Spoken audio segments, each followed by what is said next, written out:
and welcome back, one and all, to the land of Sundered Crowns, the embassy of Vanya in the city of Perona, capital of Epignosera. The party have just concluded a meeting with your ally, Lady Loretta, where she has described to you what is expected to be the next step in the developing relations between Vanya and Epignosera. With the signing of the Stone Path Accords or the Throne Accords rather, by King Rotucio and Queen Alarana, both kingdoms have agreed to enter into several treaties of cooperation to combat the influence of the cult of the Fivefold Truth. Their enthusiasm for this course of action was bolstered by a diplomatic entreaty from the northern kingdom of Gurdak of the dwarves, which basically said that it would be willing to resume diplomatic contact and, more importantly, potentially trade with both of these southern kingdoms should they come to such treaties.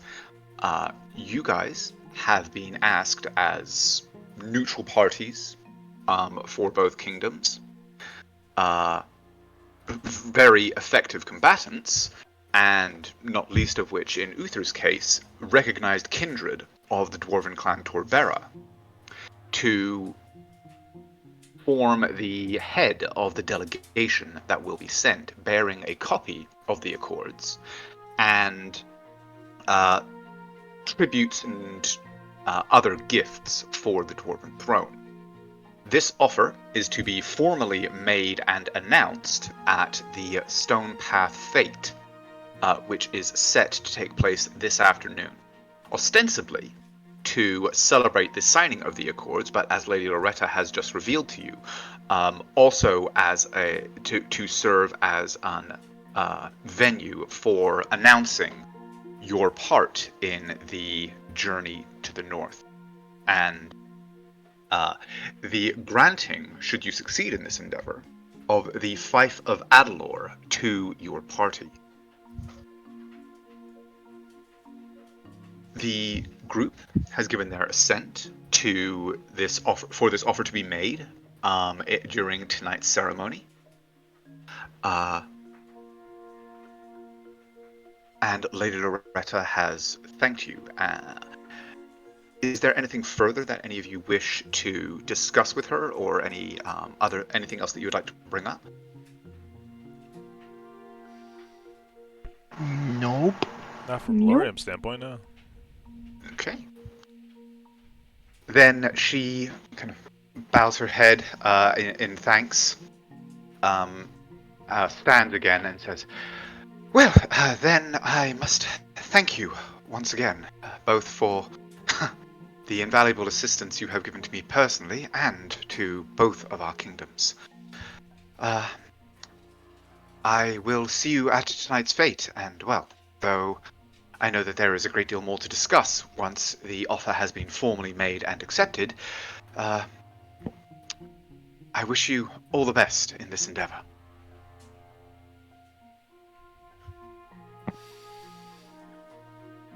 Thank you very much for your time. Indeed. Well, if there is nothing else, I trust you can see yourselves out. As I'm sure you are aware, there is a great deal of work involved in averting war, and unfortunately it rarely seems to end.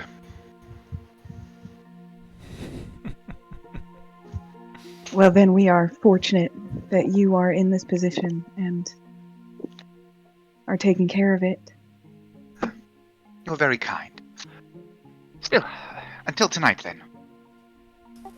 Midnight is going to step forward, kind of give the lady a curt bow, and then move to the door and open it for Naira and Uther.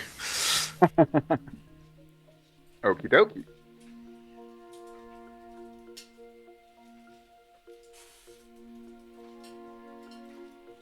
By the way, do you want to give me ownership of Uther? That's not. Cannon! Uther likes getting tied up. So that's where the other 100 feet of rope went. Yep. Exactly. Been gone since session 15. That's why Okay. she wanted my rope that would tie itself. You should be able to now, Naira. Thank you. Can you just double check? Because Foundry has been, I've got it. put it mildly, a little fucky recently. Huzzah! But, well, with your business concluded, you make your way out of the embassy, back out into the gardens of the Summer Palace. You can already see now the increasing preparations for the fete, stalls being set up, and a general air of excitement in the people that are moving around, even in this fairly select area. You can see more servants than normal hurrying to and fro on errands and the like. From your understanding, you do have several hours still to pass before the fete begins. Is there any further business or anything of the sort that you guys wish, or any other errands that you guys wish to run in that time?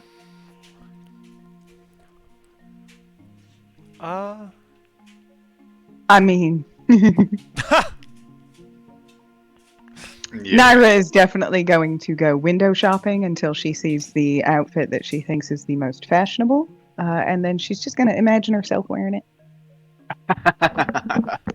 Fair enough. And indeed, as you do, your Fey tunic shimmers, reforms itself into the outfit of your choice.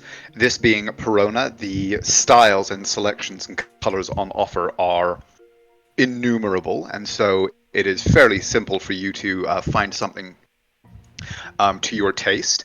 While she is on this excursion, are any of you other guys going to make any preparations for the fete or for anything else? Midnight is going to stick close to his sister and also do some window shopping, and when he finds something that looks suitable, he'll memorize it for the Hat of Disguise later. Good luck, you other two! I love it. I cast Dispel Magic on the Head of Disguise. Murdoch's assassins descend on Midnight, he dies. Do you want me to roll my character now or next session? You can wait till next week. Is it a kobold Actually, barbarian? what appearance do you have? Are you appearing as a tabaxi, or I forget? I had said a half elf. Half elf. I remember now. Okay, yes. Mhm. Essentially trying to appear as sort of a young page to Lord and Lady Lionsbane. Yep, that's not Nick the player repeating beats. Nope, not at all. Okay. Lorium, Wander, anything that you guys are going to do, or are you just sort of going to tag along? Wander's gonna watch Lorium and see where he goes. I mean, Lorium will ask you. Well, it looks like they're gonna go on another shopping spree. You want anything? No. You want to go anywhere? North? Besides that, until we leave tomorrow. No. You want to come with me? I'm just gonna go say hi. I'll nod and go, okay. God, I love Wander. I'm just saying. All right, Isn't he bud. so easy to deal with? Huh? Isn't he so easy to deal with? No conversation? He'll say, "Come on, buddy," and he'll head over. He'll leave you guys to do your thing. He wants to go say hello and see what's going on and how they're taking it for the Black Anvil. The Order of the Black Candle. Okay. Yeah, you are able to head over there. I would say before you leave, when you go to leave, Mhm. Naira would probably actually say, don't you want to come? Shopping? Just, it won't be long. Or I could just do it another time. No, you're absolutely fine. I'm just going to go say hi to a couple of buddies at the order before we leave. Plus, this news probably has some import to them as well. Oh, okay. You And okay, she boss? smiles at you.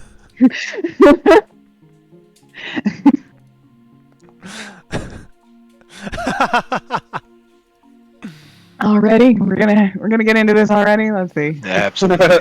If we're doing that, let's see mine. Let's see my 5. 9. Yeah, she's fine, Lorian. Wander, she is putting on a brave face. What is wrong?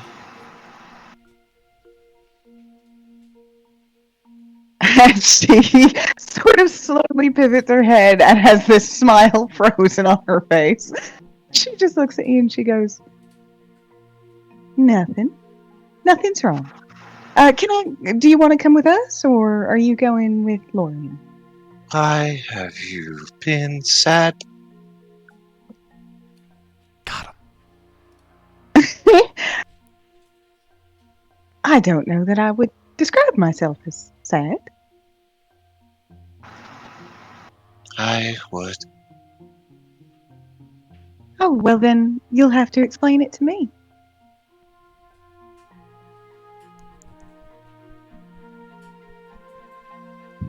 He'll nod and then just kind of look down. And then he'll look back up at you and he'll say, I will. But I need to understand it first. Will you help me?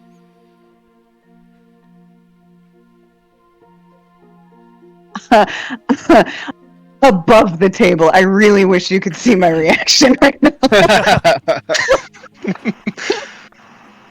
Stabs Like, him. God damn.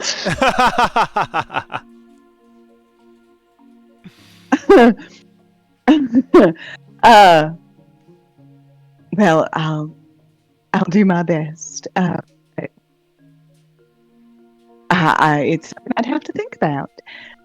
In the meantime, would you like to come with us, or are you going with Lorian? He'll look at Lorium and then look back at you and he'll say, I'll go with you.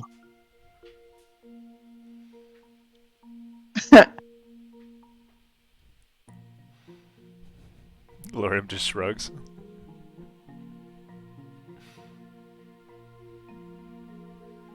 Okay, well, and she looks at Lorian. Have a good time. But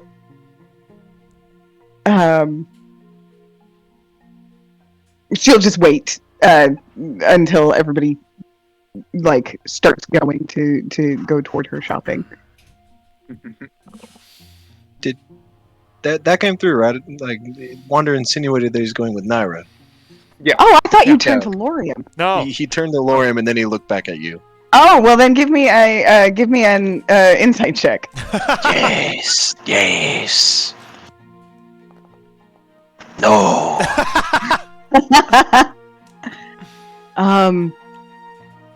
It's probably actually I'm not gonna roll against it. That's probably enough. She has brightened up significantly.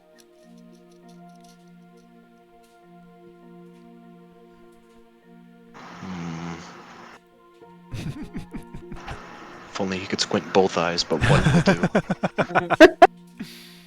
Yeah, how's it feel? Go ahead, blink. I don't blink. Damn it. At this point, with his passive perception of 22, or not perception, insight, I think Midnight has caught on.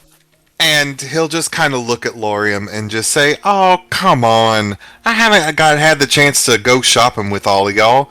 Let's just make it a group thing. For me." Fuck you. All right, let's go. No, he says that and then whistles and then starts walking towards you guys. And the whistle is summoning sunshine wherever the fuck she is. And to be clear, when he said "all right," that's because he took that "fuck you" as "okay, I'm coming." Midnight just turned to start like walking towards the shops. Wander's gonna use divine intervention and ask when Naira is sad. It's not gonna happen, but wouldn't it be funny? Naira's just the God, exact why is opposite my of friend Wander. sad? I mean, do be aware that even if divine intervention is successful, gods don't always like being called on to intervene. I dare them to stop me from doing it again. Are you telling me that God would not be interested in Naira's emotional state? Really? I don't know what to answer. Let's go shopping. Okay. Well, fair Luther enough. trips and falls in the river. You guys are able, this being Perona, there is certainly no shortage of places and avenues to pursue an agenda of shopping. And yeah, I mean, pretty much, again, any kind of style or garment that you are trying to find, you certainly will be able to. But go ahead Question. and roll me an investigation check. Is there any chance? Can I just have help? I'm sure I Uther can will help you. Yay. I'm sure everyone will help. 28. Lorium will not yeah, help. so- He will be a hindrance to any shopping. So, Is there this like any Bane? chance? Is there any chance that Naira is going to be able to convince Wander to put on a top hat? Please say yes. You gonna give him a monocle over his good eye? Yes. Like, I imagine what happened was Naira saw something that she thought would suit Lorium, had this great idea, turned around, looked at Lorium, and went, "You know what? The fact that you're going to be there at all is a win." And then changed her mind, and then saw the top hat and went, "Oh my god!" and decided that her mission in life was to get a top hat on Wander, and I'm delighted that it's a success.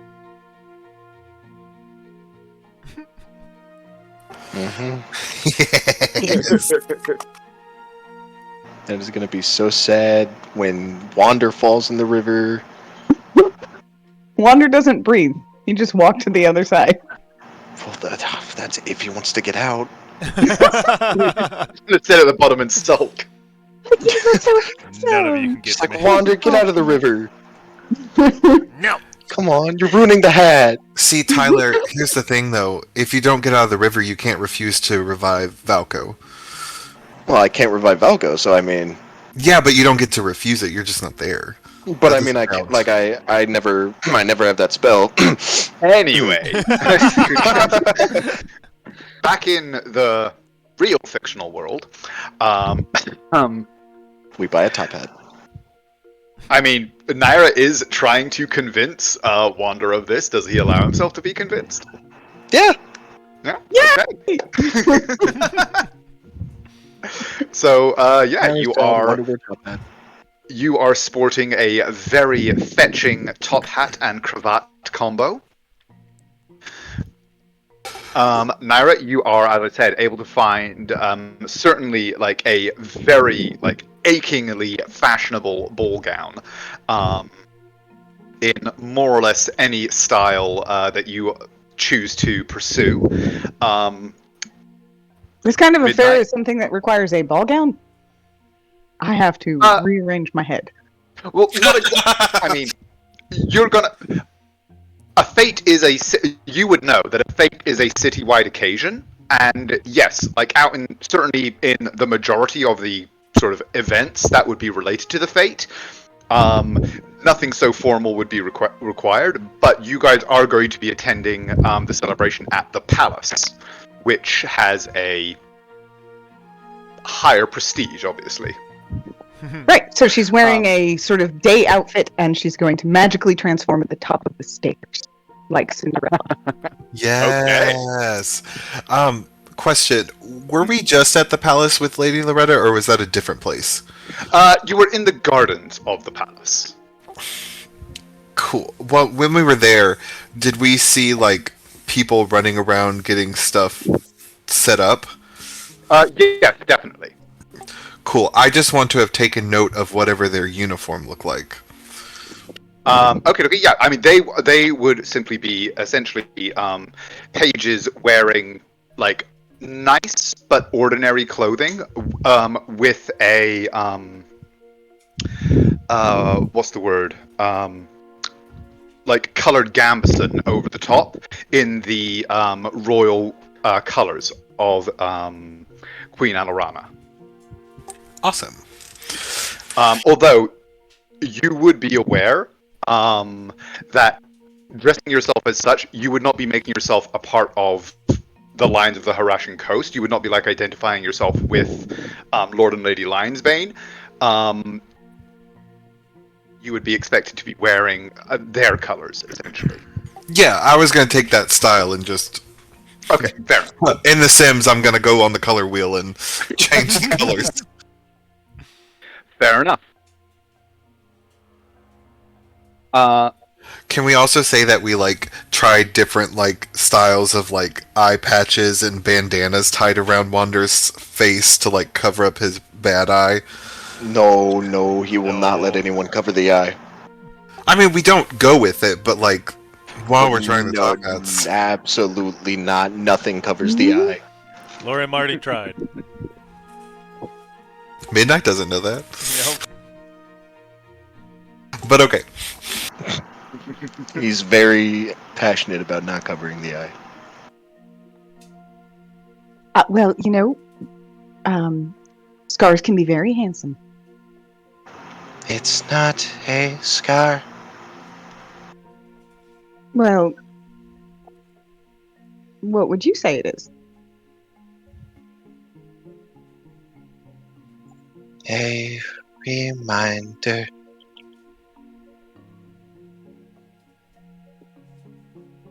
Okay. And what's a scar? Points at Lorium. Points at Lorium. Well, that's kind of rude.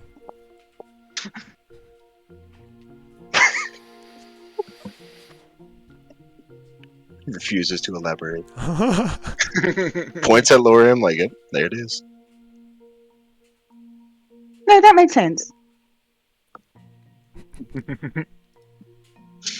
Do we need to pick up like a fancy suit for Uther?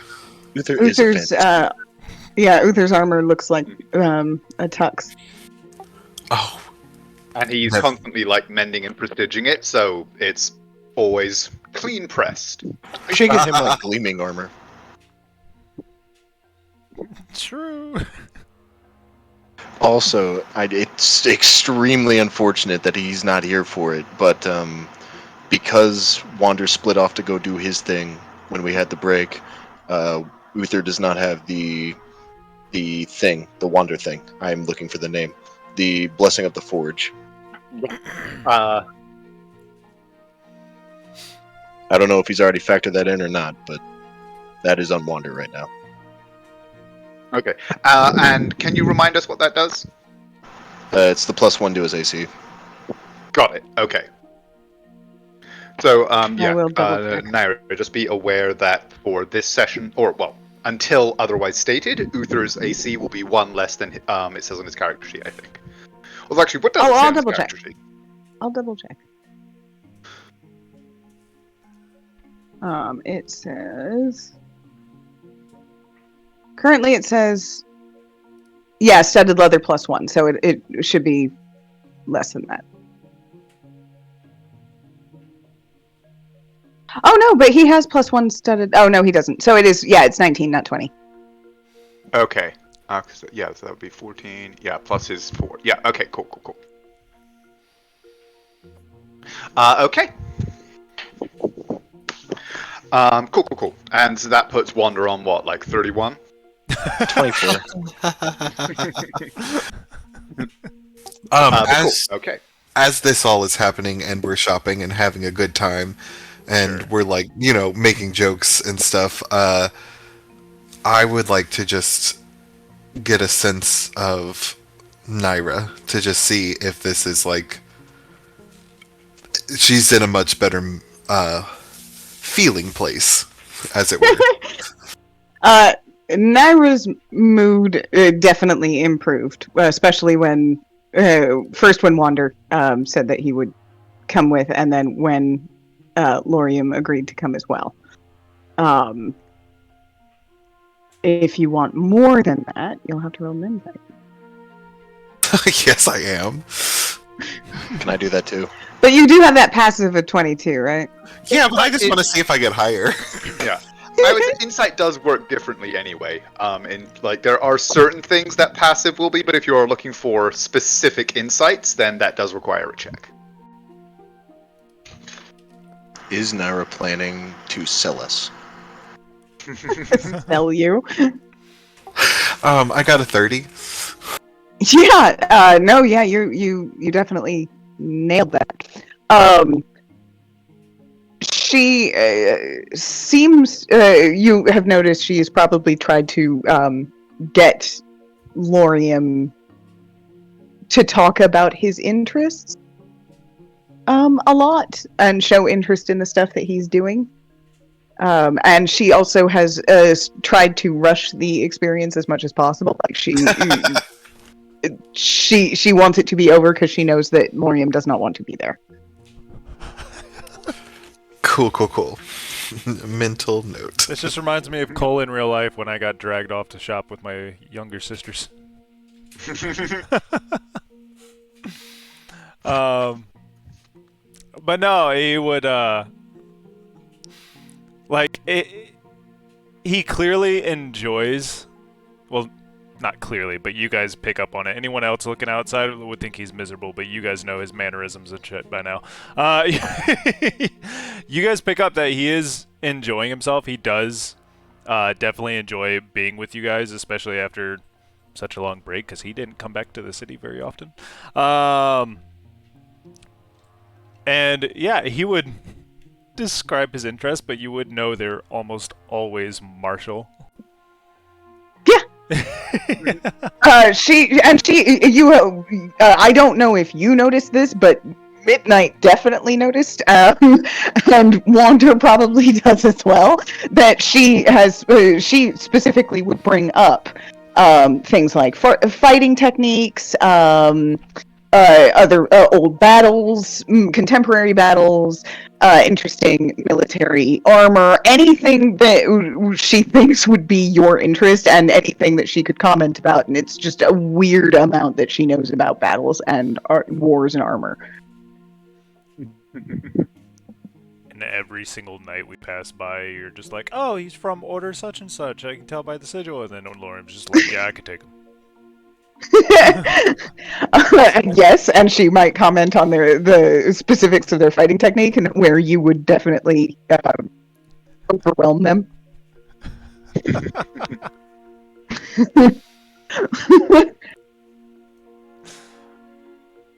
But no, he would definitely be there for the conversation. And so in this way, you while away a number of hours. As I said, any kind of style or garment that you are hoping to acquire, this being Perona, is available.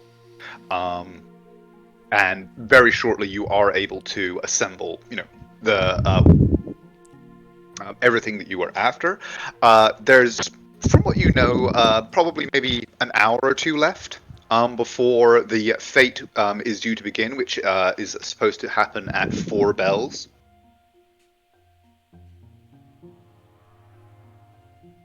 Dinner? dinner?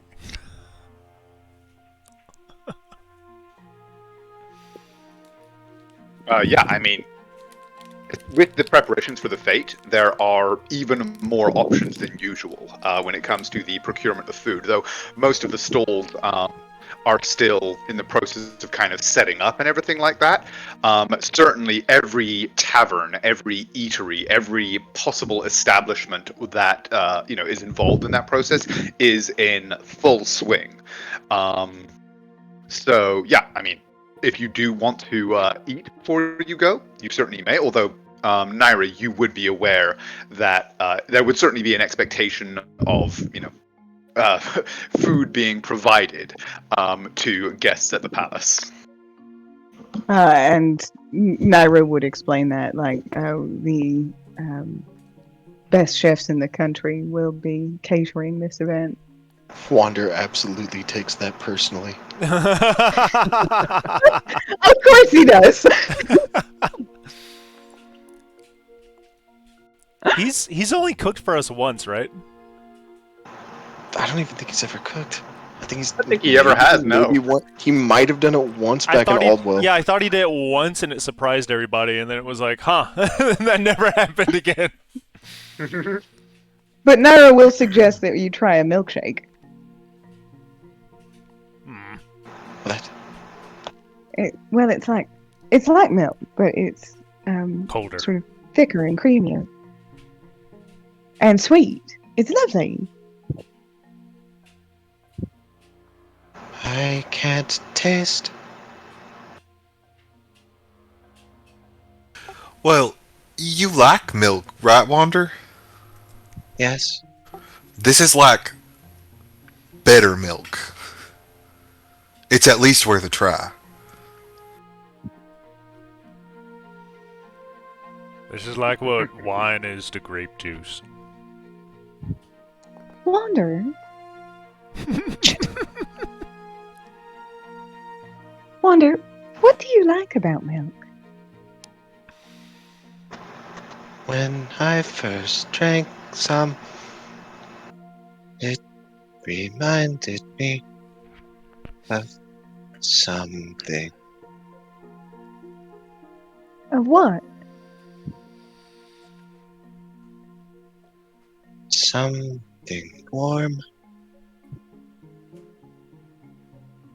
I'm not sure. Wander, give me an insight check. Huh. Can I choose to crit? Yes, you can!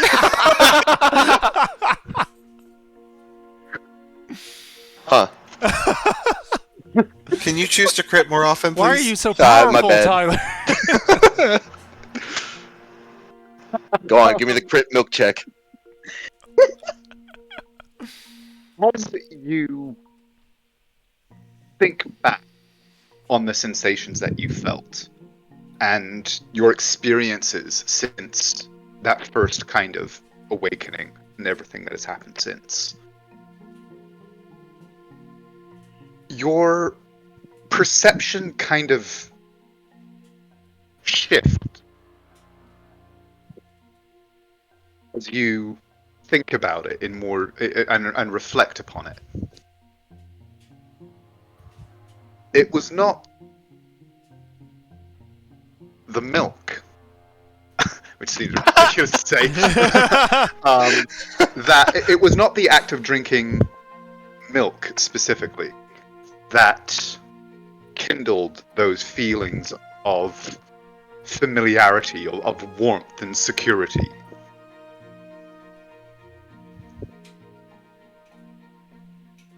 It was the act of being with and sharing your position, your time, companions.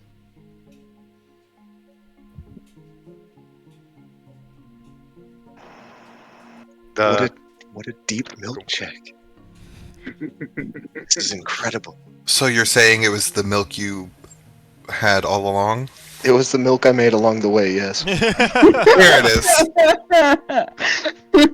That grossed me out. It was the act of being at ease, trusting those around you. Wander has awakened his food sense. It's not just milk anymore, it's anything. He bites a table.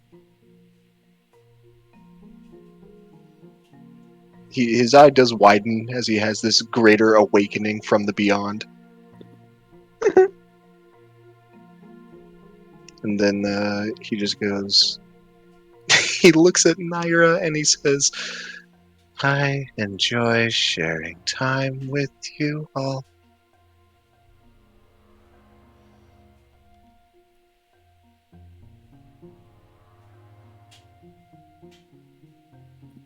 I need to.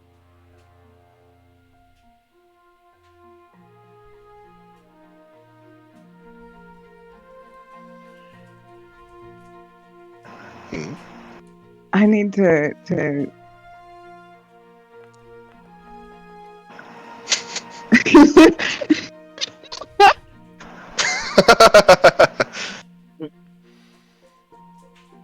Lorium cries a single manly tear.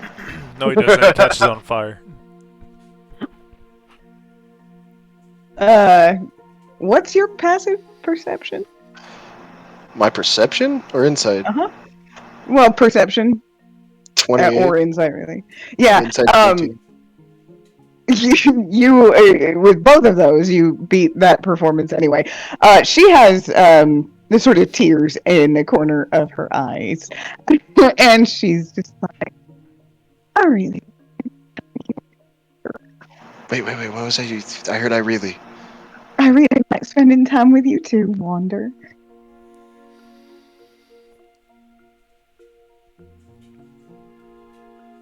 Now Wander does a cry check. Wander does not do a cry check. Wander just cries. Yeah, Wander just cries. He instantly fails all cry checks. She stands there for a second, like she doesn't know what to do, and you see her sort of a couple of times, and then suddenly she's just throwing herself and she's giving you a big ol' hug. And she goes, "Glad I made her." And then she straightens up and she's just like, "I'm sorry, my makeup." And she she goes and straightens up.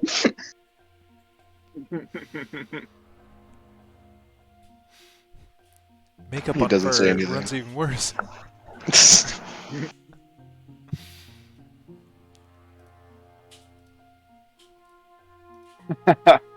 Well, Yup. anyone lacking it can take inspiration for the fantastic RP thus far in today's session. 'Twas all a ruse just to get inspiration.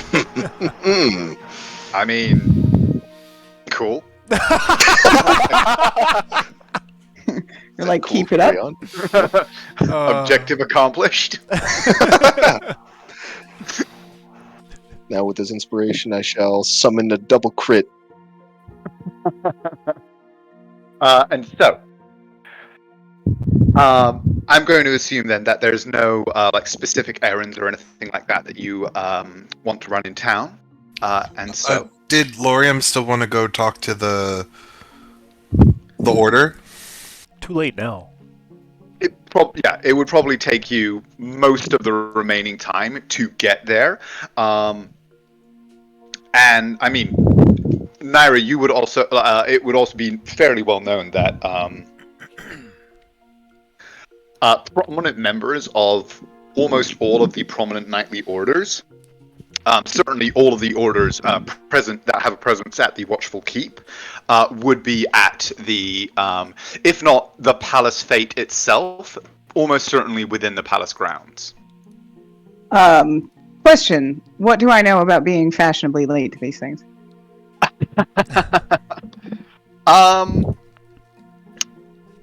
You know I'm not wrong. Go ahead and roll me a. I mean, for Naira, certainly. Actually, no. You know what? Honestly, there's probably no way that Naira could fail. In fact, there would be no way that Naira wouldn't be aware of the rules surrounding this. So, no check necessary. being fashionably late is considered fashionable. However, being later than the host would be considered a tremendous faux pas. The Queen would generally be expected to make her appearance at an event approximately an hour or so after it began. So showing up more than an hour late would be, as I said, a tremendous faux pas, because you would not be there to greet and honor the Queen upon her arrival. However, yeah, showing up early would be considered, like, don't you have anything? Another social faux pas. Essentially, it would be good to show up between 25 and 35 minutes late. Yeah, that would kind of be a good sweet spot. Quick question, by the way. I got to look at that guest list, right? Was Murdoch going to be there? Lord Murdoch? No. Okay.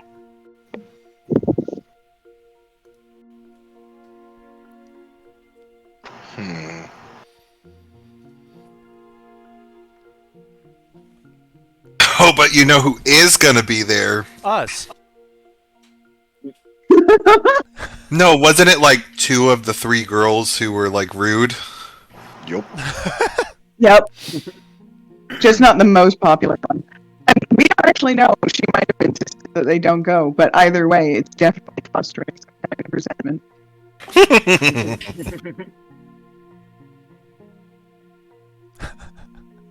God damn it. Oh, Naira has a plan. I hope you have decided to incorporate these people because I want to interact with them.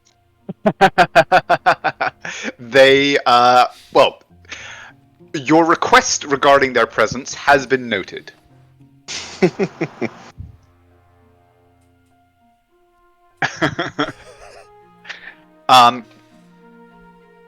And as you guys continue to sort of take your ease among the streets of Perona, gradually the sense of anticipation builds and builds. Those who were working in the city and beyond today begin to put down their tools, gathering in public areas, more and more people streaming in from the fields and other communities surrounding the city as the afternoon begins to wear on. And one second.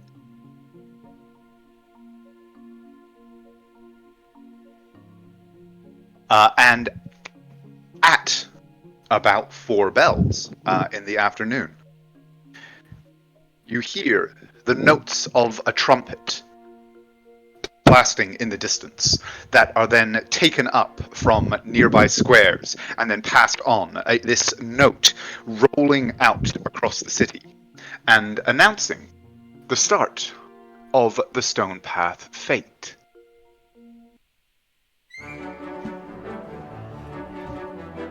Ah, jovial music. Right? I was just like, it's like being in Disneyland. At this proclamation from the trumpets, cheers go up throughout the streets around you. In the public squares and plazas, you hear the many, many bards of Perona strike up performances. A dozen different speeches being begun in earshot as different performers sort of begin to strive for the attention of the local crowds.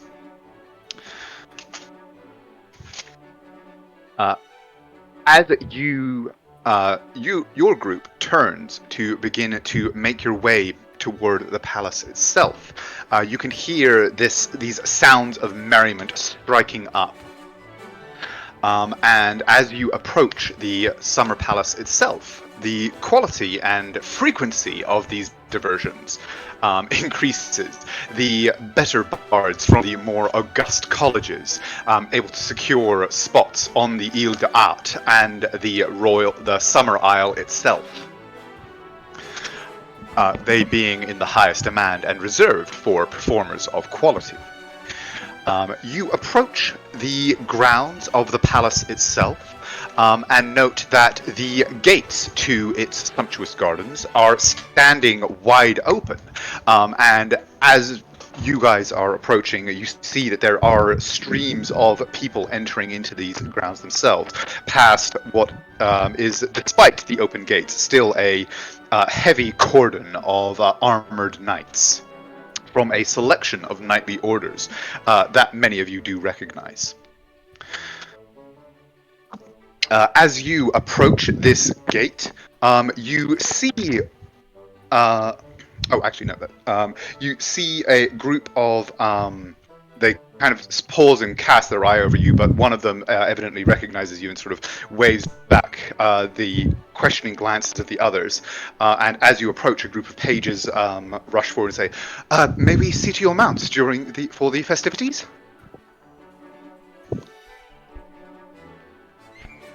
Of course. Yes, please. Certainly. Henry, Lawson, come.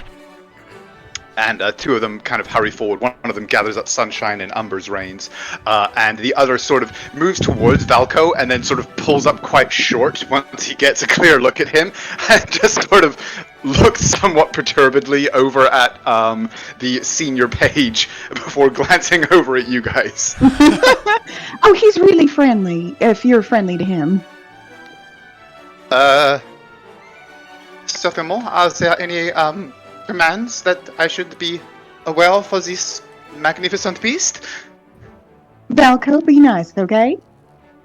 And Valco like turns and just like gives him a big lick that just, and he's just.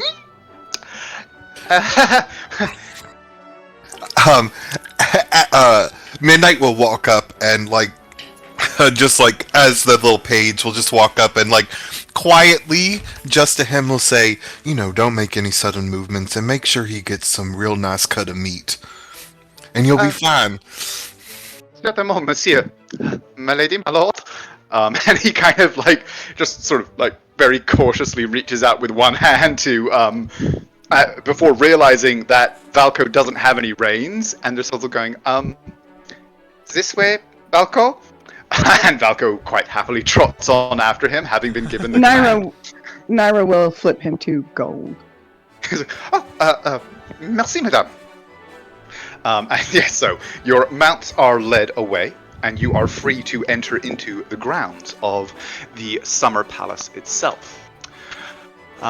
Under any circumstances, it is, you have become familiar with the Summer Palace as a masterpiece of architectural brilliance. And in the gathering twilight, bathed in the glow of enchanted lanterns and of vibrant floral arrangements that have been placed across every surface, it has certainly come alive for this fete. As you walk through the lush gardens that are now filled with guests. All around you, you can hear, now that the fete has begun, the sounds of laughter and conversation. Quite notably and somewhat strangely to those of you that have been in the town or in the city for the majority of the last several months. You're hearing very many Vanyan voices, or Calaronavan, I should say, accents and voices, intermingling with the accents of Avignosera. And making your way through this, you approach the building proper. As you make your way up toward it, you pass more posts where knights and guards watch you pass, some of them nodding to you in recognition. And as you approach the gates of the palace itself, there is a final guard post where you see one of the members is holding up or has a helmet in one side of which there is a large faintly shining lens that he seems to be casting over the approaching crowds. Ha Well, Do you guys approach? Yeah. I don't know. No. First thing, casting my eyes over, especially the people who sound like they could have been from Vanya? I don't remember. Do I see anybody that I either recognize as being associated with or somebody that would hold Lord Murdoch's interest?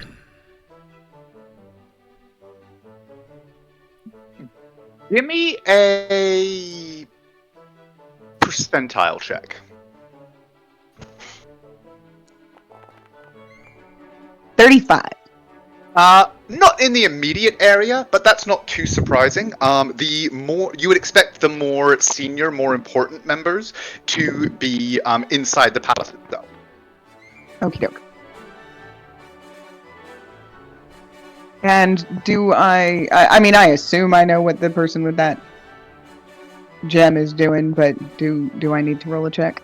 Go ahead and give me an Arcana check, just to kind of, like, you obviously know many possibilities, but to kind of actually identify it assuredly at a glance. I rolled a 7 and got a 20.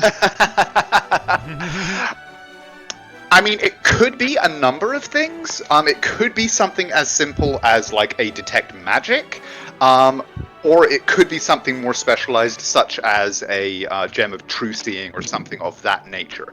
It is hard to be certain, just kind of looking at it, but you are certainly aware of those as possibilities, and as the most likely explanations in this context, that it is some form of scanning security device.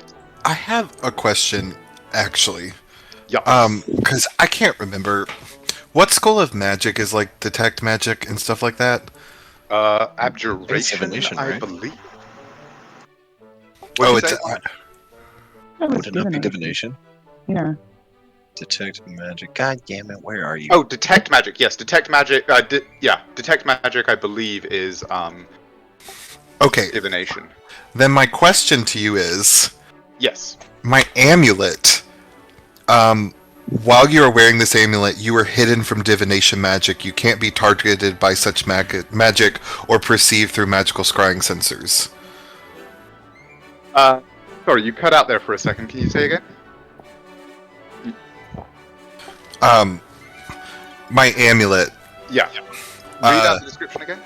While wearing this amulet, you are hidden from divination magic. You can't be targeted by such magic or perceived through magical scrying sensors. In the case of something like detect magic or some or effects of that nature, they cannot look for you with detect magic or with divination magic, but they can look at you. So if you were to walk into, like, a detect, like, you are not invisible to things like detect magic and stuff like that. It would be impossible to use, like, locate person or something like that on you. But it is not a blanket immunity to any form of divination. Okay.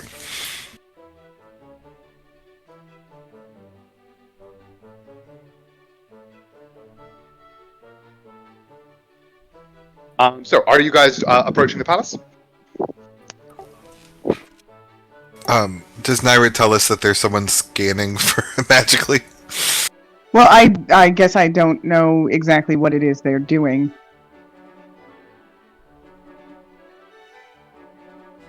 Then yes. I would be walking towards it.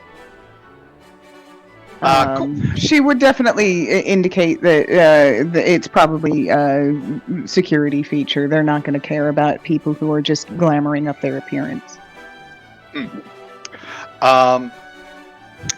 Indeed, and, like, you can, like, especially with your awareness of magical fields, you know, by habit you tend to have, like, just be pulsing off detect magic every now and again anyway. And so you would certainly be aware that you are not the only party that has some touches of illusion magic and the like around you. However, as you approach, the man with the helmet does step forward and place kind of hold up his hand in front specifically of Midnight. and looks to you, Naira and Uther, and says, "Apologies, my lord and lady. Are you aware of the nature of your page?" We are indeed, yes. Apologies then for disturbing you. Enjoy your evening. That's it. And he steps back and out of the way. And she smiles and says, "Keep up the good work." My lady. And you make your way up the stairs through the sumptuous gates of the Summer Palace and down the main hall. From the throne room ahead, you can hear the sounds of music being played.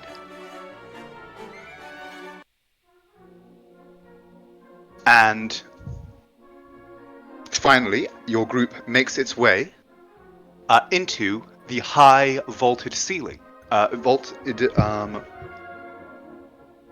Here we go. Sorry. Foundry, stop fucking about. There we go. Oh no, a map. It's time to assault. Into the grandly decorated summer throne room. Here you see a crowd of very well-dressed men and women milling about. All of them, without exception, dressed in what is, without unmistakably noble finery. And among them, you do see several familiar faces. There is Sir Tolbund, new shield bearer of the Order of the Argent. Sir Robard, your ally among the Order of the Black Anvil. Several other faces and names that you have become acquainted with over the time that you have stayed in Perona. And, of course, Sir Evelad and Lady Loretta. Naira, go ahead and roll me a perception check, please. Okie doke.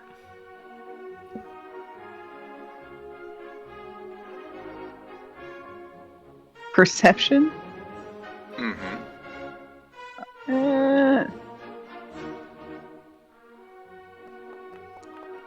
Not great. Okay. At this point, you don't see any sign of your two guests. Guests. Shame. But she however- will. Sorry. Sorry, go on. I was just going to say, as she's looking around, she will approach probably Lady Loretta and just say, Lady Loretta, you're looking amazing today. How are you? My Lady Lionsbane, thank you. You honor me. You look charming as ever, although, may I say, exceptionally so tonight. Oh, wait, she doesn't have that accent. Who are you? Who are you? Though, may I say, exceptionally so tonight. I'm so glad that you could join us for this celebration, given the part that your group has played in it.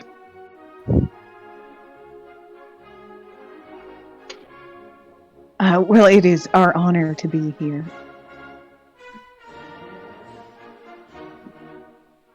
Around you, you do see that there are many groups of both. You can kind of tell from the slightly differing styles that they are wearing who here is from Calaronava and who here is from Avignosera. And by and large, the two sides seem to be a little bit creaky away from each other, although you do see in several cases groups where there does seem to be genuine kind of familiarity and affection between the two sides. Mostly the groups that yourself and Uther have interacted with during the negotiations of the preceding weeks. Right.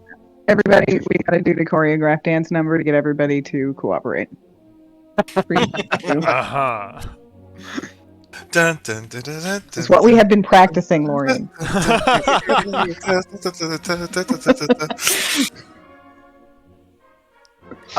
I'm sorry. Go ahead. Given the carefulness with which you timed your arrival, you would expect that you do have maybe 20-30 minutes before the Queen would be expected to make her appearance.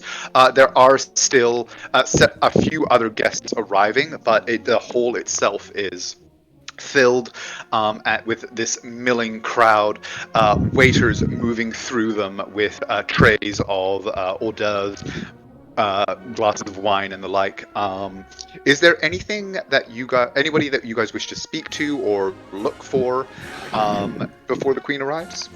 I do have something. Midnight is going to. I assume like there's an area where like pages or like the waiters are going. Midnight is going to first, like if there's like, I don't know, a bathroom or like somewhere that's tucked away and out of sight, I'm gonna go there and change my appearance to look like a waiter, and then I want to go pick up a tray and just start walking through the crowd, and I want to see if I can like get a sense of how the nobles of both sides are feeling about this truce. Okay. So first of all, go ahead and give me a deception check with advantage.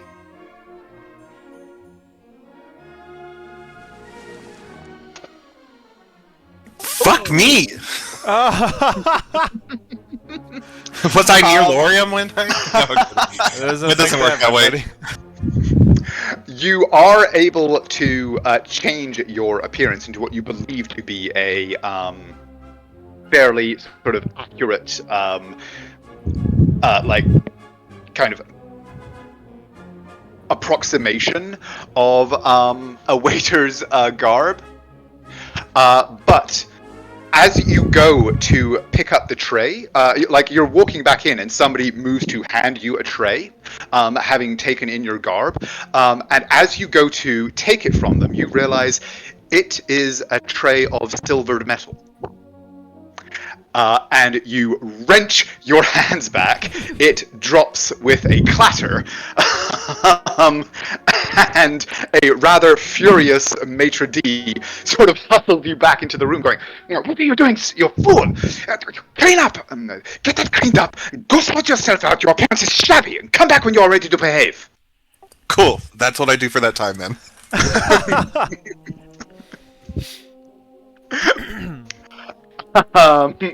Anyone else? I kind of imagine that Uther's definitely going to use Major Image for some reason. I can't quite think of why yet, but I'm fairly certain that's going to happen. Like as not, yes. Uther is being his... Uther in particular, like all of you, do have a measure of celebrity as you enter, and you are all being kind of surrounded and sort of acknowledged and everything like that by the occupants of the room. Uther, of course, absolutely reveling in this, does indeed take the opportunity to, give his personal rendition of the stories that are beginning to circulate, much to the acclaim and delight of the assembled group. He's like, "Oh, you guys haven't heard the story of how we took on the dragon? Well, Lorium, this is your favorite one." So go ahead and give me a roll, a performance roll from Uther with advantage, given that he is utilizing Major Image. 23. Okay. Yes, a performance as usual from Uther, who has become quite practiced in this tale over the last several months, enthralls the audience for for the length of the performance. The music from the balconies above dying down a little as he becomes, for a portion of the time, the focal point of these festivities. Is there anything else that you guys want to do? Naira, is there anybody that you want to try and speak to or seek out? Naira is still just sort of assessing the situation at the moment, and is, again, especially now that we are inside, looking for anyone who might be of interest to Lord Murdoch. Her goal Okay. is to at least give the general impression that she is furthering his interests or making important contacts. Okay. Go ahead and give me a perception check with advantage. Or investigation, actually, since now we'll have the time to sort of mingle.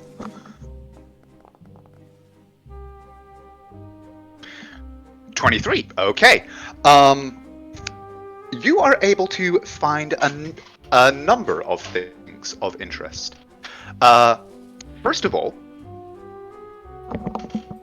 both of them looking rather overwhelmed and incredibly perplexed at your appearance. You note Isabel Torlenti and Victoria Winodara sitting, trying to, by all appearances, almost trying not to kind of be noticed. They are sort of watching you with astonished faces as you kind of glide around the room, being, in addition to Uther, a focal point of the attention, and seem to both very studiously be trying to avoid your notice. However, with a 23, you are able to spot them among the milling crowd.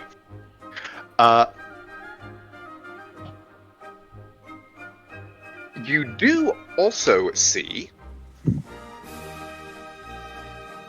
Sir Fulsana, who you know is actually a cousin in Murdoch's family. Not particularly close to, not one of Murdoch's kind of inner circle, but his branch of the family,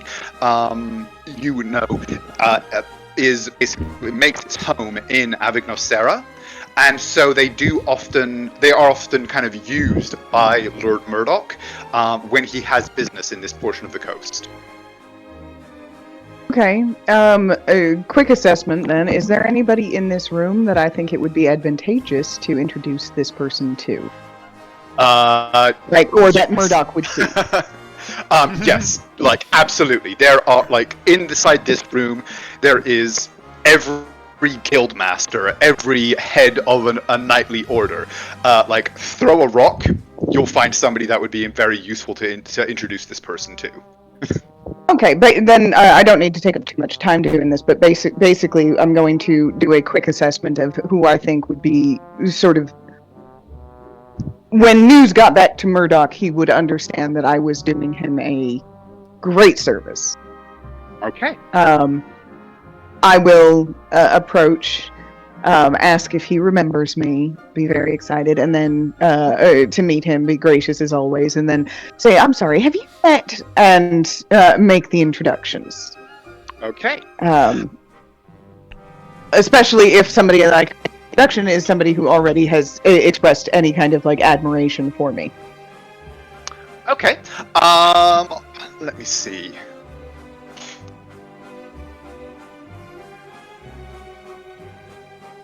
I'll say you can roll performance or deception, I guess. They're the same. Can we say that Uther was smoozing with me and helped? Absolutely. Thanks. 23. Okay, yes. You are very smoothly able to make a introduction to Monsieur Onisson, who is the head of the Orchard Masters Guild. Somebody that and obviously has extensive interests in shipping contracts and the like up and down the Salarana River, and therefore somebody with the trade network of Lord Murdoch would be intensely interested in cultivating a closer relationship with. And you can see Sir Fulsana is quite kind of initially like surprised and taken aback at your approach, does seem to have like a vague recollection of you, and then very quickly sort of is just like, oh yes, we have always been very close. I'm very pleased to see you again. Yes, oh yeah, isn't this a lovely party? Kind of, sort of does that very quick kind of, you know, recovery, like noble recovery, and yeah, you are able to very smoothly make the introduction and leave them happily nattering away about their shared interests.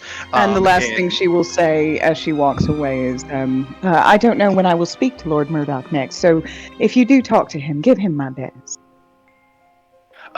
Yes, I certainly will, my lady. I'm certain that he will be most pleased to hear from you.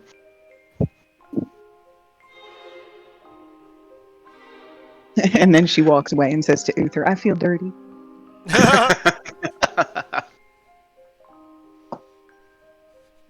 He prestiges you. Yes, that is exactly what happens next. And now she smells like pine sol, and she's just like... Go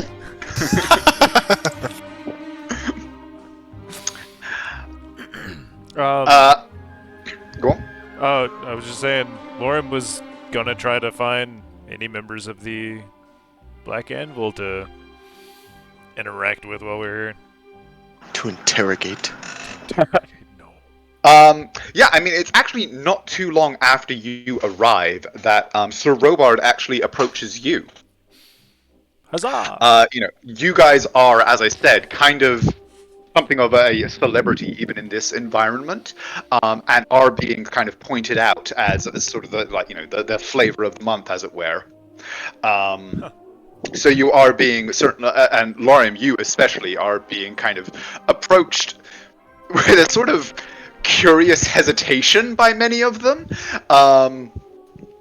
You presenting a somewhat unique figure in this context, in your great black dragon plate armor, Yeah. bristling with your various weapons. He is not dressed up for the occasion at all, but I'm sure Uther did the same thing he did last time, where he prestiged him anyway. Yes, you are Very much. certainly shining more so than you are used to. And, like, you are also not the only figure in armor here. Verona being a city of knightly orders, it is not necessarily expected, but certainly accepted that many members of knightly orders, it's actually seen as something of a mark of like ownership of your status as a knight to be able to attend a function like this and socialize and dance whilst wearing full plate armor. And so there certainly are a number of figures, including, as he approaches you, Sir Robard, who are similarly dressed, although you are certainly, as I said, the the most overtly militaristic in your presentation. As he would just say, like, seeing him come up, he would just raise his hand for a shake. Yes, and he will happily take it, and kind of pulls you in for, you know, the man hug, your armor clanking against each other, and he says, Lorium, it is so good, I am so pleased to see you here. I have heard tell that you have been carousing about the wilds outside Verona. Oh, yes, wonderful to see you as well. Yeah, I was taking the boy for a very long walk. So the tales of the beast that follows in your wake have been true, then? Oh, yeah, he's gotten a lot bigger. Well, I am glad to hear it. I'm glad you did not join him. If you got much bigger, we would need to expand even this room to accommodate you. Oh, that gets a cheesy Did he chuckle. call you fat? No, he's just fucking huge. Muscular.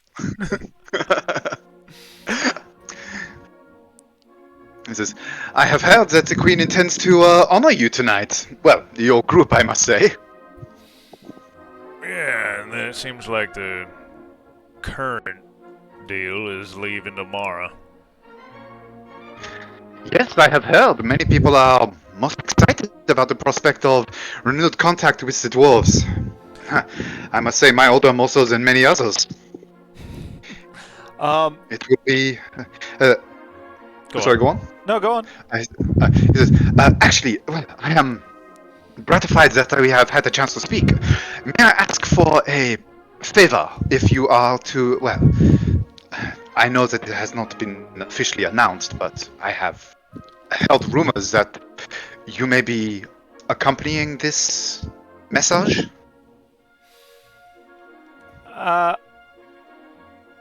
Not knowing how courtly rumors go and not wanting to expand it because he is ignorant on it, he would just sort of lean in and say, "Yeah, that's the current plan. I was actually going to look for you anyway to see if you had anything to pass on."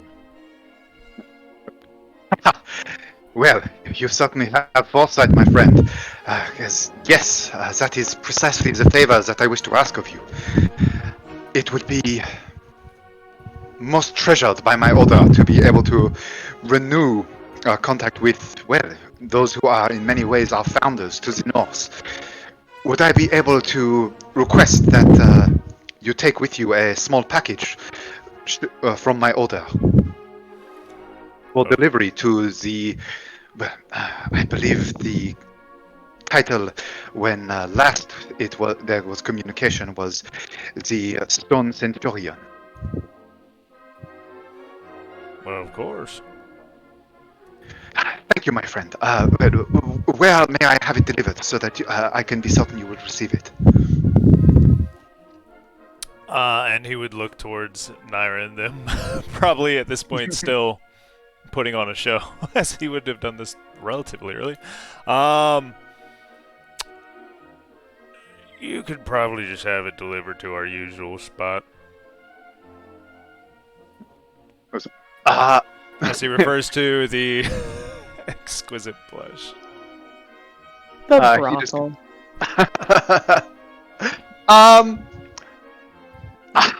He kind of just goes, I did not know that you had acquired quarters in the city. Where is it that you are staying? Alright, don't judge me on this, alright? It's it's the exquisite blush. Now, insight check him to see if he's been there. Right. He actually just, you just see a wide grin across his face. He goes, a man of culture, I see. Good. I will have it I sent. was about to say, if there is no way it has a negative connotation Yeah, for anyone Yeah. militaristic. for anyone. They're not she's shy about that. This is high-class Verona. brothels. Yeah. This is basically Vegas. I want to go to Vegas so bad. Cool. So yes, he thanks you again and says, "Well, thank you, my friend. If you are able to bring back any kind of reply, it would. Well, I suppose I need not tell you how much it would mean to us. Oh, Thank you again, and enjoy the party." of course. And one last thing. You said the Stone Centurion? Yes. I suppose it could even be the same one that we once spoke, that my order last spoke of. Well, it would be almost 100 years ago now when the last formal message was sent and received, but well, dwarves being who they are, it may be the same man. 1 second. Deep no dive. He really wants to make sure he gets the right addressee. The Mario water music starts playing. It's well, I mean, if I recall, the one that we had the pleasure of last conversing with was Centurion Godan Bardera. I trust will you'll pop put that that in in the chat. chat. Yep. Yeah.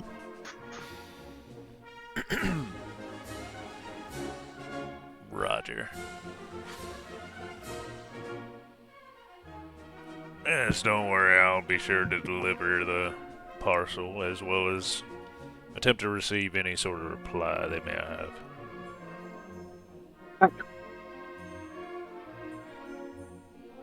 I know that it need not be said, but your conduct recently has proven you a faithful friend to the Anvil, and such bonds are as permanent as the steel we are named for.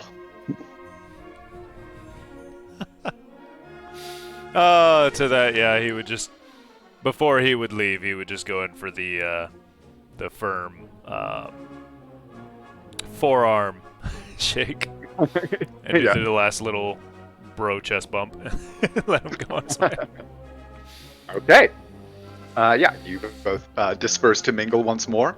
He is dragged away by a lady in a rather ornate dress who seems intent on introducing him to another group. And okay, is there anything else that anybody wishes to accomplish? I do, but does Wander want to do anything?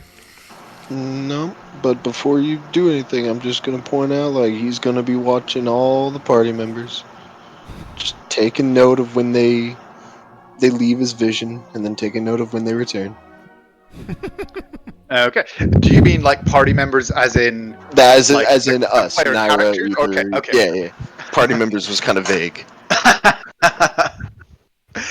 Okay, yeah, like you are sort of like at first you are approached and several people kind of seem to try and sort of engage you in conversation, trying to kind of figure out exactly sort of who and what you are. They sort of know you by reputation as a member of the Lions of the Harashan Coast, and you have developed something of a culture of kind of, or a reputation of mystique, as being this fairly mysterious figure that nobody precisely understands the nature of. There are, Naira and Uther, and I mean you as well, would be aware. Like Naira and Uther, just by reputation, would be aware of the rumors that circulate, and you, with your perception, standing in this party, would be able to hear the whispered conversations around you of people who seem to be trying to figure out, like, are you simply a knight who has taken an oath never to remove his armor, or are you an automaton, or are you a spirit in a metal form? All of these different kind of theories and conjectures swirling around you, and several people do try and kind of engage you in conversation. How would you respond to such advances? It's genuine from him, but to them it's very dull and very boring. It's very kind of grey rock. So who exactly are you? What are you? And he's like, I'm Wander. By the way, Naira does entertain herself by engaging people, but being deliberately obtuse when it's clear that they're trying to get information about Wander from her. She's gonna make them ask. She's gonna make them be rude. Wander, go ahead and since Naira is sort of assisting with this, go ahead and give me a charisma check with advantage. Hell yeah. The most important role of my life. 17, okay. You give, like, Wander's persona is both kind of socially and physically that of Grey Rock.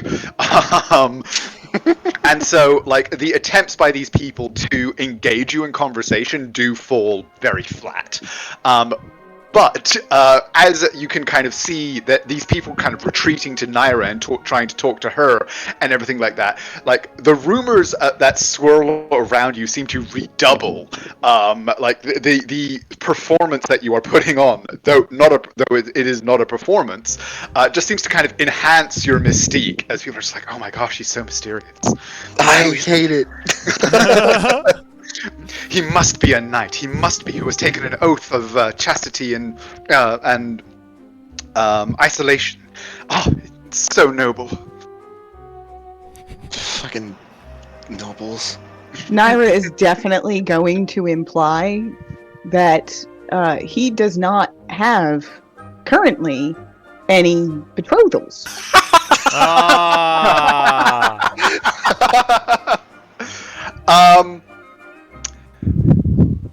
Entreaties to him do drop off, but Naira, like, there are several people to when this information is revealed to say, really? Well, is there anything you could tell us of who this man is? Obviously, his deeds and his reputation are beyond dispute and beyond question. Well, But what of his family he connections? he is he's an open book. You can ask him all that yourself. Indeed. Well, I shall certainly endeavour to do so. And so this dance goes on to the increasing befuddlement of several nobles who had been attempting to delve this mystery. A recursive loop that is cut off where only when from the corner of the Oh, can I do my one thing? Midnight- oh yes. Because it'll lead straight into this, I promise. So Midnight at this point has gotten swept up in all the stuff back in the kitchens, and so he's looking at a big group of them, and he's like, all right, now here's the game plan. The queen is coming in soon. I need y'all to get empty drinks out of hands so that they can clap, and then get in there with the new drinks so they can give her a toast. And I swear to God, Marie, if you come back with that same tray of sausage balls, I will fucking throw it at you. Now, we have got this, and he is just like full-fledged, like, enraptured in what's happening behind the scenes. And a 1, and a 2, and a Skilly Daily Do. And indeed, there is, like, as you are doing this, one of the a page in livery comes in and says, "Everyone, she is about to make her entrance. Quick!" And yeah, there is this sudden rush of fresh drinks being brought in, and servants making themselves available for what is expected.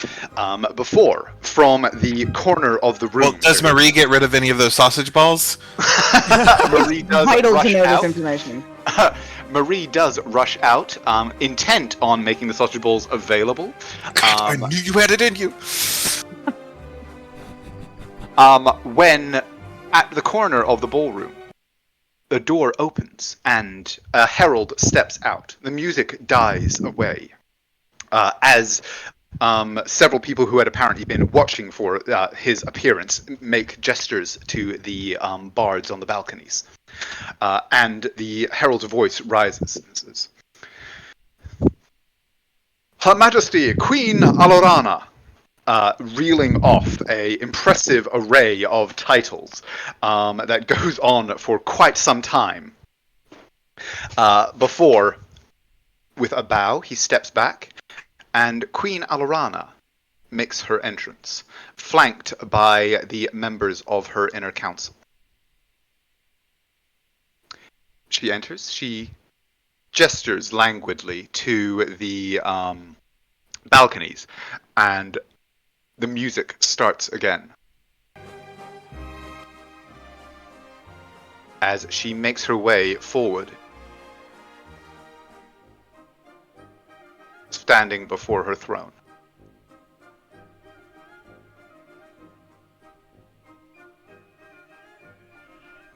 I assume everyone in the room is bowing.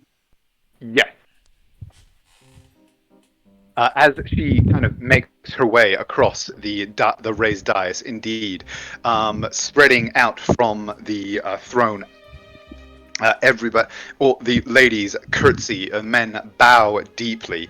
The music softening to a mere background suggestion to allow this moment of honor and recognition to pass.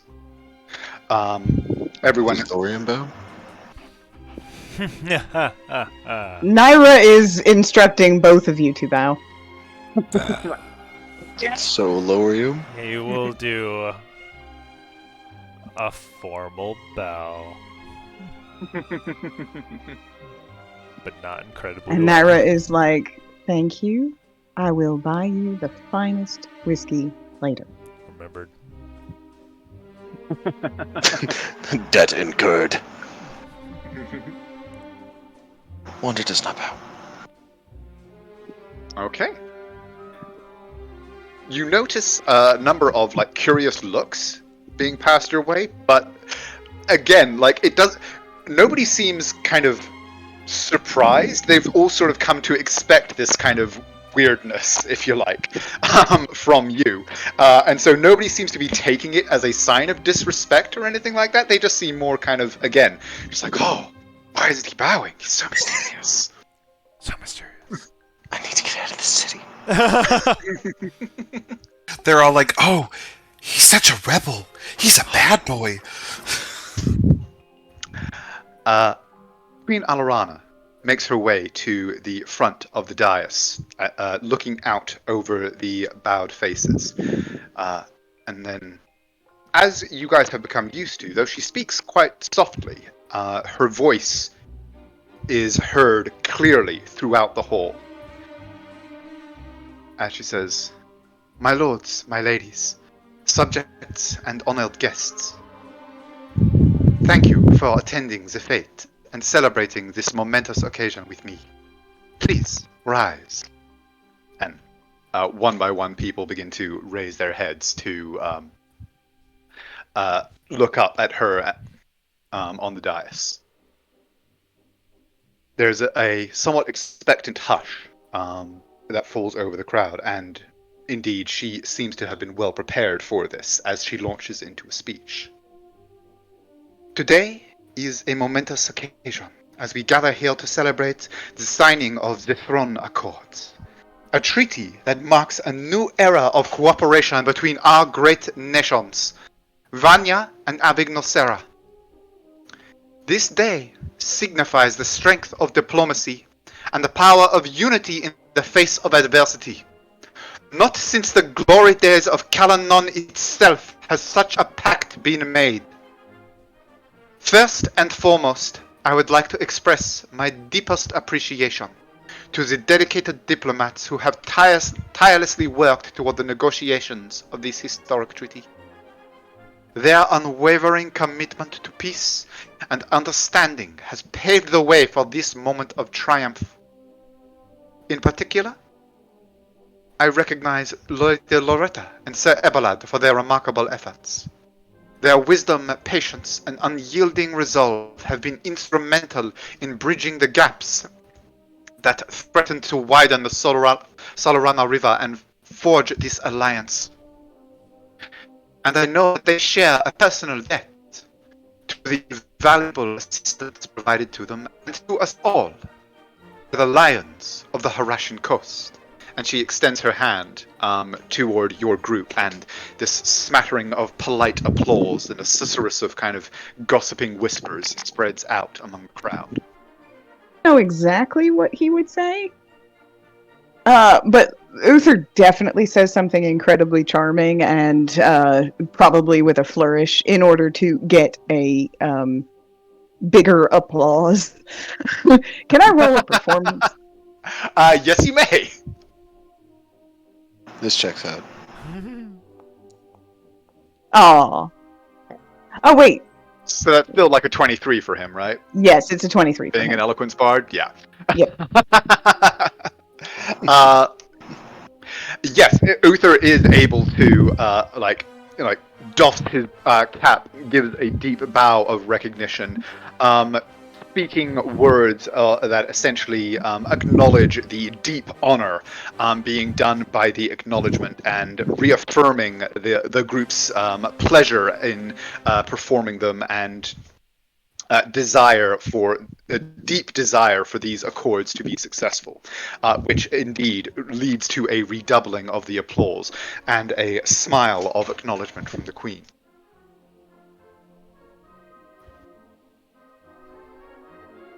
As the applause die down, Queen Alarana continues. Today, as we come together under the banner of cooperation, we must remember that this is the purpose that unites us. It is the shared responsibility of all to root out corruption and darkness from our lands. They who would undermine the rule of law and seek us and drive us to seek blood where brotherhood should exist. The Throne Accords symbolized our commitment to to stand against the tides of chaos and disorder, to create a society where justice, law, and prosperity flourish so that we may build a brighter future for all of us. With this signing comes the promise of a new chapter in our history.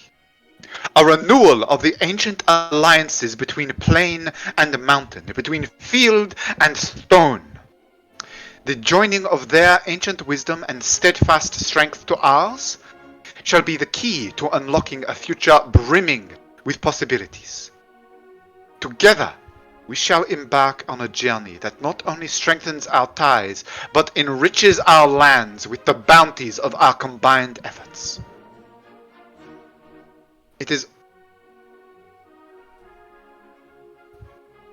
only just that those brave souls who have helped us come so far help us climb to the next step of our future. Tomorrow, the Accords shall be sent to our ancient allies among the Aglanon Peaks, with tribute and gifts to demonstrate to the children of the Stone that the glory and trade that they once enjoyed with our peoples is once again within reach. Lions of the Harashian Coast, for your invaluable part in exposing that which gnawed at the roots of our kingdoms, I offer you, on my own behalf and that of the throne in Vanya, this commission. To bring the Accords before the dwarfs of Gerdak, return with their assent. Tell them that the Cow's bond awaits their return, and that both thrones of the plains look to renewing the bonds of ancient times. And she looks somewhat expectantly toward the group.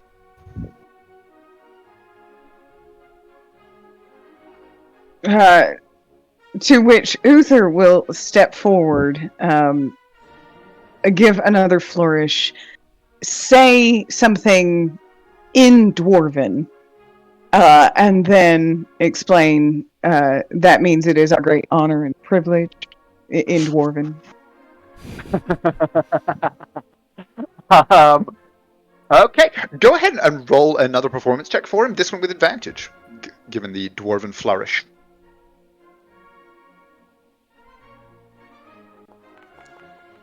Oh! 23. Another 23! Apparently, What- I am not supposed to roll for Uther. I don't know. You've been Once rolling again, low, however, 23s.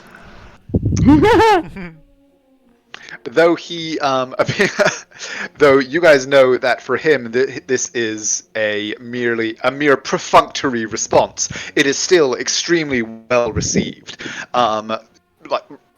Enthusiastic applause and open admiration of his command of the Dwarven language, spreading out through the hall around you in response to his acknowledgement and acceptance of this commission. Queen Alarana, for her part, smiles widely and nods her head, saying, "Thank you. I knew that you could be counted on to continue to provide most faithful service to our peoples. For all you have done, for all that you shall do, it is my pleasure as monarch of the Summer Palace to hereby renounce all claims of adding Nocera by deed and title to the fief of Adalor, so that it may be granted to the Lions by my compere, King Lotusio of Vanya."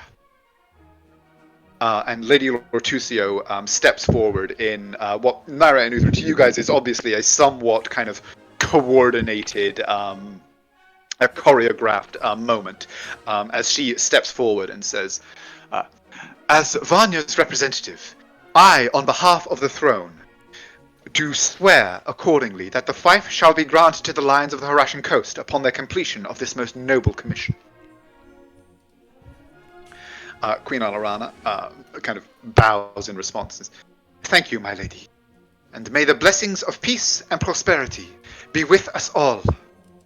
Enjoy the fate. Enjoy what is to come. Enjoy the promise of a brighter future."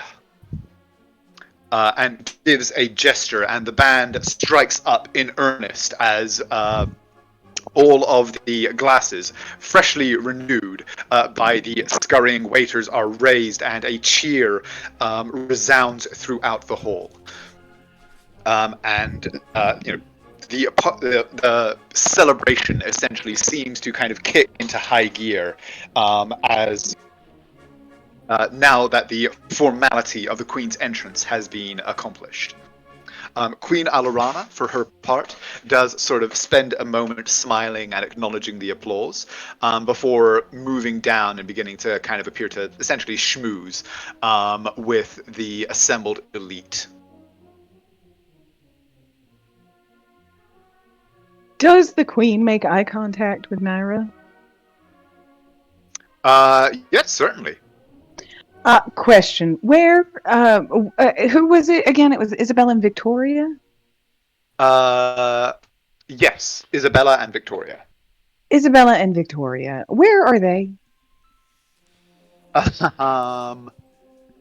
Let's say that these two ladies down here are Isabella and Victoria, who are, like I said, they are, like, at first they seemed, when you first saw them, they seemed to have, like, you imagine that they were sort of a little bit in awe of the environment that they had found themselves in, and then when your group sort of swanned in, there was this moment of shocked recognition, and they are now kind of hanging out on the sidelines, trying not to be noticed by you in particular.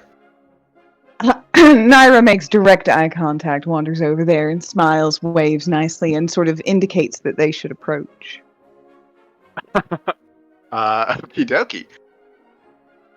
They both kind of somewhat, like, they sort of spend a moment just glancing at each other, and just like, you do it, you fucking do it, you fucking do it. And Naira sort of has dragged Uther over as well. But she make their way over. She smiles warmly and she says, "Oh my goodness, do you know how rare it is to see a face you recognize at one of these things? How are you? You look lovely. That's such a nice color on you." Naira is terrifying. You just now realize that? Well, before she was only stabbing people, but now she's talking to them. Thank you, my Lady Lionsbane. It is so pleasant of you to say so. We are. Yes, it is indeed most pleasant to have a familiar face at this magnificent affair.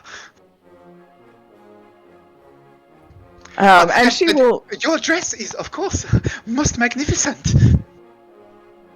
She will make small talk, but try and position herself with her sort of body facing out. So, if the queen is in a social mood and decides to approach, she will look approachable.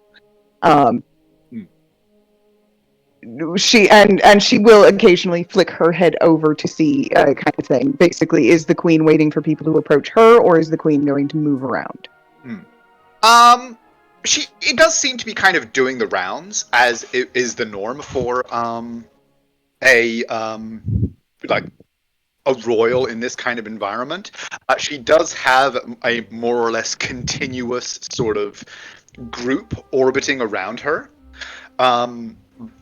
But it actually isn't very long before she does, like, bringing this group in her wake, make her way over, and indeed, like, approach you and Uther. Your Majesty, and she will bow, or curtsy quite low. You have honored me so tremendously this evening, all of us, in fact. It is a very great pleasure, Lord and Lady Lionsbane, to host you, and of course, to give you all due honor. I know that, well, after your victory at the Concours, I had imagined that your service to our two nations was complete, but it is. I have been the most gratified by your continued assistance, and of course your gracious acceptance of the commission.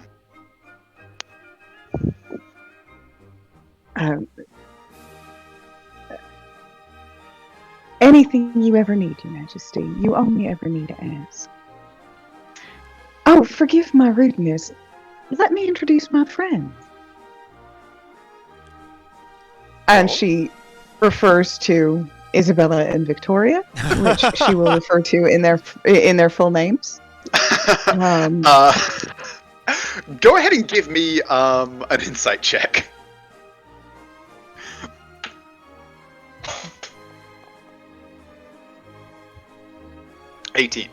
I'll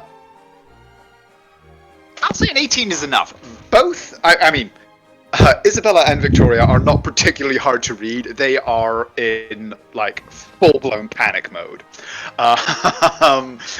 Like, just kind of waiting for the sword to drop, kind of feeling pasted across both of their faces. Both of them being so easy to read, you kind of glance over and look at the Queen, who kind of gives you a sort of small little smile at how obviously out of their depth these two are, and how unaccommodating of that fact you are being, seems to cotton on almost immediately as to the sort of dynamic that is happening here. And, like, essentially kind of launches into a kind of interrogation of both of them as to, like, oh, indeed, and who are you, and what is your title, and where is your family from, and like, all of these things that kind of force them to give answers that basically say, oh, yeah, you know, we are, for a small pond, we are big fish. This is a much bigger pond than we are used to.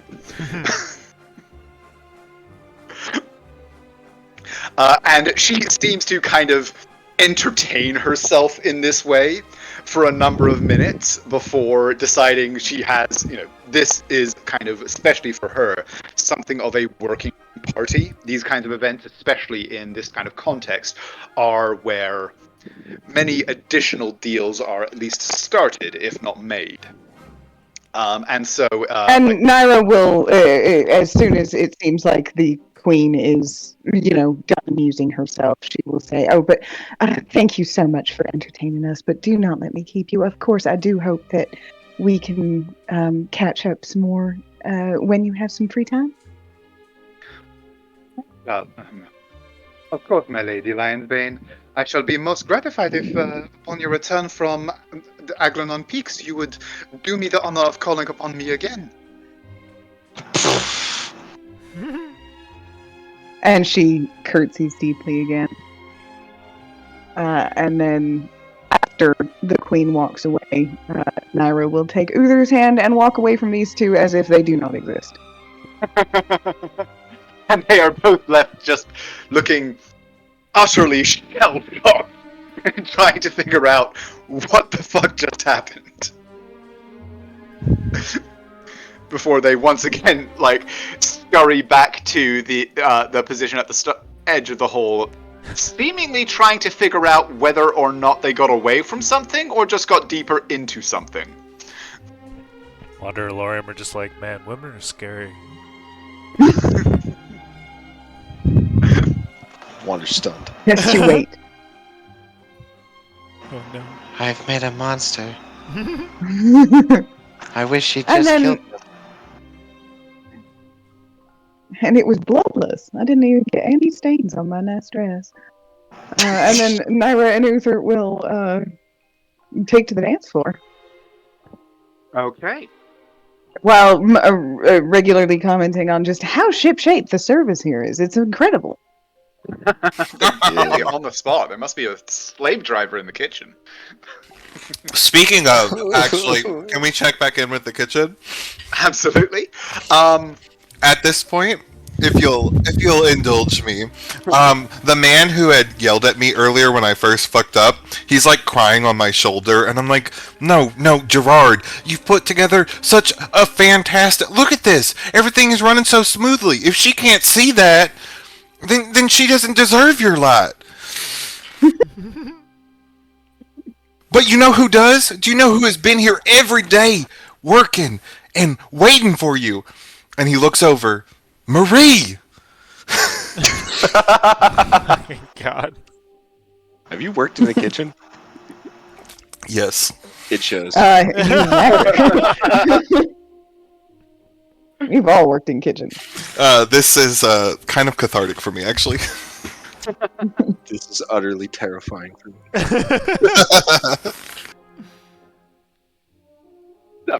With various shenanigans ensuing behind the scenes and the dance progressing in the hall itself, is there anything else that anybody wants to kind of do while here as the party continues?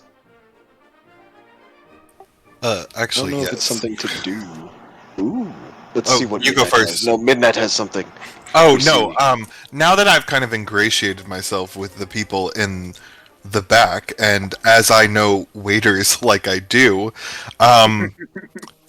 does any gossip filter through from the party, from them gathering drinks, giving food, things they've overheard? Is there any gossip that filters through that I think is interesting? Go ahead and give me a perception check. Oh, I lost myself. Hold on. I blended into the corner. You said perception, right? Perception. 23. Okay. Yes. I mean, there is an almost constant stream of gossip through the kitchens. Every new relay of returning servers brings some new tidbit. And so, yes, there certainly is a lot of gossip on offer. Are you trying to pick up any gossip about anything in particular? Kind of like what I was talking about earlier, like what are the opinions of people on this treaty that's happening, and then on the trip that has been entrusted to the lines of the Harassian coast.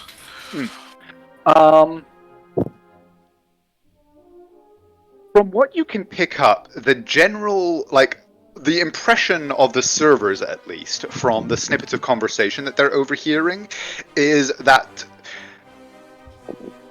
for all of the grand speeches about the nobility of cooperation and everything like that, the primary topic of conversation is greed. Should trade routes to the north reopen, there are very many people in the hall that would become very much wealthier. And that seems to be their primary concern in this environment. A lot of the topics of discussion are about the possibility of reopening various specific historical trades, the potential effects on markets based on the historical records of what goods the dwarven kingdoms particularly indulge in and things like that. So there is some discussion of like genuine cooperation and things like that, but for the most part, people seem to be concerned with what this will do to money on the front of money. But that being said, the overall kind of opinion of it is that this would be an exceptionally good thing. There are very few people who seem to be upset by what is transpiring here. Okay. And then I'm sure at some point I heard about these two ladies who just got like socially bodied by Naira and the Queen. Oh, the kitchen was watching it happen. Oh yeah, we were taking bets, and I made some good money that I couldn't touch, so I gave it back to them. Oh God, you broke them in half! But that's all I wanted. Okay, Wander. It's not necessarily something to do, but it's something that might have been noticed. Well, after the queen like walked down from the throne and started milling about, just for a short time, like a few minutes, maybe even less than that, Wander's gaze was just locked on her, and that's it. Then he goes back to looking around at watching the rest of his family members. Okay, let me.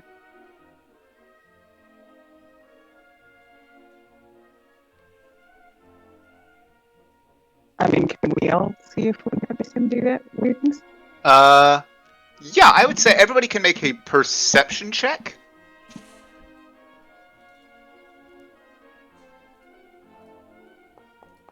And then DC 15, you can make a insight check.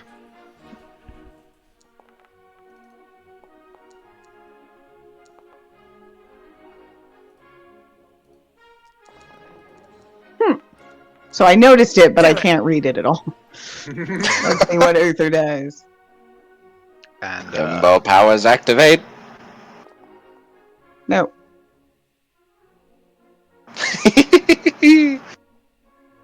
oh, hang on, why is that only +6? I mean, that should be a Only? 16. 16. She's a queen. She's pretty good at this. Okay. That checks out. Yeah, Wonder, what do like from those of you people that are like, what kind of vibe are you giving off, if any? For those who I mean, he's noticed, Wander. yeah, the same moron, always. But in this situation, he seems to just be watching her as though something she said kind of resonated with him, and then just leaving his gaze on her while he, disappears into the mind palace, as if like to not lose what he's thinking about. While you are walking the halls of your mind palace, a lady in waiting breaks off from the queen's orbit and actually approaches you, and kind of, positions herself politely next to you and says, "Would you, would you like an audience with Her Majesty, Sir Wanda?" And it's weird, but it happens every once in a while in the party. The party's used to it. He blinks a couple of times, and as though like coming back to the present, and he says, "No, thank you." And he doesn't let his eye leave the queen. Very well. If that changes, please do let me know. She would be honored to speak with you. And yeah, she will. She leaves you to it then. Man, there was a guttural need, an instinctual need to just say yes. When she was like, I "Should don't know why you didn't, because that would have been amazing. There was a need, but no. He's too busy thinking. Fair enough. The party moves on into the evening. Sun sets outside, though there is little enough difference to the atmosphere and the illumination within, with the glow of the chandeliers above, providing a festive atmosphere as the music and dancing continues. The relay of servers never ceasing as you are wined and dined to your heart's content and stomach's content as well. 1, 2, 3, 1, 2, full drink. Say again? Nothing. You mentioned a chandelier. My brain. One thing that does happen is a server will bring a tray of pastries over to Naira.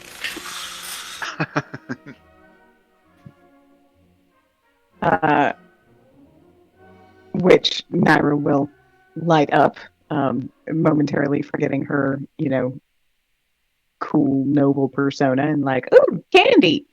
And then she will look around for midnight.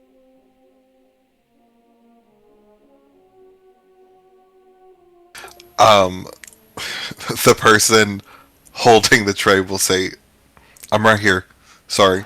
Oh! You got a really good disguise.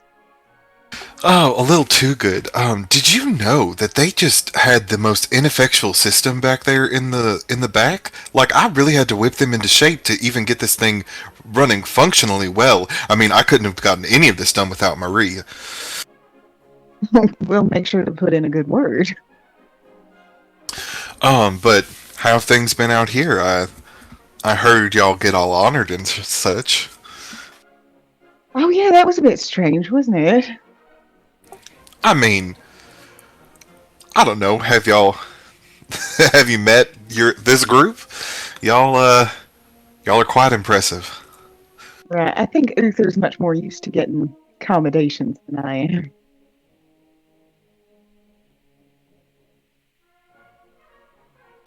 I'm glad you're here.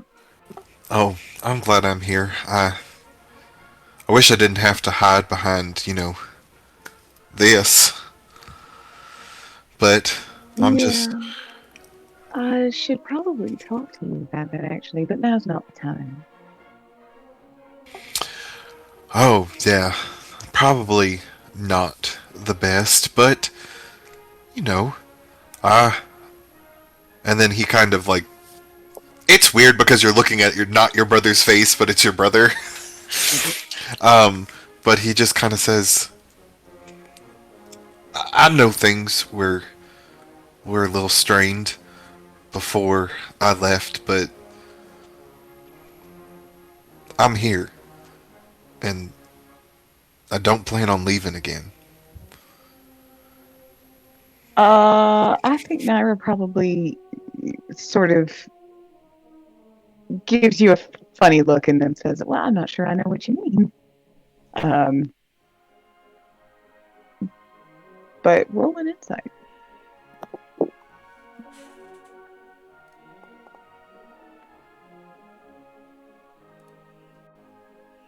Yeah, she seems like she's not sure what you mean.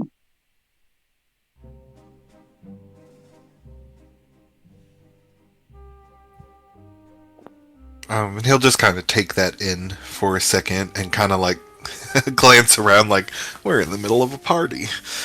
Uh, and just say, well, regardless, I'm here for good. I don't. I'm not leaving again.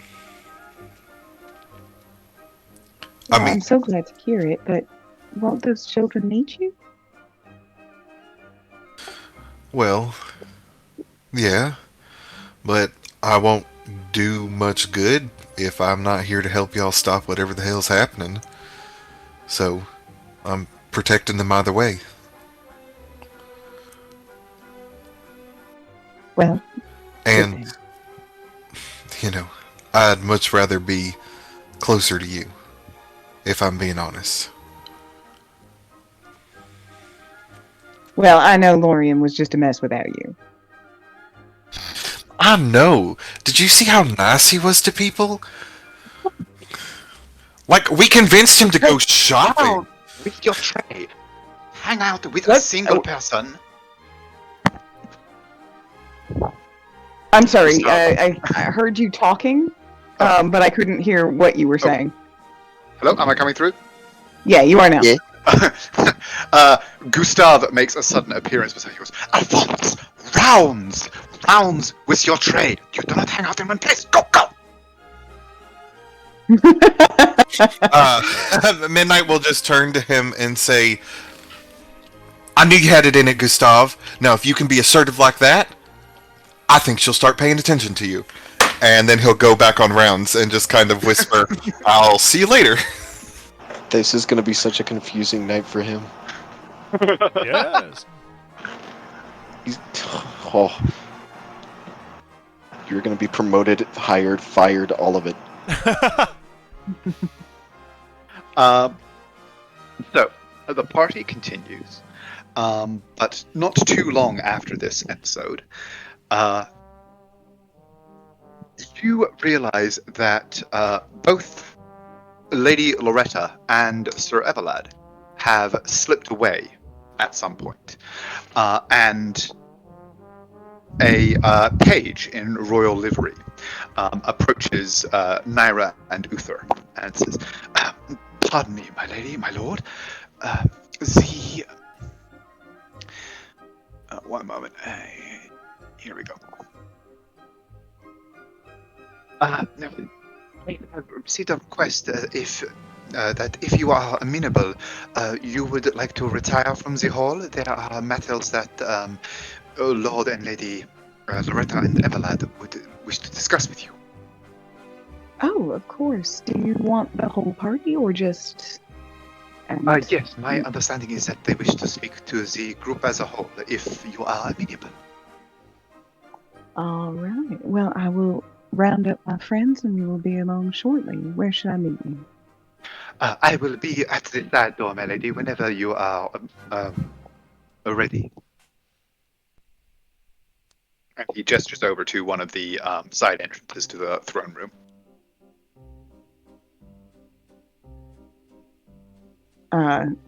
Then, what was the name? Gerard? Gustav. Gustav. Naira will stop the first server that she sees and ask for that nice young Gustav to be sent over. The name that Midnight was given? Alphonse. Oh, Alphonse, Alphonse? yes. Alphonse, yeah. So ask about if they could send out that nice young Alphonse over. And then she will go and get Wander and Lorium as well. Okay. You are able to wrangle the group in fairly short order and make your way over to where the page is indeed patiently waiting at the indicated exit. And let's actually just take a quick 5-minute break here because I need a fresh drink. And so let's pause here before we head to the next scene, and I will be right back. Yay! Okey-doke. Break time.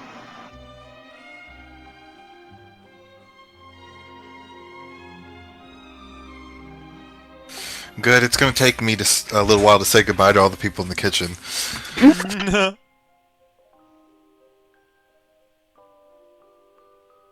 I have wanted to do what Midnight is doing right now for like the last year. Just walk into a kitchen and see how many people I can boss around. I honestly, it did not occur to me until I was like, wow, what I originally wanted to do failed so spectacularly. How can I salvage this? And so I was like, I'll just take over the kitchen. Yeah.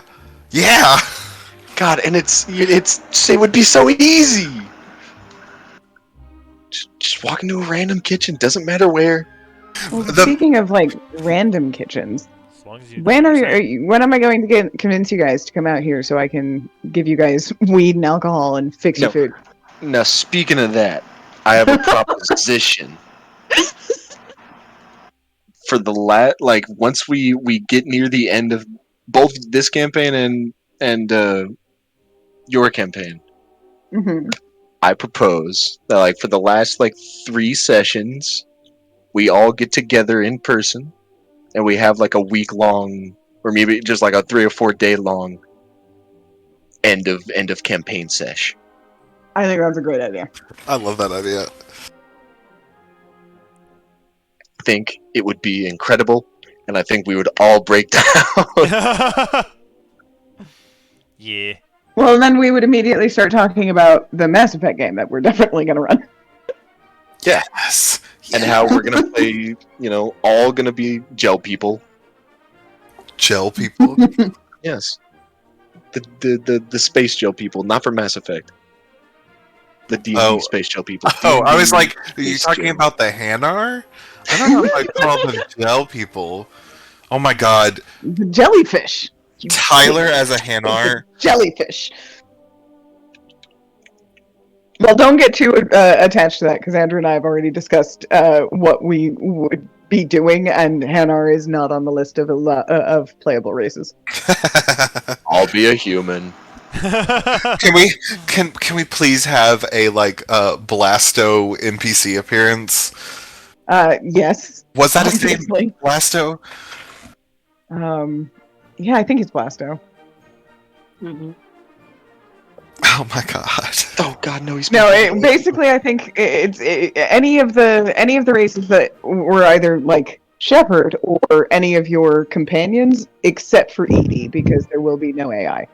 Oh. I was gonna play a wizard robot. It's pretty much what Wander is, honestly. Wizard Yeah, robot. yeah. Checks But out. Anyway, I'm hell just gonna- yes, in terms of like getting together and doing a thing. I was probably going to invite you guys out for my birthday next year anyway. Yeah. Yeah. Or I will cook a lot of fancy food. And that's like Basically, any excuse to do that, I'm delighted. and that's near Halloween too, right? We could like bring costumes. Oh, it's the week before. I have the best birthday in the world. It's literally a week before Halloween. I start the holiday season, but nobody's been too busy or tired. It's great. Mm-hmm. I've never known what that's like. I was born 2 days after Jesus, Yeah. and he tends to hog the spotlight here in Alabama. A little bit. And when I said after Jesus, I did that in air quotes because, you know, not the actual date, but sure. Yeah. Apparently, he was born sometime in August. End of the harvest season. Yeah, that's apparently when it's supposed to have been. Okay, what does that make him? Like a scorpion? Ram? Leo. Leo. Yeah. That makes sense. And I only know that because that's my star sign, because my birthday's in August. Yeah, Oh. but you're at the beginning. That's true. If he's at the end of Shouldn't August, then he after? might be a different one. Anyway, sorry. Got completely sidetracked. Oh, I forgot to get myself a drink. So, We'll see. proceed, but I won't be able to participate. I mean, does anybody mind waiting? I don't mind waiting. Don't mind waiting, no.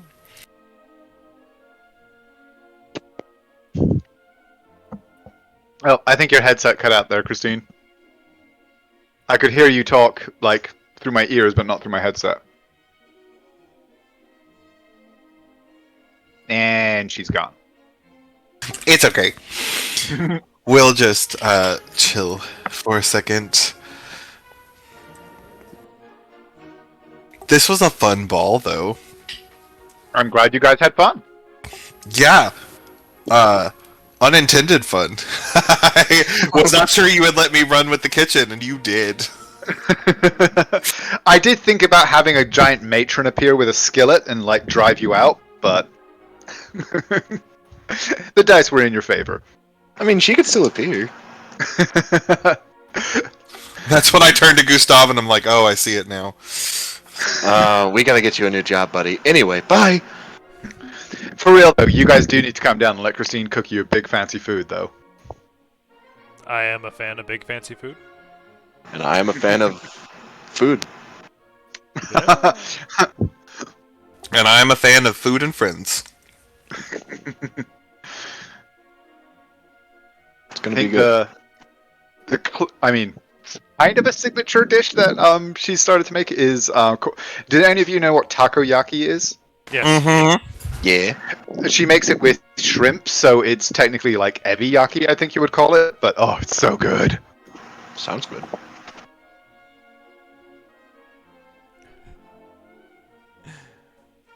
God, now I'm gonna like brain fuck myself by being like, man, I can't wait for this campaign to end. I'm gonna be so excited when we get to the last session. And I don't want it to end. Uh-oh. Mom's here. What? Hachi What's excited. happening? Hachi doesn't either. No, he's freaking out because May just walked in. He has too much excitement for his little body, so he has decided to share it. My drink will be ready in about 2 minutes. I apologize for the delay. No worries.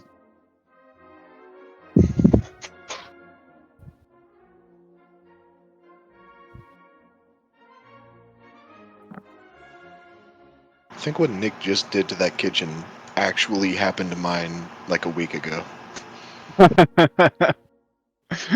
Oh, a random server nobody's ever seen before walking in and taking control. Just complete and utter chaos, being forced into a ship-shape operation, and now the second he leaves, it's gonna collapse. Oh, 100%. I can't wait to hear about it collapsing. But like, oh, yeah, that was me working through some. Like that. Is Marie real? Not the name, but I've definitely had that conversation before in the kitchen during a shift. It's weird how like prison and a kitchen are so similar. Like they just forge you into a person. Mm-hmm. Mm-hmm. It's strange how people go to prison and then they go to kitchens. There's an image I saw of it had two stills from Pirates of the Caribbean. One was the British Navy all immaculate in their uniforms. The other was just like the haggard pirate crew. They were labeled front of house, back of house. Yes. Yep. I was like, yeah, And that for some checks weird out. reason, front of house thinks it's better than back of house. No, my favorite thing was someone posted it's the scene where the like Navy guy is walking down the steps of the ship and the ship's like exploding around him, and it just said me during the brunch shift. And I was like, oh, I've been there. This is real. This hurts.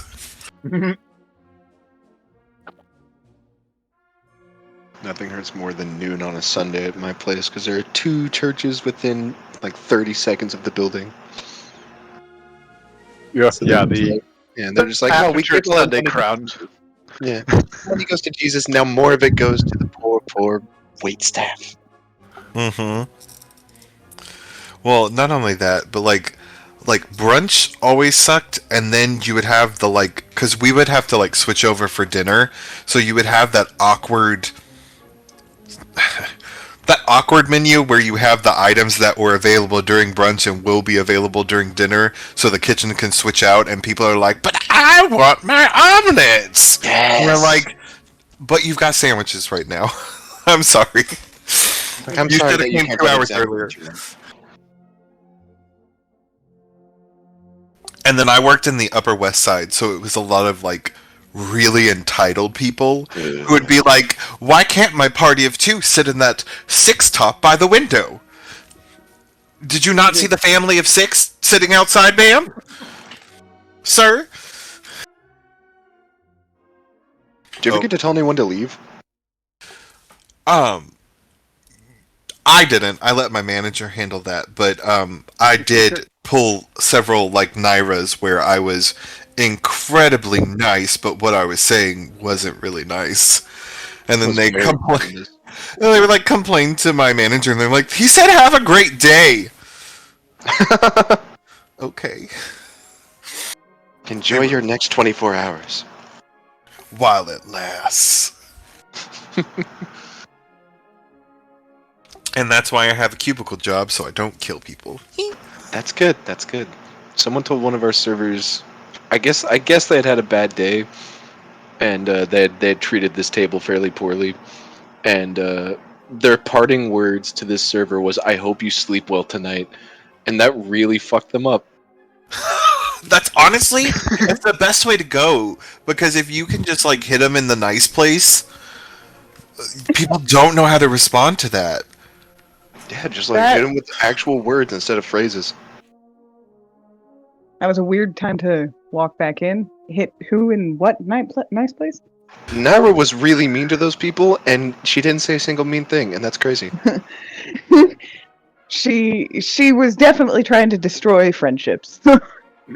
I think there might have been the beginnings of lots of success. I hope you never manipulate any of us like that. You mean again? What? No. Again.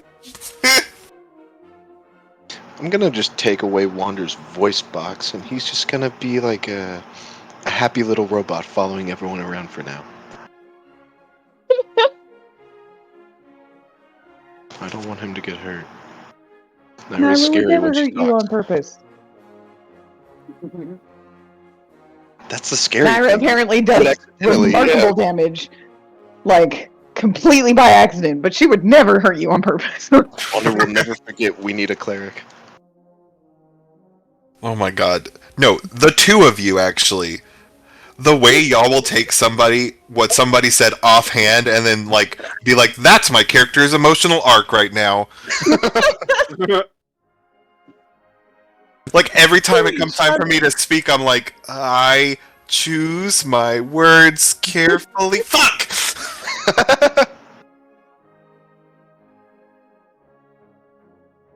Yeah. Well, I gotta tell you, ever since Tyler was just like, "Hey, yeah, maybe we could totally do that character that you've wanted to play for like a decade," I'm like, Nyra, who?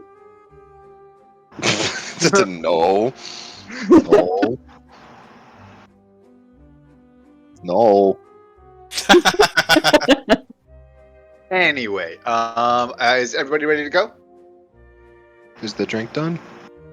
Yes, I have my drink Yeah. now. Stand back. I'm ready. We go. Then let us resume. Upon your approach, the page bows, motions you through the door, and leads you through several internal halls through the palace to a quieter section. You can still hear the music from the hall as a distant kind of background, but then they lead you to a fairly nondescript looking door, which opens into a comfortably appointed, what looks like a small library or a drawing room. That he gestures for you to enter, within which you see the familiar faces of Lady Loretta and Sir Evelyn, who both rise from their chairs to greet you.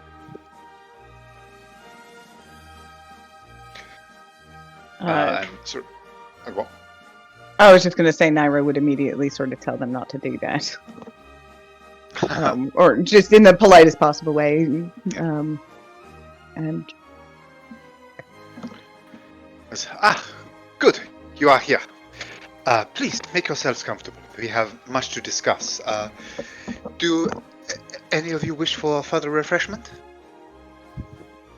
We have a little wine, but if you have not yet availed yourself of the petit four, they are most agreeable. Oh, I love tiny cakes.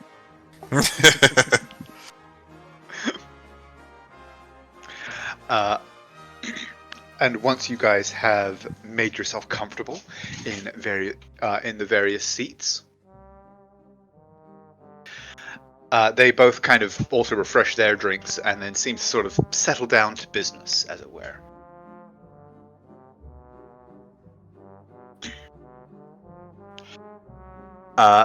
Sir Abelard seems to be taking the lead on this portion and leans forward and says, well, you have accepted the commission as you indicated that you would, and for that you have our thanks. But, well, I suppose now would be a good time to discuss specifics. There are a number of things that you should be aware of about the precise plan for sending the accords and the tributes north. And, well, a number of potential complications as well that I wish to give you all possible warning of. Please, thank you. Anything that will ensure the success of this trip. The tributes that will be sent are, of course, as you would expect in a situation such as this, fairly extensive. Not gold or anything so crass. The dwarves being who they are, they, I imagine, would look, well, if not disdainfully, somewhat bemusedly on any gifts of that sort. However, there are a number of things that, since the cessation of trade, they will have been deprived of. Goods that can only be found upon the surface. Wines, perfumes, textiles, things of that nature, timbers, exotic, and the like. They are to be sent with the Accords as a reminder of the benefits that such an agreement could bring between our kingdoms. And as I am sure you understand, they will take a decent amount of space. Therefore, you will not be going alone. The tributes themselves will take up approximately 3 wagons, and a squad of 12 soldiers will be sent to accompany you to drive the wagons and ensure that you need not trouble yourselves with seeing to the animals and such. Are there any arrangements that you would need to make for the travel?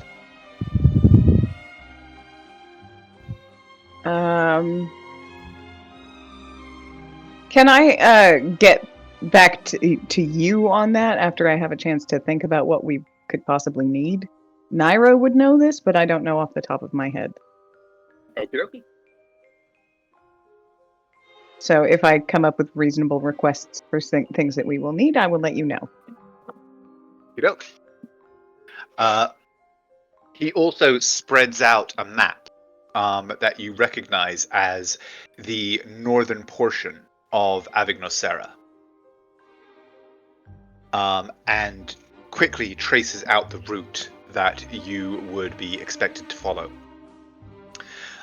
Essentially saying, for the first portion of your journey, it will be fairly straightforward. You will wish to follow the Salorana River to the north. There are well-maintained roads that run parallel to it and will make that portion of your journey fairly easy. However, unfortunately, beyond the Navesta parallel, which he kind of puts his finger here where the foothills begin, no road can follow the course of the river. It tumbles through rapids and over cliffs. There were never any tracks that were even attempted to follow its course. There were once roads through the foothills and into the mountains themselves, where histories tell us that the dwarves maintained it was called a highway, given its position up in the areas of rock. However, its precise location and the routes to it are, I am somewhat lost to time, I am afraid. Even where the exact route known, there has been no frequent traffic, certainly no patrols of any strength or anything of that nature in that area for, almost a century, since before the fall of the Empire, truth be told. And therefore, the precise route that you will need to take for the final portion of your journey to find this dwarven highway is, there will be a measure of exploration involved, though I gather from your reputation and from what I have seen of you so far, that will present little difficulty to yourselves. And he kind of looks somewhat kind of like, yes? We're all like, well, yes, that is what you have heard about. Like, I think we're just accurate. like, Bon. Of course, we do not expect you to stumble northward with a kingdom's worth of tribute blindly. As soon as the writ was received, the idea that such an expedition may be undertaken was thought of, and riders were sent north to gather what intelligence may have been available. I am afraid, however, that their initial reports have not been very encouraging. Many of the old roads that once led north during the days of the Empire have been washed away or blocked. The landmarks, the villages and taverns and watchposts that used to be used as markers for navigation are sadly no longer, as visible as they once were, and certainly not inhabited to any significant degree, according to the reports that we have seen. I do still have men in the area attempting to scout and find a more valid path, but, well, I can only hope that they will be able to find you during your trip north. Well, I will be sure to let them know what I discover and learn upon the way. And if I can improve any of your maps, I would be more than happy to. And he kind of looks taken aback a little bit, and says, "You have an interest in cartography?" Uh-oh. Yeah. Naira, yes, lights up. I do indeed. I I have detailed the occasional map. Well, yes, I mean, certainly any intelligence that you could provide us as to a feasible route would be most welcome. And quite Should- valuable, I assume, yes. Yes, certainly. Should you succeed, the guilds will. They will fight like they will fight most viciously for any information that you could provide that would enable their trade. Was he about to say cats? I No. think he was.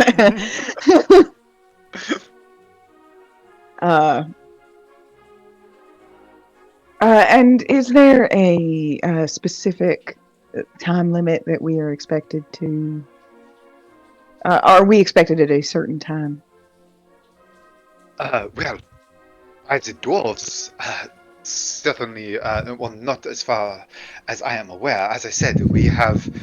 Well, there is no currently formal method of communication with we have no such thing as an embassy or anything of the sort. And so, well, the accords and the tribute that you will bring will, in essence, be our reply to the writ that they sent. Of course, the sooner you can return, the better it will be. But, no, there is. I mean, it is a job that will be better done properly than quickly. Understood. Although, as I said, speed would be beneficial to all concerned. The sooner that firm news can be received of their assent to the writ, the better for all relations.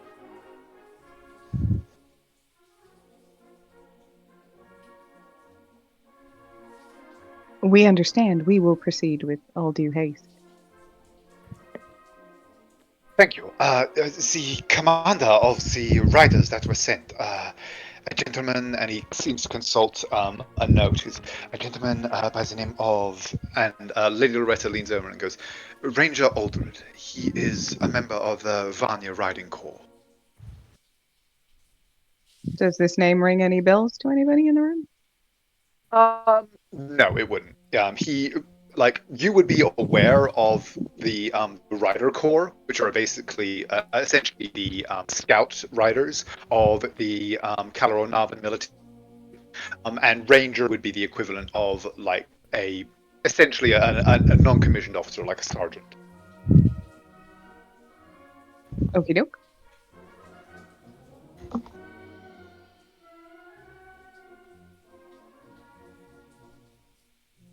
And he says, now, the wagons are being prepared as we speak, and the soldiers will be ready to leave anytime after first light. Although I imagine after the events of tonight, you will wish a moment of respite, but we will all be amenable to leaving tomorrow. I believe so, yes. Magnifique. Well then, it remains only then for me to thank you once more for the life of both the lady and myself, and the lives of all those who would have died in the needless war that we were heading to. May fortune travel with you as you head north. And may it stay with you as you remain here.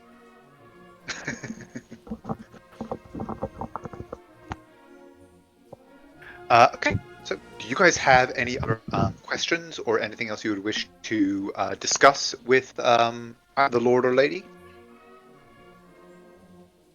I got nothing. Nope. Yeah? You do? No. Yeah, we're all like, Sir you? Evelad, then. You? Really? Sir Evelad then folds the map back up into kind of a leather sort of binder, and presents it to you, Naira, and says, "This is a copy of an Imperial era map. As I said, unfortunately, many of the roads and markers will no longer be available to you, but I hope it will be of some help. And again, any corrections that you would be able to provide would be invaluable." Quiet. Say again? I said quite. I thought you said quiet for a second. I was like, oh damn. Damn. So, you are all kind of like once again thanked and able to return to the party. Is there anything else that you guys wish to do at the Summer Palace or the Fete in general before the night draws in and you retire? I mean, nope, Go you ahead. first. Nope, you go Nope, ahead. you first. Mine's a joke. Mine too. Okay. I'll Midnight will just make his way to the kitchen and make the most messy, most like outrageous I quit moment. And then as he gets ready to leave, we'll just plant a big one on Marie and leave. As you swan out, you just you hear one of the servers go, "Who the fuck was that guy? Do you recognize him? Who the fuck was he? Alphonse? We don't have an Alphonse here. Who the fuck is Alphonse?" Leave him guessing one more. Naira. Naira is just going to look for an opportunity to separate those two girls from each other and basically be like, well, you did fabulously, but the other one embarrassed themselves.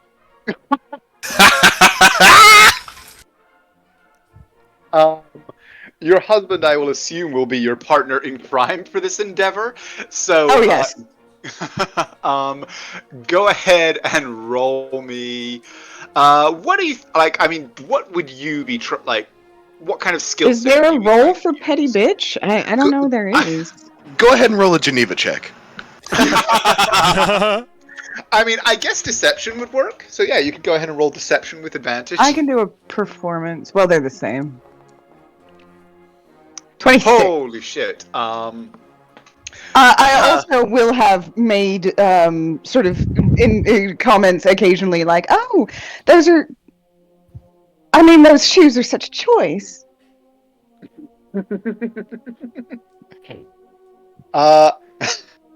So you spend. Oh, you must have gotten the invitation at such a last minute to wear last year's fashions. Damn! You spend a portion of the remainder of the evening very effectively deconstructing both of these girls. I think you meant eviscerating. Leaving them like both. Like, neither of them seem entirely certain who they are to you or who you are to them by the end of the night, but they do both seem entirely certain that that bitch Stephanie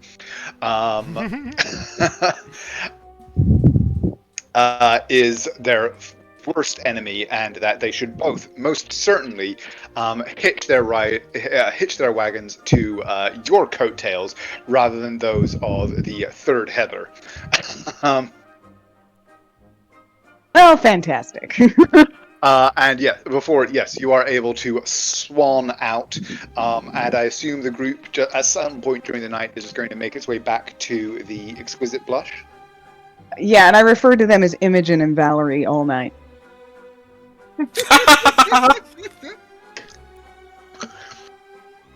With a 26, neither of them dare to correct you.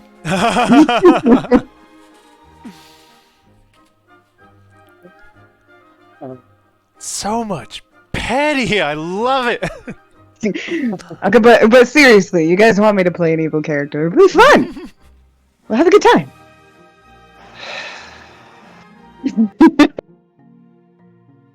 But at some point, as I said, the fate does continue long into the night. You are able to remain in the palace, concluding your business or simply enjoying the finest food and drink and your status as celebrities for as long as you wish, before eventually making your way back through the thronged streets to the Exquisite Blush, and to the rooms that are reserved there for you. By the way, Uther and I did refer to Lorium as Sir Lorium and our knight the entire night. As did everyone else.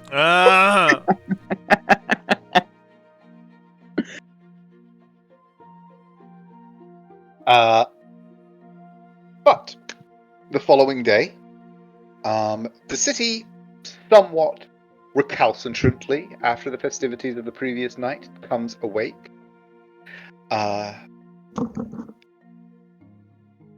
The people making their way with various stages of hangover back out onto the streets as you yourselves are awoken and able to prepare to go about your business. So, do you guys want to take a few moments and discuss any preparations that you may wish to make? I guess I gotta choose my spells. I mean, good luck. First time? I still haven't had a chance to Right. do this. First time.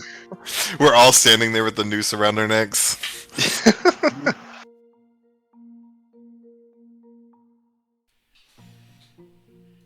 You know what? I just realized I had a missed opportunity. I could have had the wait staff only bring Lorium water the entire night. You are. One of them you would have just- died. You wouldn't have known it was me. Die. Like, seriously. It wouldn't have been. How would you know? Everybody How would thinks there's a performance being put on as somebody just gets mercilessly beat to death, and then when they see the glaive go through his fucking clavicle, then they're like, oh, wait. They still think it's part of the major image. True. We need a cleric! Wander breaks down. Chair, give him a chair. Actually, may I get a re-import just so I can have the how to disguise on my sheet? Certainement.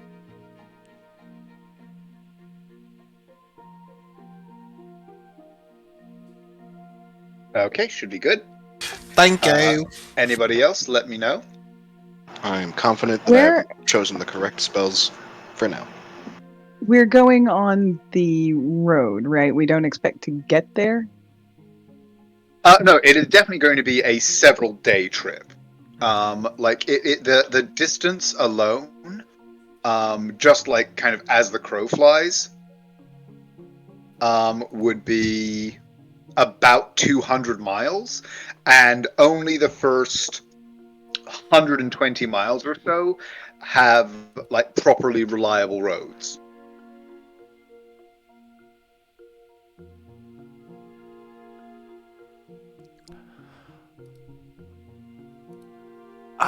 I'll take a re-import. Wait, we can just do that ourselves now, right?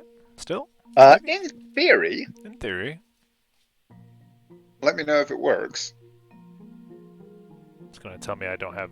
Oh, well, wait. Wait, it might have.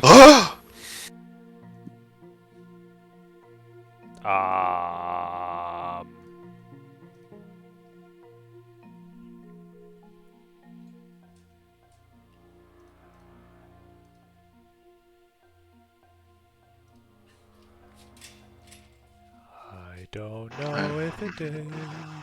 I still don't have permission to browse the host system file. Okay. This is so sad. Import. Alexa, play Despacito. Okay, Wonder, you should be good to go. Yay! And yeah, it's the same for me. Lauren, I I'm just don't. going to go ahead. Yeah, I'm just going to go ahead and give you a re-import too. Thank you.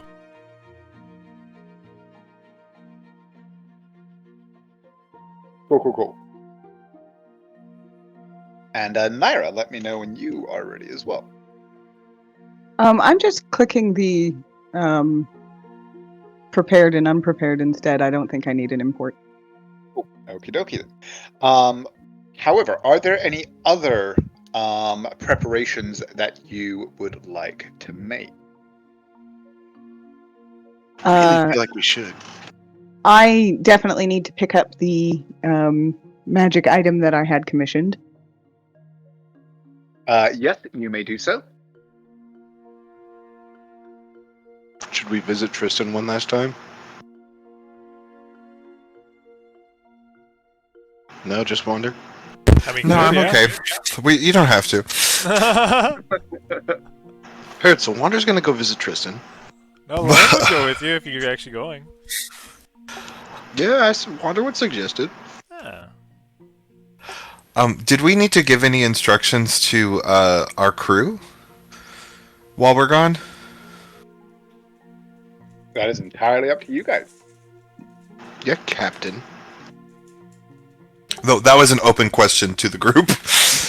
Do we need to, like, is there anything we need them to do, or, like, do we have any kind of, like, these are your resting orders until you hear otherwise? Be prepared to sail upstream and save us? I mean, Lorium did give him a lot of money. Yeah, but we should definitely let them know. Like, we already told them, hey, we're probably gonna disappear a lot, but we should definitely let them know, be like, hey, yo, no, this is happening now. Do you want to go do that in person, or do you want to text him? You could text them if you don't mind. Uh, He did warn He them. needs to, do I get to wear that, or Actually, yeah, I want to see what Wander comes up with. oh boy? Well, it happens. No one can stop it now. No one can stop it now. Boop. Okay, and who are you sending it to? I am going to send it to Shala. Yeah. Okay. I think she's probably the most trustworthy. Probably. Marco seemed like he had, like, his head on his shoulders, But he's boring. Big Hammer. We talked to Shala because brain. Okay, too. rude. I mean, honestly, I think we should talk to Samson, but that's just me. I have a feeling that even if I just message him, I'll explode. But to So Shala, what is the message that you send to Shala? well, you all did this. We are leaving. North. There are no us. I'm just typing it out. Right. Do not leave city.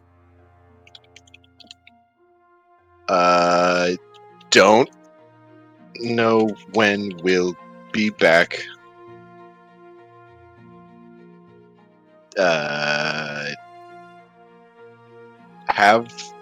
No.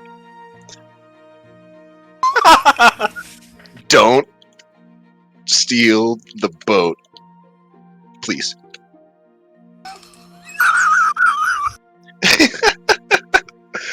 No, I just gotta,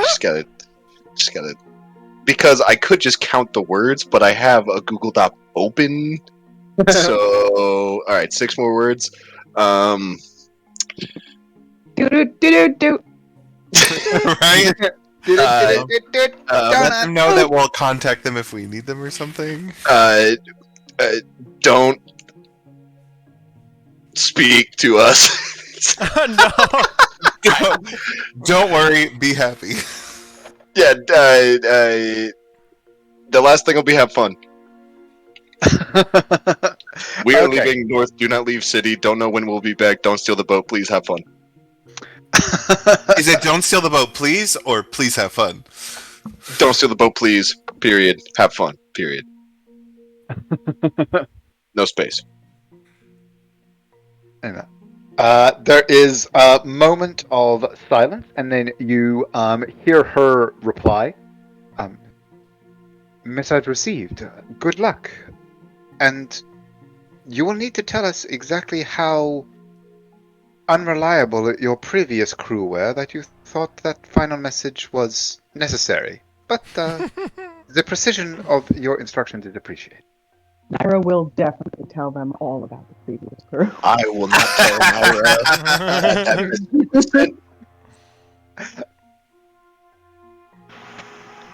They know now.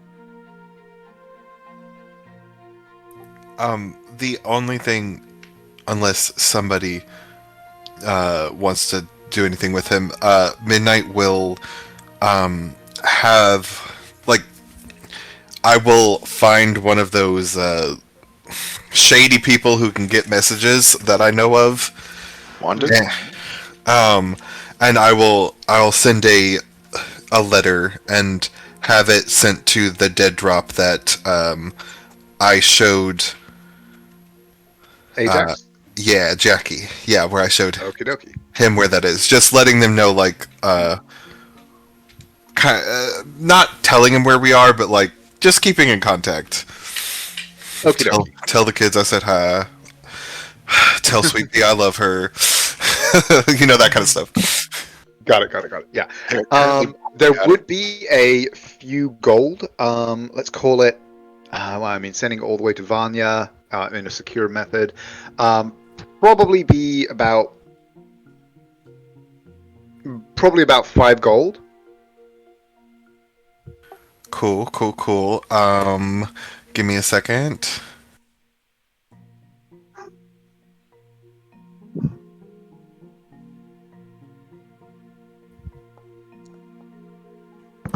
I dump my bag and 5 gold comes out, and I didn't even have to touch it. That's so weird. Okay.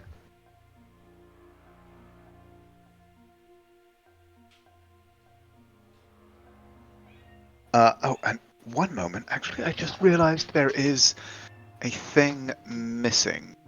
So do discuss any other preparations you would like to make while I sort this out.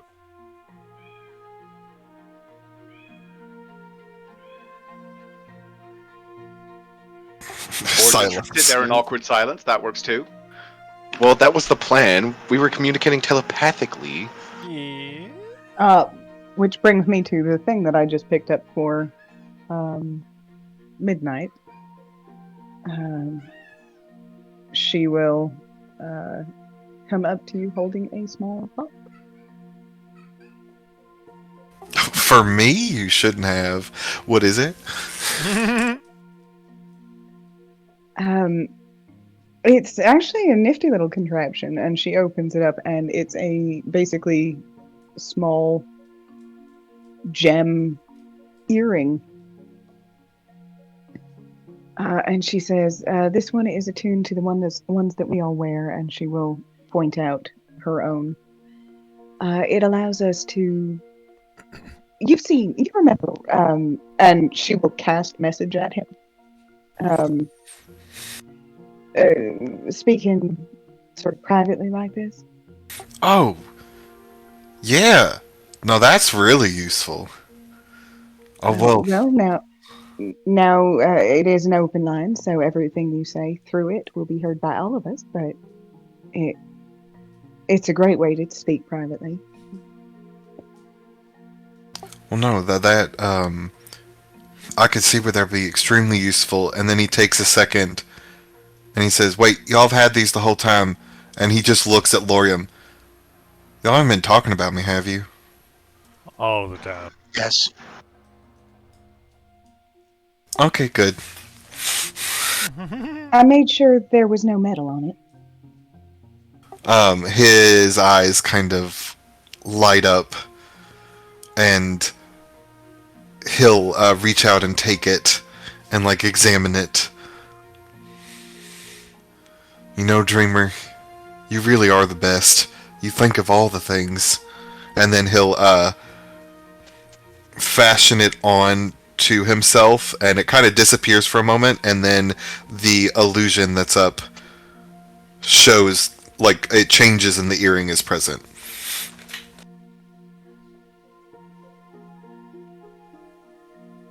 Well, it suits you fine. Well, thank you. And then through the earring, you just hear Midnight has entered the chat. Oh my god.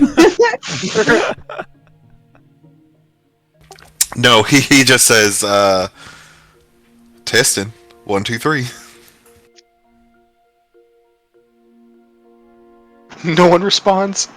Oh, well.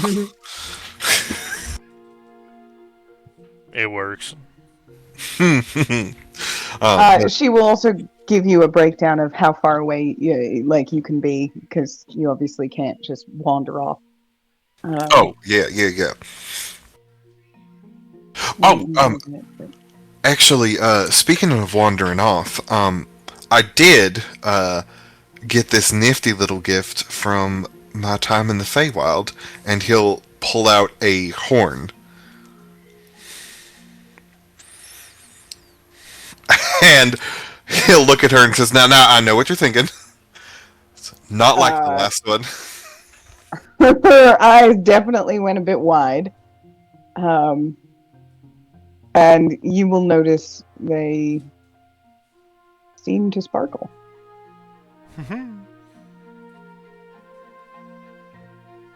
As she immediately detects magic on them. It is the...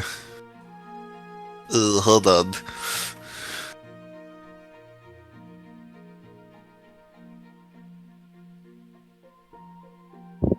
I'm not sure what kind of magic it is, but he'll say, "I'll show you." And in his mind, he will just think of Lorium and blow into it, and nobody hears a sound. Oh wait, never mind. I don't do that. I don't do you that. did. You thought of Lorium and you blew.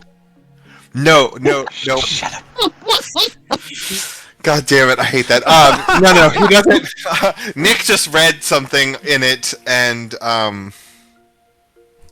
Oh, no. Okay. Yeah, no, he would hear it. No, I was reading the part that said deafened, and I missed the word not. Fair enough. That would be a very, very niche item if you needed to be deafened for it to work. But, Naira, you detect an aura of abjuration about this horn.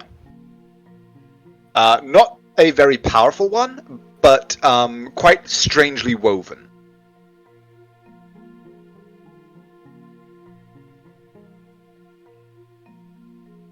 Well, that's very nice. I'm not sure how helpful a horn that doesn't blow is, but I mean, it's very exciting.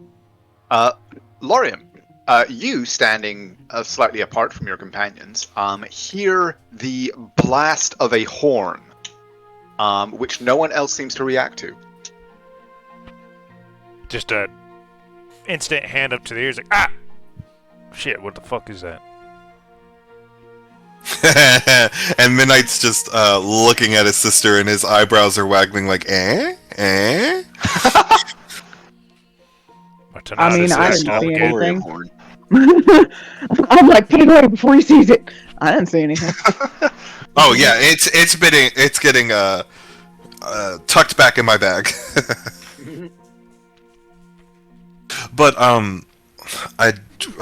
what's the distance on the earrings? 120. Cool.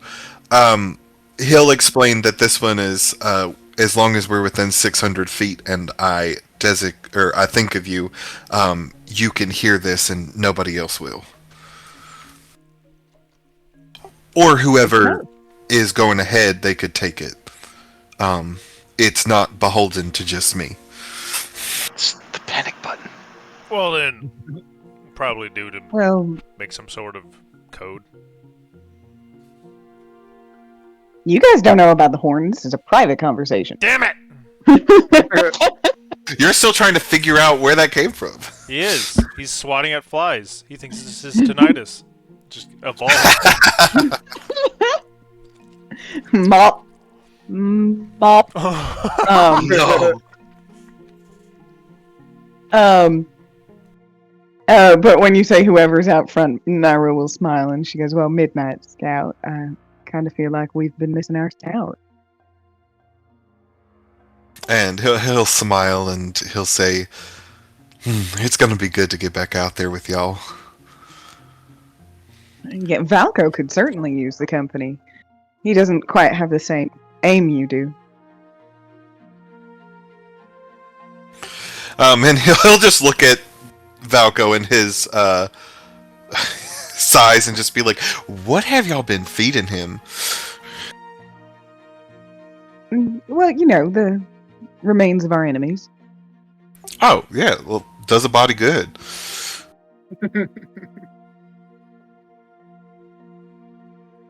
And that's all I had, so...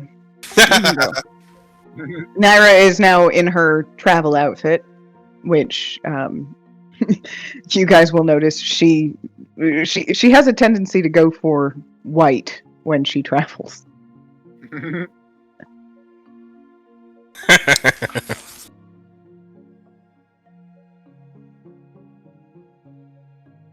It doesn't have to be a thing, but Wander will, in fact, go visit Tristan one final time. Okay. I will go with Wander if Wander is going, by the way. The mention of Tristan, Naira would want to go see him. Same if it's mentioned. Does Midnight want to go? Well, I mean, if everybody else is going. Might as well, right? Midnight and Uther could hang out. That wouldn't be awkward at all. The alternative. Oh, God. Well, we go check up on Tristan. Okay. Well, you are certainly familiar with Tristan's location. The cloister of the Order of the Argent Shield is on the grounds of the Summer Palace, given that they still have their formal position as royal guards of Queen Alarana. And though their order does seem to be going through something of a rebranding, shall we say, the cloister is still on the royal ground and is still functioning in the same way that it always has. You guys are, of course, all essentially immediately recognized upon approach and welcomed in. You meet Gwendolyn, who essentially seems to have taken on a sort of role of carer to a degree for Tristan during his convalescence, as he slowly kind of recovers and rebuilds a little of the strength he had when Argent was with him. Though he is still a much younger and frailer figure than the one that you traveled with for a portion. But you are led into into kind of a chamber within the cloister, but outside the kind of inner sanctums, where only members of the order are permitted.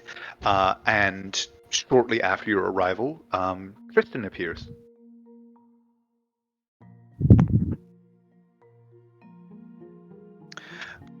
Hello! We don't need to, I mean, if is there anything specific that you guys would like to kind of do or say? Do you want to RP this or just do it in general terms? Yeah, it can just be general terms. Okay. That works for me. I'm sure it does. I was like, they're gonna make midnight and get introduced, and I'm gonna have to. No, it happens, but it. Do the monologue from Bring It On. Yeah.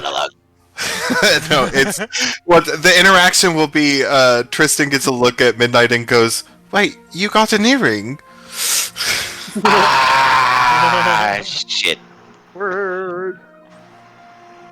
But anyway, so what kind of message are you, or questions are you bringing to Tristan? I mean, Wander just wanted to go there to say that we'd be leaving soon, and you know, just wish him well. Kind words exchanged. He will smile at Wander and just respond very enigmatically, like, he'll say, I knew you'd probably be leaving, and then he'll close his good eye and leave his bad eye open, and he'll just say, I'll keep an eye on you. Is my eye the bad eye? Oh, no, sorry. He'll close the one he can see on this plane of existence with, and just leave the one he can see on the other plane of existence open. Your eye is the good eye. Sorry, I should have led with that. He closes your eye and leaves his own eye open, and says that. There's one of the statements. You just caused Wander to have more stress. But yeah. And he'll wish you all luck, and he has dropped all of the affectations. He no longer calls anyone like Lord or Lady, except for Lorium. He still calls him Sir Lorium. Damn it! Midnight loves it. And so, the kind words exchanged, farewells given. You know that the convoy is making ready to leave from the grounds of the palace where you are. So are you going to head straight to kind of meet the convoy and say, hey, we're ready to go? Or are there any other preparations that you wish to make? And we can say that you would have made them as part of your journey here. Nothing from me. None for me. You Okay. ask that, and I always feel like I'm not, like I'm missing an important bit of preparation. Like you're like, this is obvious, you guys. Yeah, but like we won't know until we get there. Yep. Well, so essentially my question is: are you going to be readying your wagon, or are you just going to be traveling on your various mounts and the wagons that will be carrying the tribute? I feel my gut says that Uther definitely want to take our wagon. Yeah. Gypsy wagon Yeah. and rations. Oh, you don't want Wander's food? I see how it is. I'm by rations. I mean groceries, so we'll wander and cook for us. Foodstuffs for Wander to cook. Nice save. Yes, I mean anything of that sort will be provided to you by the palace quartermaster, who is overseeing the convoy, the preparation of the convoy itself. So yes, if basically any kind of mundane supplies, rope, any kits, rations or the like, you can add them to your character sheet. And just let me know when you're ready to be imported with those. I already got Man, 9. I'm good. Still feel like we're gonna be missing something.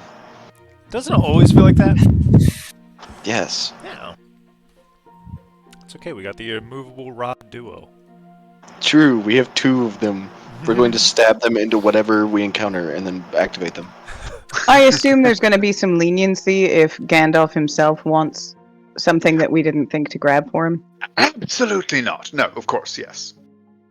In fact, he loses things. I mean, that would track.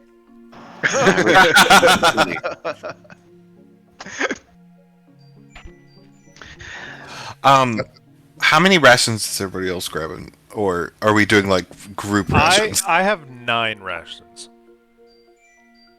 Naira definitely is going to grab her the example of rations that she has gotten you all used to, I presume. Okay, then I'll grab 10 rations for Okie myself. dokie. I wonder we'll just point out that if we do run out of food, that he does have create food and water, Oh, cool. just in case, someone's like, man, I don't know if I should get the 11th ration. Question: create food and water. Is that like gruel or is it good food? I mean, I guess I have prestidigitation, so it doesn't really matter. It's like gruel, but it's Wander, so it's like good gruel. I mean, It's like oatmeal. Um, Let me see actually if it gives a description. It does. It says mundane food. Or not mundane, fucking bland. Oh, fair enough. yeah, so Great I'll night. get 10 rations. So yeah, it is essentially oatmeal. Yeah. Just, if we run out of the good stuff, Is that what Tobias is doing in the back? Just absolutely. That's actually where Wander retired. He's got a level 10 cleric in the back just making food. do we have enough like potions and things? I have, just to give since we're probably all having a powwow, Midnight has 2 potions of healing and 1 potion of greater healing. I don't think I actually have any healing. I have a single normal healing potion. Well, I will definitely give you one of my potions of healing then. Nah, I don't need it. I'll be fine. I wasn't talking to you, I was talking to my sister. No, I actually do have 2 potions of healing. I I have just found them. Okay, no A worries. potion of healing. Alright. Are all the potions we have normal, besides the ones that aren't? Besides the ones that aren't. I think so. I don't know. I haven't looked at them. I said that like a complicated question. I just have the one greater. I think that, yes. That would be the only non-normal one, right, guys? I think so. Yes? Does Uther have anything on his sheet? Oh, let me double check that. I didn't look. Well, if the party resource page is still accurate, it says that we have 2 greater healing potions and a potion of speed. And 2 He has 4 potions of healing. Ah. I think someone drank the potion of speed, didn't they? Lorium, Yeah. that makes sense. during boss fight. Did not want to drop these. You actually had 2 of those. Oh, So I think Oh! you have I one was left. keeping this. I have actually done a pretty good job of this. I felt like it was.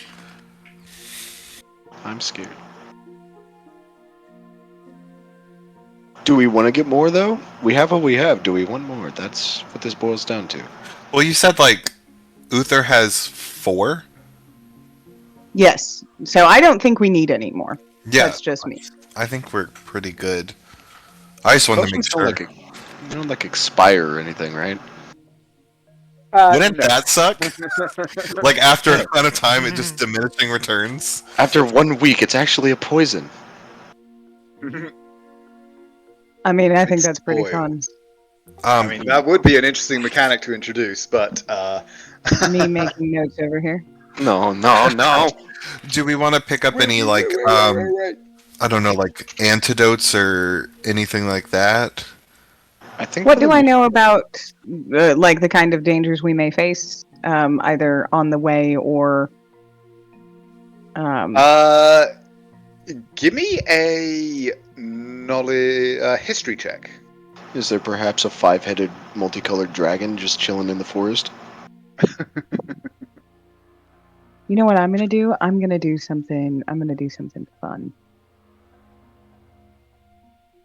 Uh-huh. 26. Holy moly. So records from the time are generally fairly spotty. Or records of like the mountains and the like. Most of them date from the from before the fall of the empire, and so are kind of spotty in this day and age. Most of the threats that were known to be in the mountains did come from savage tribes of orcs and goblinoids that that historically the dwarves and the imperial peoples had actually joined forces to fight against. There were, however, some more some rarer threats. There were several species of large predatory birds and animals. You recall the rocks that you fought near Isle Erlacus. That they are relatively common in the mountains. There were also reputed to be clans of other species that were not talked about in terms of being openly hostile, but also were not party to any treaties with either the Empire or the Dwarves. These included several clans of giants, as well as I said, several species of animal and such as like, and some of whom are were like monstrous but semi-intelligent, such as ogres and trolls, and others of which were more purely animalistic, particularly species that were known to burrow through loose earth and use this as a method of hunting in the mountains. Okay. None of them had I will. a particular reputation. I mean, you asked about antivenoms and the like.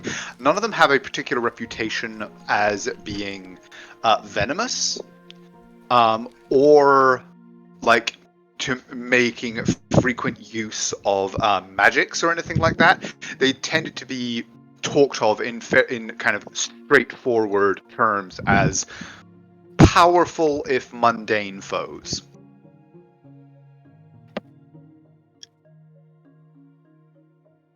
I will communicate that to everybody else and say, mostly it's probably just going to be brute force that we need. You know, like normal.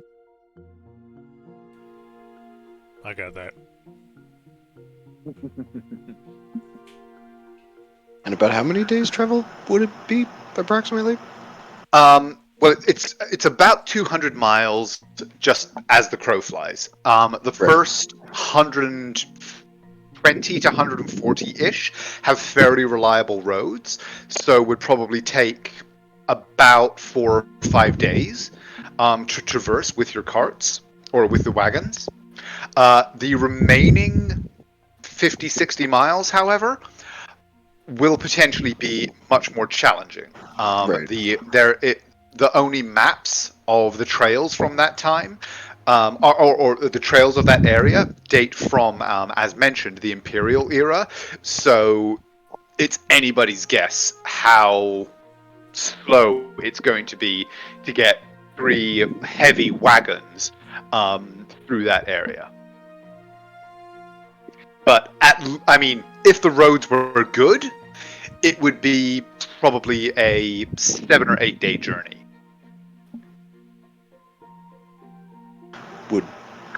Then I imagine leaving our wagon. I know we've agreed to take it, and we're gonna take it, but leaving our wagon would probably make it easier.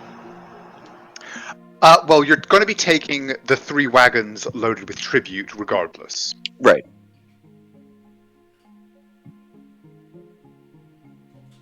So, you bringing yours as well. I mean, you guys did pay. You paid for the good one, kind of thing, when you were buying your wagon. So Paid it, off-roader much here. like the tribute wagons, is like it's got robust wheels and axles. It's a good, solid piece of travel gear. In addition to being comfortably upholstered. Okay, so as long as we take our time, there's not like, well, barring bad like pitfalls and shit like that. Mm. It's not as though it's just gonna fall. No, yeah, like you wouldn't expect it to just collapse without due cause. Like good on a bumpy road and it's just gonna fall apart. Okay. Yeah, no, you wouldn't. You certainly wouldn't expect anything like that, given your experiences with it to date. Just trying to cover all the bases while we're here, so we don't regret them later, which is Good gonna question, happen though. anyway. We're gonna be like, damn it, we should have brought one more ration. It do be like that. But yeah, you would expect, as I said, probably at least a 7-day journey. However, if depending on how easily you are able to navigate and how navigable the trails are, it could be potentially much more than that. So let's consider it to be like a 20-day journey.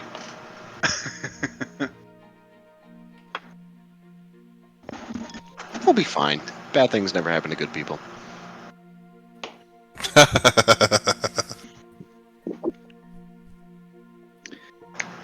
Well, So anything from anyone else? Yeah. I was going to say that's all the things that I can think of off the top of my head. Okay. This feels very final. It's scary. You make your way to the stables where the quartermaster is busily overseeing the loading of the tributes. You are introduced to the squad of guardsmen that will be accompanying you to the north. They all have the kind of "I am an extra" look about them. As you are introduced to each in turn, they are they all kind of confirm that they will essentially be, though their duty is to the safety of the tribute, they will ostensibly be under your command for the duration, given that on this trip you will be acting as agents of both crowns. Nice.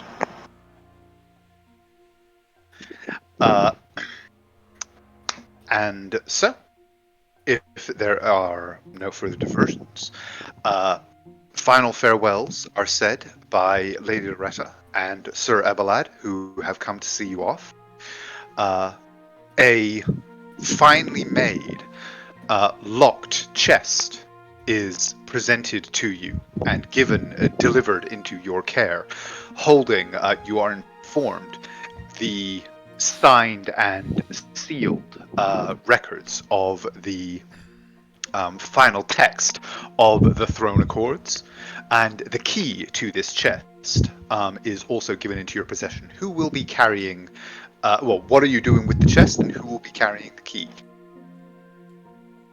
Midnight will be nowhere near that metal key. Naira will take the key. It will be either on Naira or Uther, and I will ask him when he gets here. Okie dokie. The chest itself is relatively small, but very kind of finely made and solid. It's probably about the size of a bread box, honestly.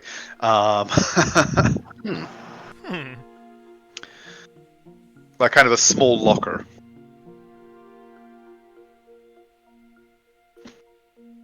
What are your plans for the chest? So we get Lorium's rope and tie it around Lorium. Really? We could No. probably attach it like a brandy barrel to the front of Valco. Yes. Yes. I mean, is that the plan? It is now. Unless someone says it's not. Honestly, he would be the best person for it to stay with. Because we could tell him Valco to it is. play like how he did with the sword. He could play keep away. There is absolutely nothing wrong with this plan. Okay. Now that he said that like that, I don't know. You are strapping this absolutely vital piece of diplomatic paperwork No. to your direwolf. Oh, but why No, not? we are not. No. It's Why going not? in. It's going in our wagon. If there is a secure, like if this was ever like a smuggler wagon or anything like that, if there is a place that we can hide it.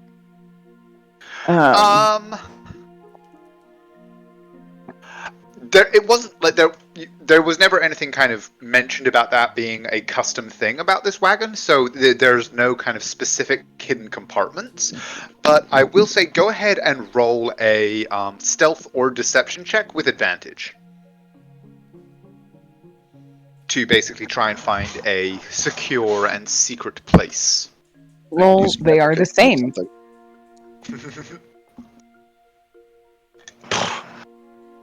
20, okay. I don't know how I managed to do this with a wizard, but I have so many proficiencies. Number go burr. Funny number. But okay. With the chest delivered and secured in your wagon, the final farewells are given. Salutes are passed from the soldiers to the guards.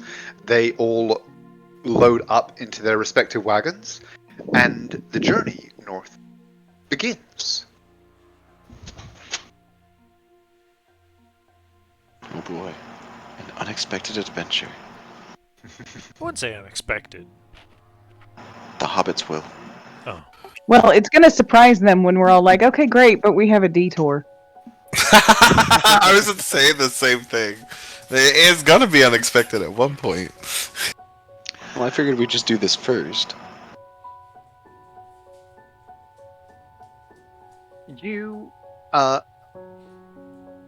begin your journey to the north, following a road that travels alongside the Serenalo River, making your journey easy for the first portion.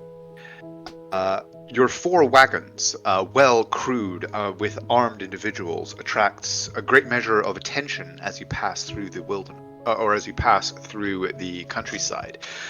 Curious stares following you as you move through village and hamlet. How many people are traveling with us? 12 plus you guys, 17 total. That's not enough. I don't make it any easier. Could I have Guido'd that? Yes. Allow it, yeah. It would have got a Guido. 16. Not quite. No, it is hard to find shortcuts and the like that are suitable for a convoy of this size and sort of just formality. But so for the most part, you are content for the first few days to travel alongside the river. The first leg of the journey is pleasant enough, winding through the tapestry of kind of cultivated fields and bustling villages that line both sides of the river, this close to Perona. The fields at this time of year are full of workers busily bringing in the summer harvest, moving among the neatly tended rows of crops and staring curiously at the spectacle of your armored convoy moving through their midst. Some sights are familiar to you from your own journeys up and down this river over the past few months. Most notably, on the second day of your journey, you pass actually on the opposite side of the river the Fife of Adalor, which you, Naira, recognize and are able to point out. Some members of the group getting your first look at what could one day be your home. Except we do not own any visions or token with visions in this scene. Oh, no! So No! we all go blind. Everything the light touches is ours. No, not the. Not blind again. Can you see it now? Yes. Yeah, ooh, it's so pretty. And I'm busy telling people about what the population of the little town is, any specific features, like is there a tavern, is there a blacksmith, etc., etc. And even as much as like the types of trees that I see, what kind of flowers are common in the spring. I am very excited about this particular five.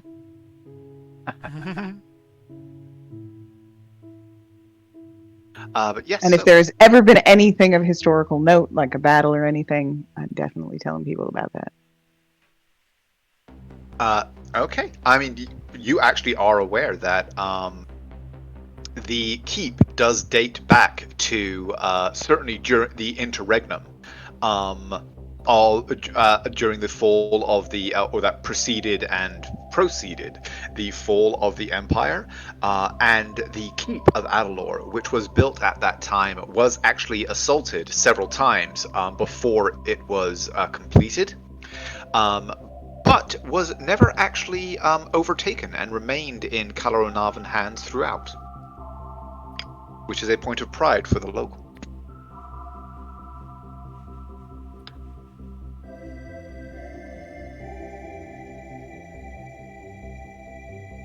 But as you continue on, the sight of what may one day be your home fades behind you. And you journey on, passing other familiar sights. A lighthouse that you noted on the Depato for marking a dangerous shoal. A village whose fishing fleet you exchanged words with. And as you pass it, even the distant peaks of Isle Erlacus as you move along the shores of Lake Belasan. However, as you venture beyond this and continue north, the signs of human habitation grow scarcer, giving way to more and more untamed wilderness. The well-trodden and, in many cases, cobbled roads that you have been traveling over for the last few days fade into overgrown trails and rutted tracks that seem more used to the passage of herds of farm animals and the like than your large convoy.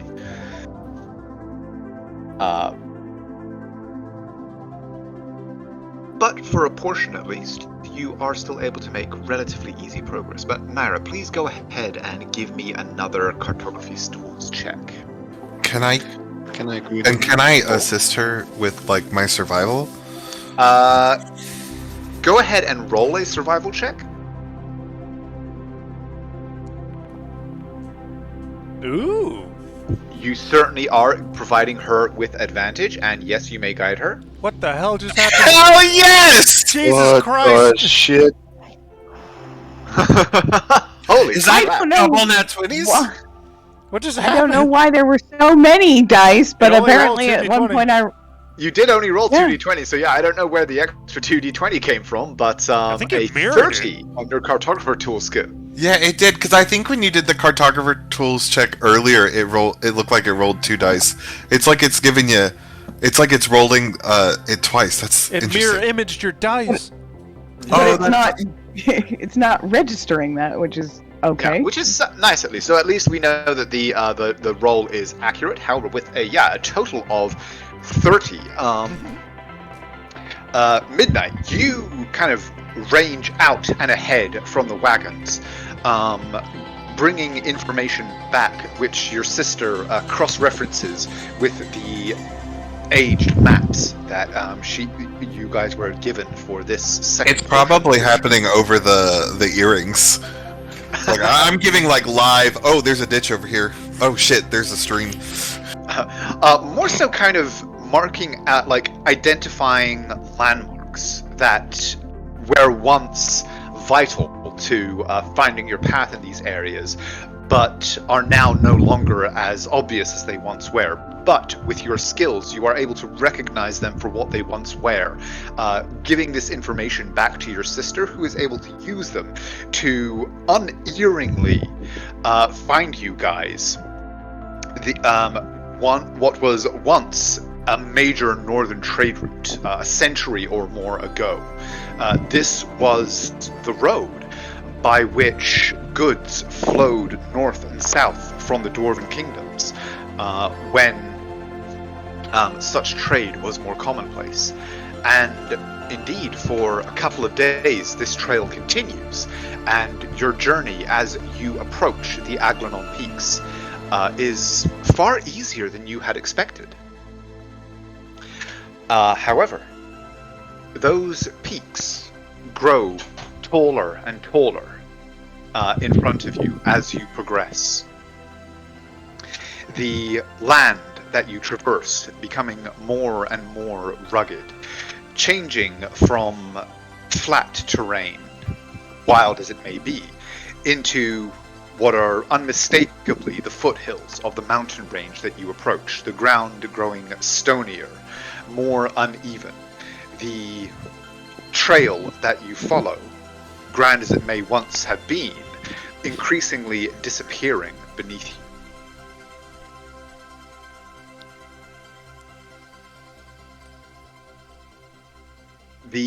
Very quickly you find that you are passing through an area that has clearly been abandoned for a long time. Hamlets and taverns, and even in some cases entire villages that had been marked on the map as being active during the Imperial era, are now barely visible, just masses of rubble overgrown with moss and root as you pass them. It's very clear as you forge your path ahead, in the wagons bumping and jolting over these obstacles, that you are the most traffic these trails have seen in quite some time. The going becomes increasingly tough. Wagons jolt over the roots of towering trees that grow about the trail and tracks.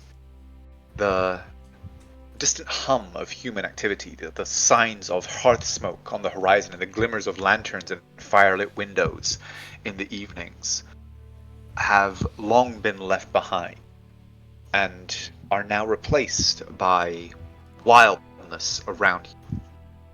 The only sounds, those of your own wagons and those of nature, strange echoes being carried down to you on the winds that blow from the mountains.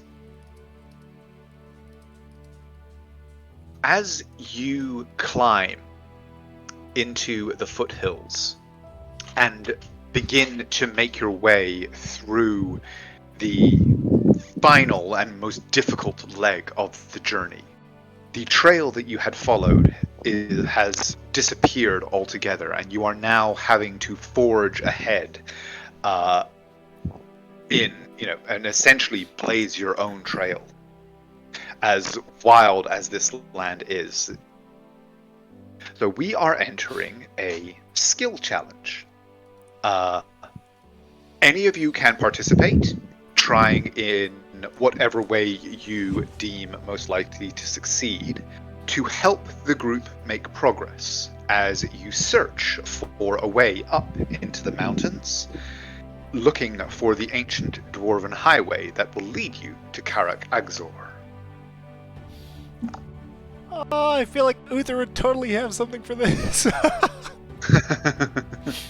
I'm looking. Uther's just like, oh, I remember where to get. Just come on, we gotta get. He'd be like, do I know of any dwarvish markings or...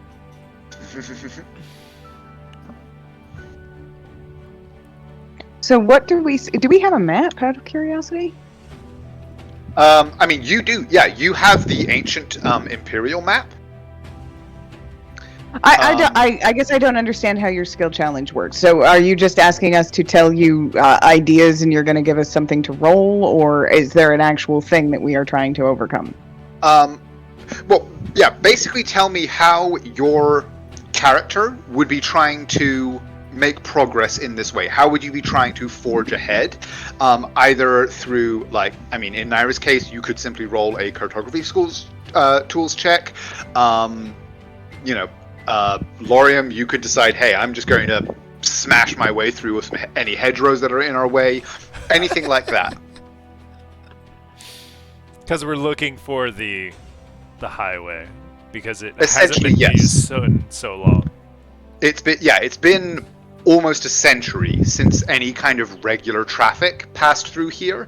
So, many of what you think may once have been roads are completely overgrown or just completely covered by rock falls and the like that have happened in the intervening decades. So you guys point Lorem to anything that looks like it might be a blocked off passage where there once was a passage, and he will do his damnedest to break whatever's in the way. Maybe Wander and I can team up and do perception and survival to help try to find the path, or. Well, if you want to do survival, I mean, I could try perception, sure. If that's a Okay. thing. It certainly is. Yeah, you can certainly give that a try. And Naira, you cast Detect Magic. What are you looking for? Magic. I mean, It's like the Fae. fair enough. You find it, it's on Uther and Wander. Give me an arc. Okay, yeah. Okay, so Laurium, go ahead and give me a strength check. Are any of these Guidoable? Say again. Are any of these Guidoable? I will say that yes, they would be. All of them. They all get Guido. And if Sunshine's so yeah, helping me, I will allow it. Yep, you can roll with advantage. huzzah! Midnight, you may roll your survival. Wander, you may roll perception. And Naira, go ahead and roll me an Arcana.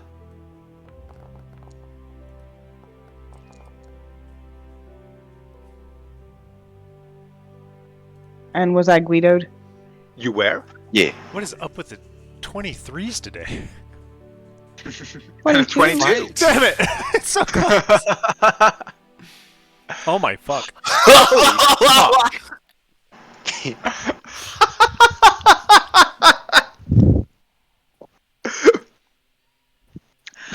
Okay.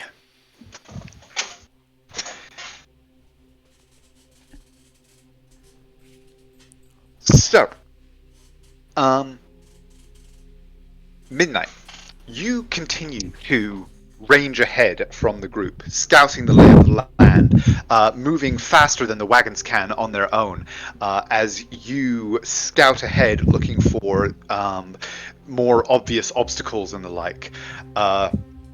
Whilst Wander, you are very easily able to keep track of your scout as he darts ahead, waving back instructions and signals to you, as well as your own eyes unerringly being able to track the lay of the land and give guidance and heads up about what you believe to be the smoothest paths forward, which almost unerringly prove to be the case. Where obstacles are encountered or are unavoidable, Laurium and Sunshine prove more than equal to the task of simply bullying a path forward.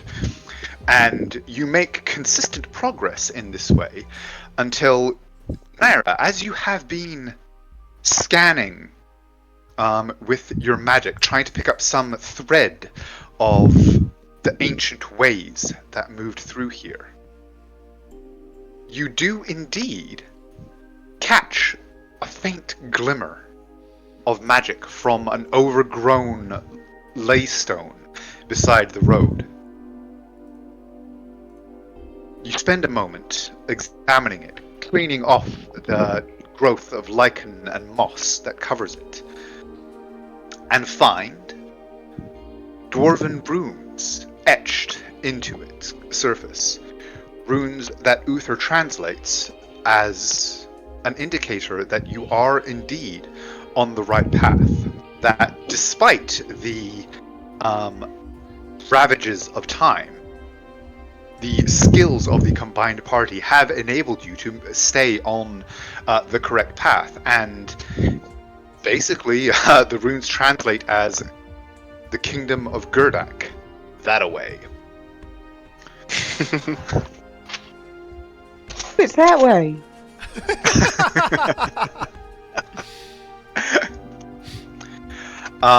And yeah, very quickly you travel on ahead, making quick progress throughout the rest of the day, and again the following morning. Not as quick as you did through the first leg on the better roads, but certainly better than anybody could reasonably have expected a convoy of 4 wagons to make in this broken ground. And you are the first to see on the track that you're following up through these foothills toward the mountains themselves. In the distance, still some ways off when you first spot them with a fucking 35, you see 2 things. Firstly, a tumble of stones blocking the path ahead, and beyond it, walking with a slow, staggering step, a humanoid figure coming down the mountain toward you.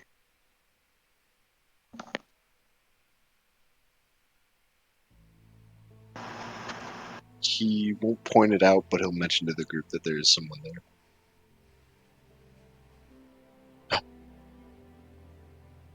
Okay, pause it, and I'm scared. It's the Ranger. What was You're that? supposed to know that, yes. What the crap? A man just floated across the ground. The Ranger.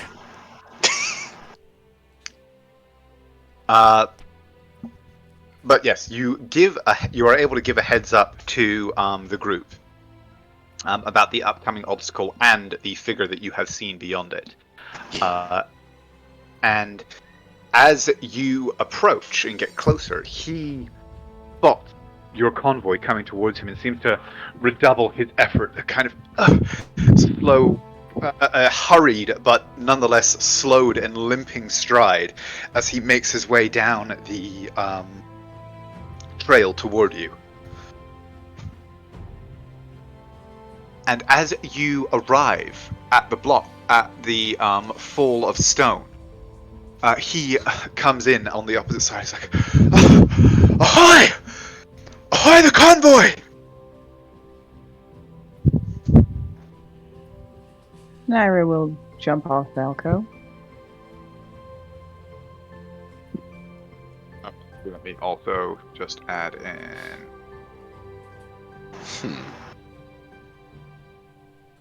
How is sunshine? There, no. Sunshine, yay! Uther would have his horse. There they are. And yes, Umbra would also be with you. If I may, while the man is approaching, I'd like to flip up my hood and stealth, and then see if I can take up a position up here. Certainly. Go ahead and roll me a stealth check.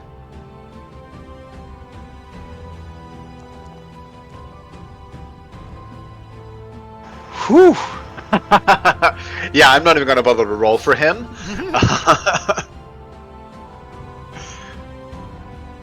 as midnight fades into the shadows on the left-hand side of the road.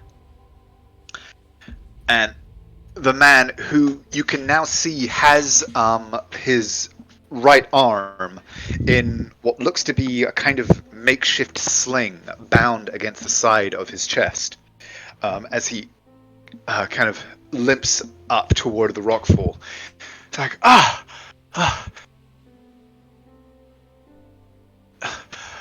well, I guess, I guess you must be the group from Perona, no? Yeah, that's us. Are you all right? Well, I've certainly been better, but, I'm in no danger of dying at least anymore. Still a few panda spots.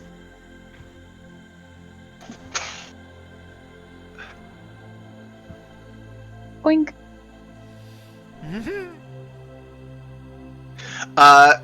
He does have a faint magical aura about his boots and cloak, but no other unexpected magical auras.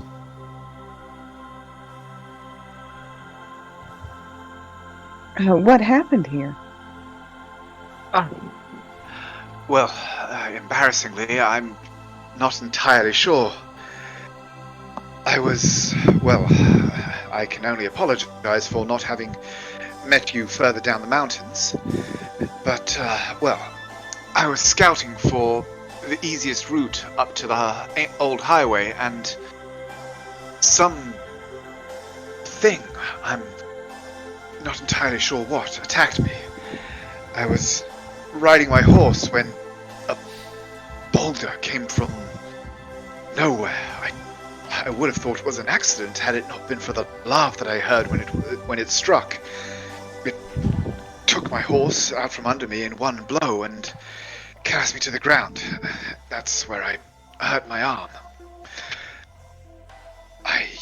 By the time I got to my feet, another, missed me by inches, though it was the size of, me, frankly. And I thought it best to make myself scarce. Truth be told, I've been holed up for the last day or so, trying to heal as best I can. Once I was able to get my legs back under me, I was hoping to be able to find you and ensure that the wagons didn't meet the same fate as my unfortunate mount. He seems pretty on the up and up. I mean, he is definitely very obviously wounded.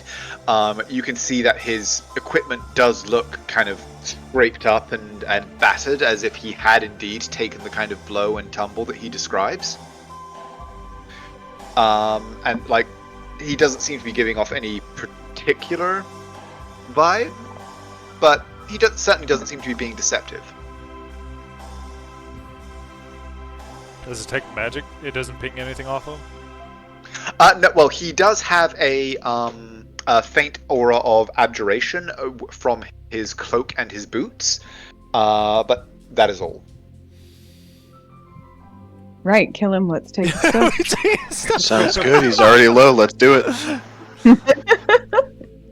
No. Who do I have the pleasure of addressing? Forgive me. I'm not usually so rude. I am Lady Naira Lionsbane, and we are the Lions of the Ration Coast. She gestures to the rest of her party. And he kind of sort of straightens up a little bit as you say it. Goes, forgive me, my lady. If I was overly familiar. As I don't know if I introduced myself. Indeed, I am Ranger Aldred of the Vanyan Riders. I was dispatched by Lady Loretta to blaze your trail, and although you seem to have managed rather well on your own, I was not expecting you to have made such progress so soon.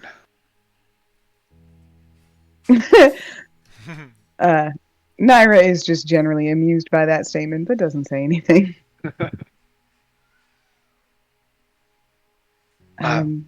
So What we a don't know what caused the rot.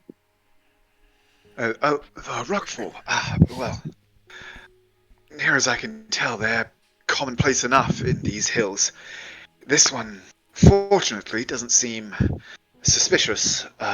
But well, I fancy it will present an obstacle to the wagons. And fortunately, the riding that I was able to do before my horse was unfortunately taken, that this does indeed appear to be the only truly valid route up into the mountains. I had found a marker that I believe was dwarven in nature, a mile or so up, and it was a little ways beyond that when I met with my unfortunate incident. As I said, I wish I could give you more information about precisely what you may face up there, but whatever it was, well, the rocks that it threw were enough to lay my horse low in a single blow, and I was fortunate that, well, this cloak allows one to blend rather well with the landscape. Or I don't know that I would have been able to give you even this paltry report. And I'm sorry, was it above the table? Did you mention it was flying or no? Did he mention... He That didn't it mention wasn't anything flying. flying. He did say Okay. that the boulders... Well, he did say that the boulders flew toward him. And that was further up. Yes, he said that he found a dwarven marker several miles further up this trail, and that it was a mile or so beyond that where he had his encounter. While they've been talking, can I just look at this rockfall and kind of see if I believe that it was natural? Sure. Go ahead and you can roll a nature or survival. Nah, no, survival. I don't know why I'm picking survival.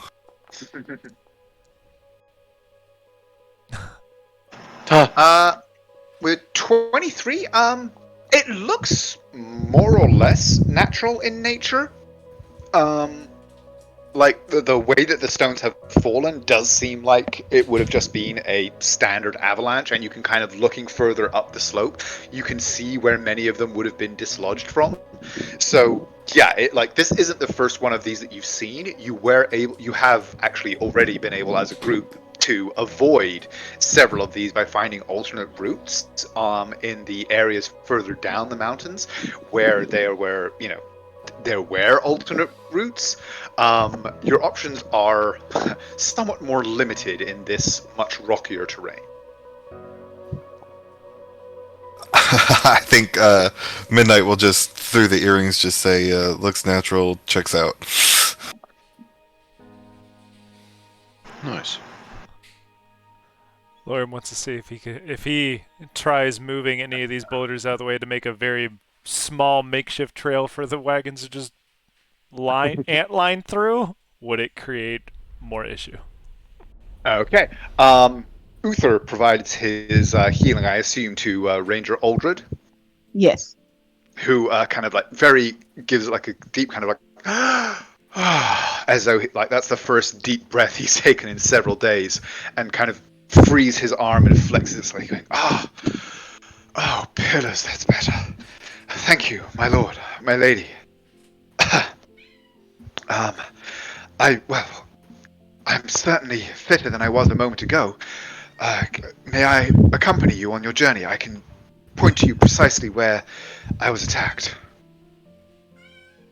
Yes, that sounds extremely helpful, but the first thing that we need to do is be able to continue our journey. There's no way the rest of the caravan's going to be able to get around this rock. Indeed. Uther, or Lorium, sorry, you said that you were going to just try and tiefling handle some of these boulders out of the way and see if you could start to clear a path. Yeah, more or less. You want to see if it would also create, because, I mean, we can see it, but I can't see the scale. If moving some of these larger ones out of the way would create more of an issue. Okay. I will say that Midnight, with your 23, you have a fairly good understanding of like how these rocks are lying, and so if you are going to be assisting Lorium at all in sort of figuring out the this way, you can go ahead and roll your strength check with advantage. Oh yeah, from my high vantage point, I'll kind of guide, like give him a bird's eye guide. Yes. So you can go ahead and roll an athletics. Does anyone else pump anything else into this? You get a quit. Looking And, strong, Lorium. Bardic inspiration. There you go. Is that a bargaining inspiration? Uther can do that. I can't. Was that D8? Let me double It check is here. indeed a D8. You're gonna roll an 18, and it's not gonna matter. You're fine. Oh, we'll see. And you do 33. you do also have a number of guards that are kind of like hanging around, that have formed up and are sort of waiting for orders. But a 33. Oh, he will definitely tell them to move the smaller ones. Like, all right, yeah, go I ahead, mean, hit 'em. they kind of come in and start like forming human chains, moving the smaller ones out of the way. Lorium, for his part, just sort of stomps up on top, just like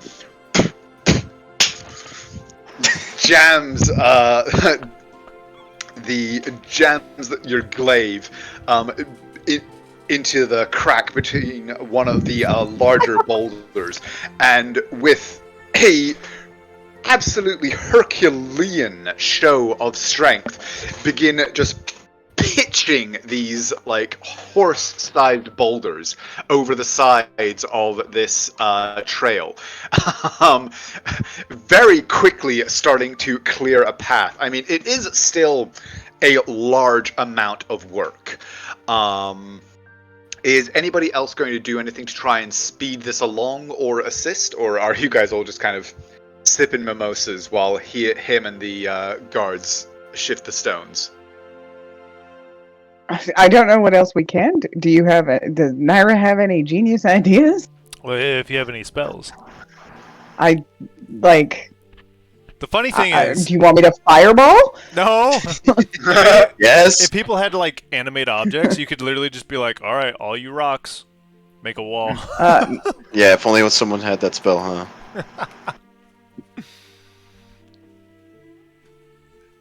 Naira spends 10 minutes and gets a unseen servant that can move small pebbles out of the way. He's helping. I'm doing my part. Oh my god. Okay. Wander's Lorium, Guidoing Lorium. Okay. Then I will say, Lorium, this is hard, taxing work. And it's extended as well. Like, in order to actually clear enough of this that the wagons are going to be able to pass is, like, an hour or more of, like, intense physical labor. So there is a danger of you potentially like exhausting yourself by doing this for the day. So you did roll a 33 on your athletics though, so this isn't what you would call like it's not as taxing as it might otherwise have been, but I am still going to need you to roll a Constitution saving throw, and you may use the guidance on your saving throw. Ooh. Oh. Ah.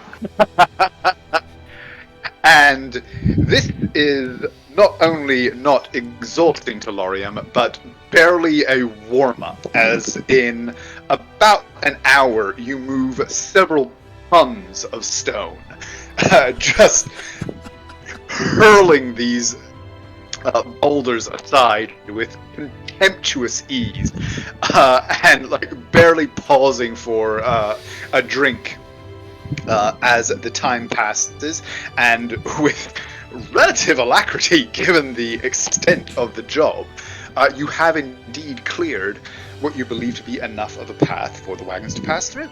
I wish you could see my face. I'm just head in hands laughing like Lauren is literally just a bulldozer. Iron Bull up in here.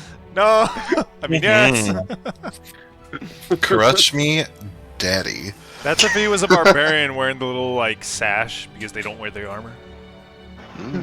Yeah. Yes, keep Hold a speaking. harness. Oh, Even better. so we got this artist. Yeah, I was about to say I have a couple of position requests. I have some notes for the artist. Which, joking aside, please do send that to me tomorrow because I have to send him the notes and the deposit. Yes. But yeah, okay.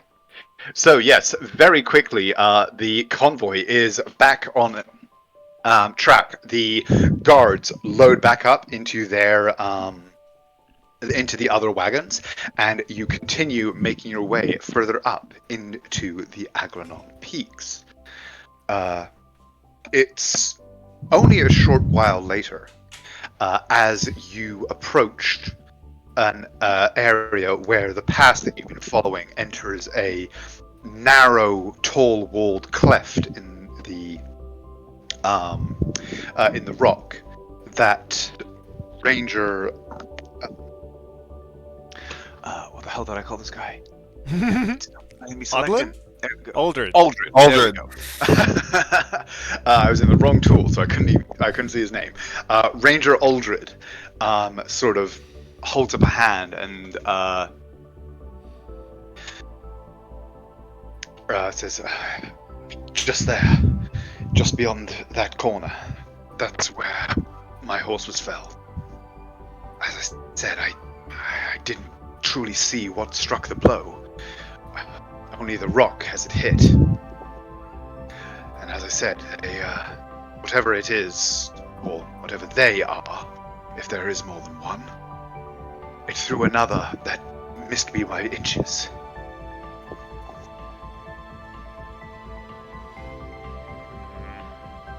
Oh, perfect. I was about to have Uther call you over.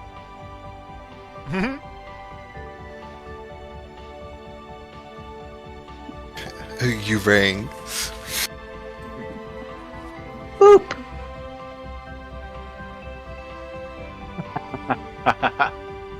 For me? For Thank you. And he boops you on the nose and he goes, "Missed you, kid."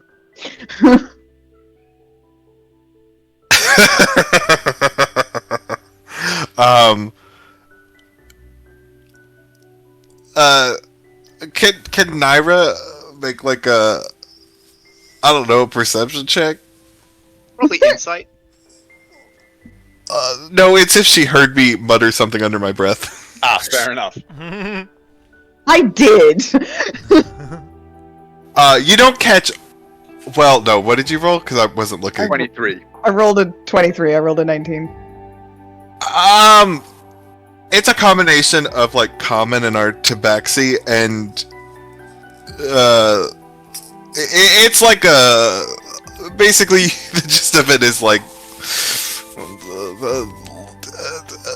he calls him Mishnester, but it's like the booping. Oh, come on, kind of situation going on. But you get the sense that he enjoyed it. Okay, so Midnight, having been booped, what are you going to be doing?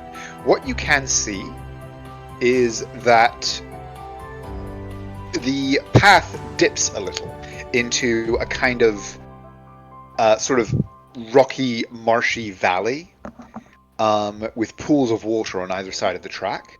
and then rises into, as Aldred described, a narrow, rocky walled pass.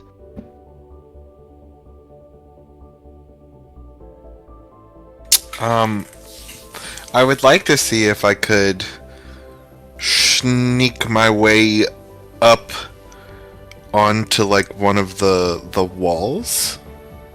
Left or right?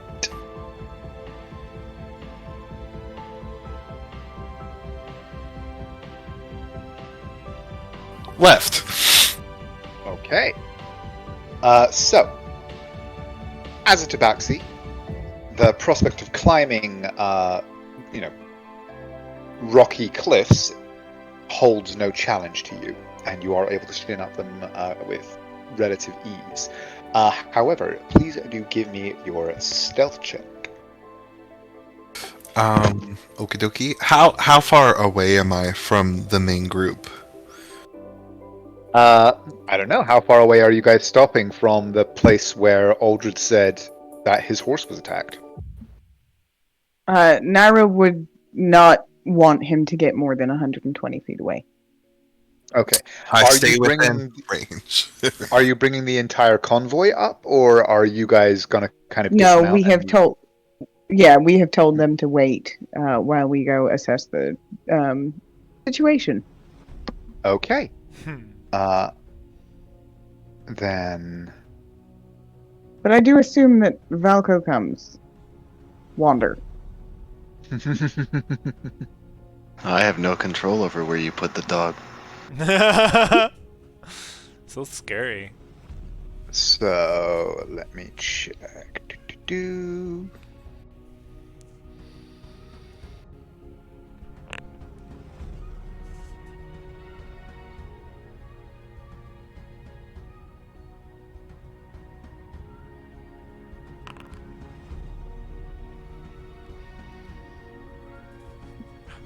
To shreds, you say?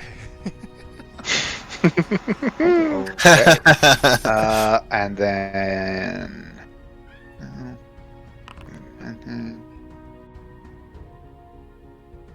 Okay.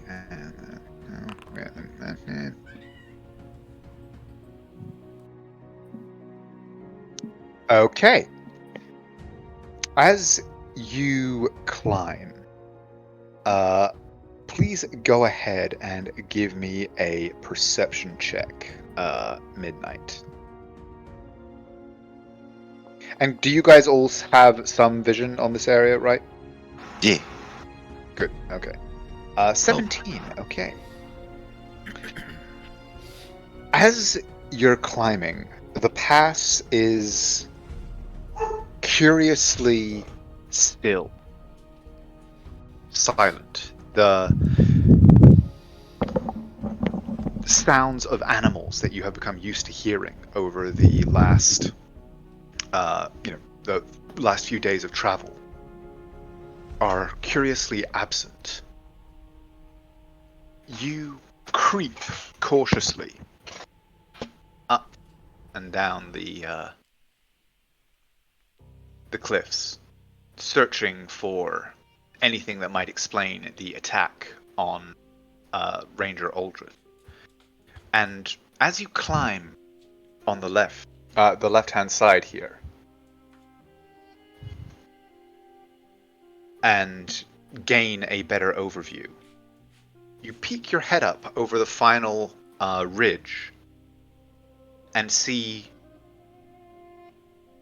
very well camouflaged, but still visible to your vision at this range, two enormous figures sitting in a rocky hollow, apparently waiting waiting attentively, one of them staring down, apparently in expectation toward the distant wagons that were winding their way up the valley. And as you approach, you hear them talking in low voices. What languages do you speak? And welcome, Uther. Greetings, friends. Hello. Hello. Hi. From Michael Marker 80 in Nevada, all desert. Let's go! Woo!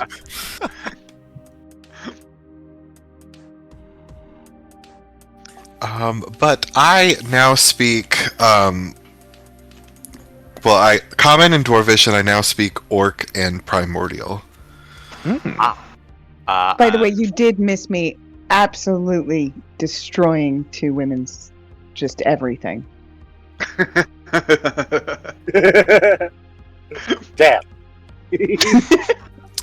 And I ran a kitchen for they had the best work day of their lives. Maria's never gonna know any better. Maria's heartbroken. I'm just saying. Maria's got Gustav, who you encouraged to pursue her. That But is anyway, true. That I'm is sorry. But yes, you don't understand the words being exchanged, but the two figures crouching close together are obviously in conversation on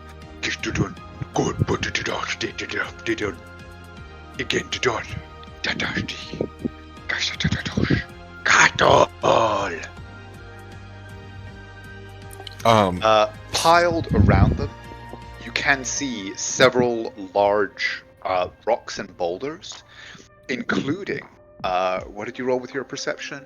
17. Yes, you would see that. You would be able to spot these. Several what seem to be like piles of rocks that have been tightly packed together with clay into sort of just large spheres.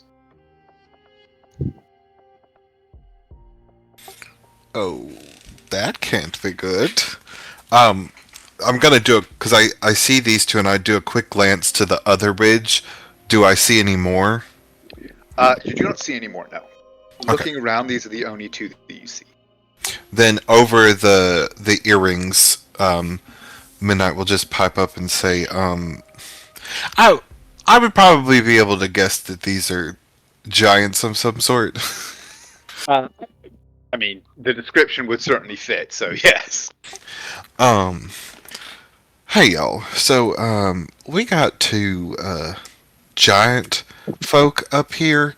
They're high up on the ridge on the left, and they have a good little arsenal of stones and some what I can only describe as really tightly packed spheres of like clay, which I'm assuming they're going to do something when they impact. How would y'all like to proceed?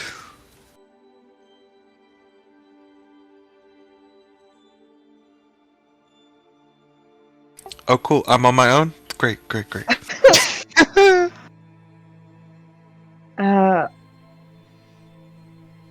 Well, is there any way to separate them from their arsenal?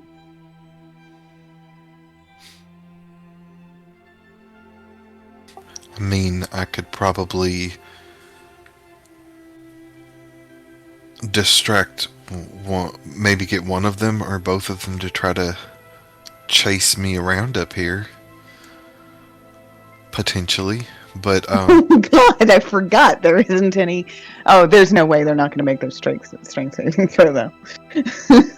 There's no limit on how I can move people with my mind now.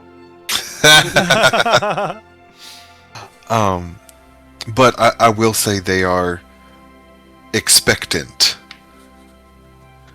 and on alert. If we can get the jump on them, we might be able to take them by surprise.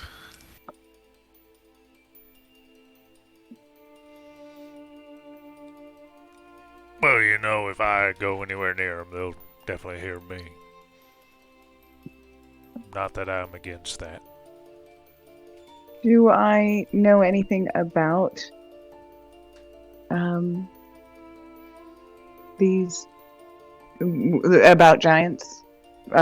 Like if they have any strengths or weaknesses, anything that would work particularly well. Go ahead and roll me a. I suppose it would be Arcana. Yeah.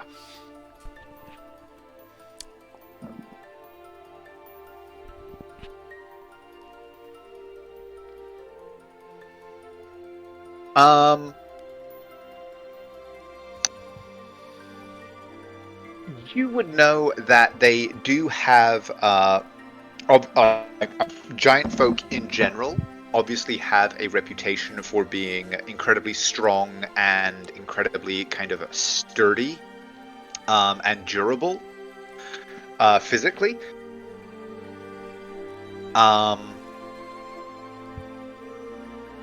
But with a 16, that's, I mean, they are not known for being particularly like complex mentally. In terms of their mental faculties, they're not known for being particularly well advanced in like magic or science or anything like that. But they are known for, as I said, being very physically capable. You don't really know much more than that with regards to specific strengths or weaknesses, or like anything about this particular brand of giant, based on Midnight's description. And couldn't Uther just do his funny thing where he speaks to everything and at least understand what they're saying while we beat the shit out of them?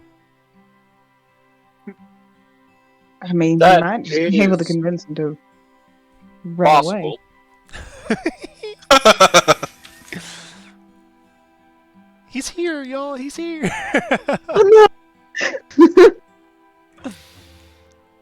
Well, I could make 3 of you invisible, and then you could get the hot drop on them. Or I might be able to convince some of them to fuck right off real quick, you know. Go for a run around the mountain or something.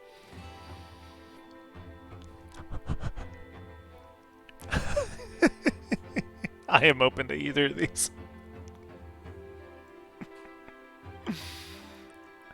I'm partial to seeing what happens if Uther tries to talk to him, to be honest. I'm partial to see what happens if we get Uther up there and he just casts hypnotic pattern and then we just walk on by. Well, it'd still be an issue when we come back, or at least the caravan comes back. But that's future us problem. Fuck those guys. God, Mind you, the pattern only lasts for 1 episode. Or 1 minute. The episodes aren't that long. It's just the recap of the episode. It's a smash cut. It's a best of compilation. Well, I can join Midnight up there to keep them busy. I can also bring someone with me if we want to make it a party, or we can try and get them off the mountain. I think trying to persuade them would probably be harder. I mean, if they're just gonna fuck with us, I am 100% down to fight a giant. I've been looking forward to that ever since getting with y'all. Here's the real question. Who wants to fuck them up while invisible? Nara raises her hand. Lorium raises. I mean,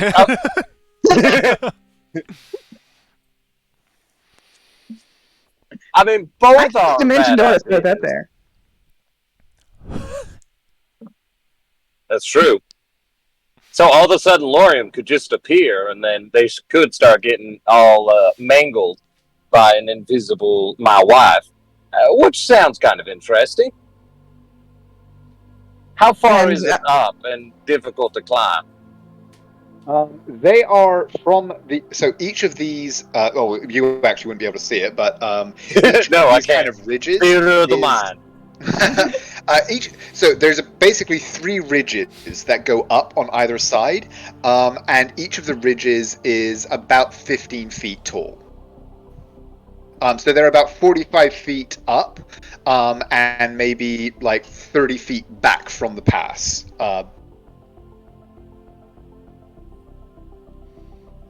Ooh. I do like a surprise Lorium for that. While this discussion is happening over the earpieces, can I climb back down and make my way to the... I want to get up on the ridges on the right. Certainly. I will need another stealth check. Oh no. No. What are you talking about? Oh, sorry. Somebody's setting off fireworks outside, and there go the dogs. Oh no! Okay, and with your new position, go ahead and roll me another perception check. Oh boy. Oh, hold on. Recalculating. Orf. 24, okay. With a There's a pinky 24, giant. as you come around to your new vantage point, you realize that the texture of these giant kin skin is quite rock-like in and of itself, making them blend rather well with this stony terrain. With this realization, you're able to kind of sharpen your focus and get a better idea of what to look for to try and spot these individuals. And with a 24, you are able to spot another crouched behind the ridge here, and yet another who seems to be laying in wait in the pass itself.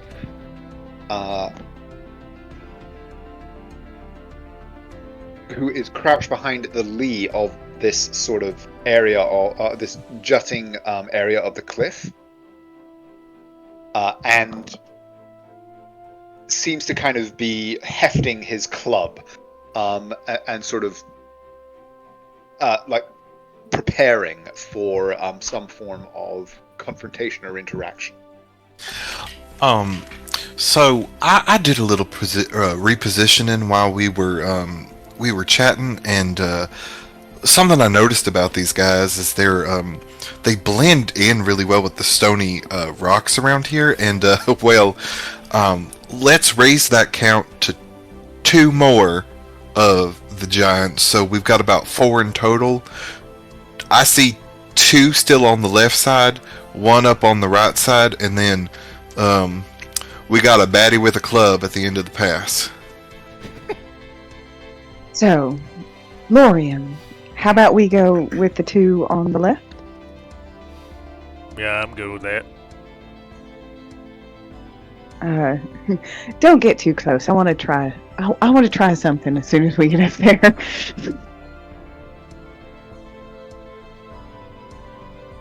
Oh, Hi, j- Darrow. just a thought. Oh, never mind. I think that's 2 concentration spells. Never mind. I was gonna say we can't major image a group walking in because I don't think they're smart enough to know the difference.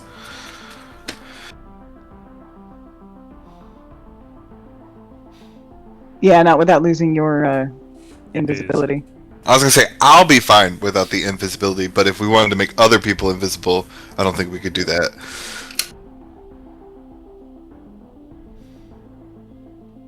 Alright, so what's the plan? Because I can also Dimension Door us up there.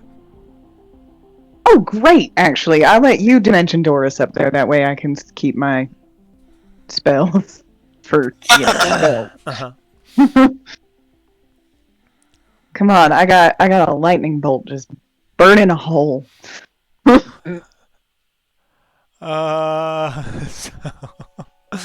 would we be double dimensioning door or?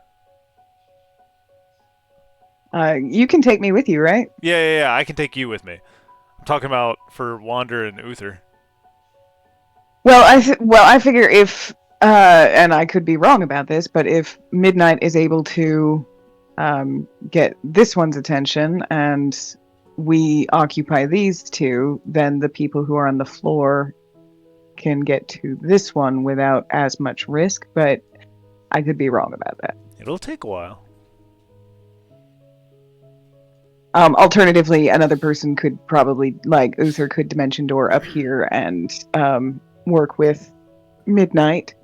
But I just don't think that's a great idea. Uther works better at a distance. Mm-hmm. Midnight would also like to work at a distance. But I can make it work. A funny thing, I could technically take you and Sunshine. That's gonna make it so much harder for me to do my AoEs, though. I'm kidding. Do what you want. I will kill Sunshine. I have no problem. No, So Falco. yeah, exactly. What about Valko? Yep. Well, You wanna Valko's going to send be with your one. direwolf into combat against the stone giant.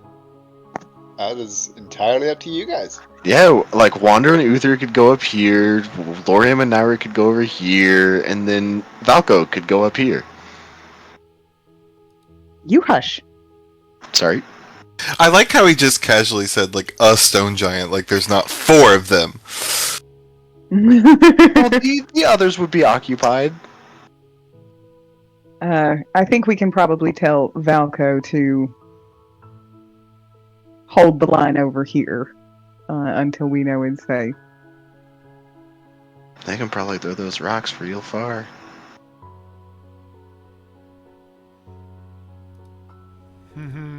True, I just feel like they'd probably be occupied. But come on, guys, somebody make a decision. We run it. We go. Lorium and Naira are planning to land somewhere over here. that is the extent of what I know. Uther's Well, I'm probably. gonna move you guys into position so you can kind of like start preparing yourselves. Well, before we actually, yeah, just for the purpose of that, Wander's gonna bless everyone, and by everyone I mean Naira, Lorium, and Uther.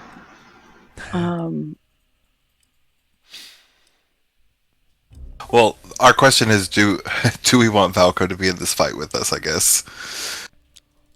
No. He's hardy.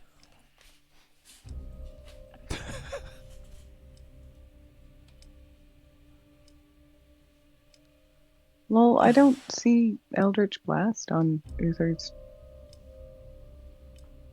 sheet. It's definitely there. Oh, no. Oh wait. I use it quite a bit, actually.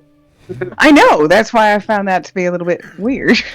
Question about Valko. Yeah. Because one of the things with getting him used to his medium armor, was it Lorium able to give him the medium armor mastery feat? No, he did. Okay. He did get full what's it called? Armor proficiency. Gotcha. But he has not yet fully mastered it. And just a quick question about him too. Does his bite take into account his +1 to hit and +1 damage? Oh no, it does not. Thank you. I will And- those now. And his bite will be magical as well. Yes. And it might have a new modifier now at this point, right? Oh, definitely.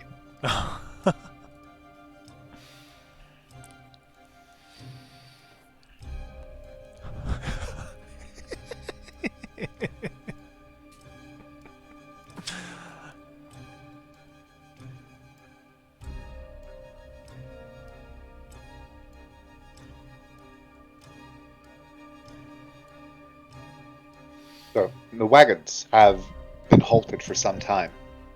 You, Knight, see this one turn, and he's crouched in the lee of this large tree so that the movement isn't visible to the rest of the party or the wagons further down the pass. But he does kind of seem to turn and give a wave and send some kind of hand signal to this stone giant, who sort of like hefts his club and knocks it against his hand for a moment. seems to be sort of getting a little bit antsy about the fact that the wagons have halted where they have. You guys, they're getting a little antsy. I think if we want to make this happen, we should go now. Wander, do you want to be in, right up in there? I'll stay with Uther. Well, if Uther, if you're gonna run off on Umbra, just Wander, you get on Sunshine.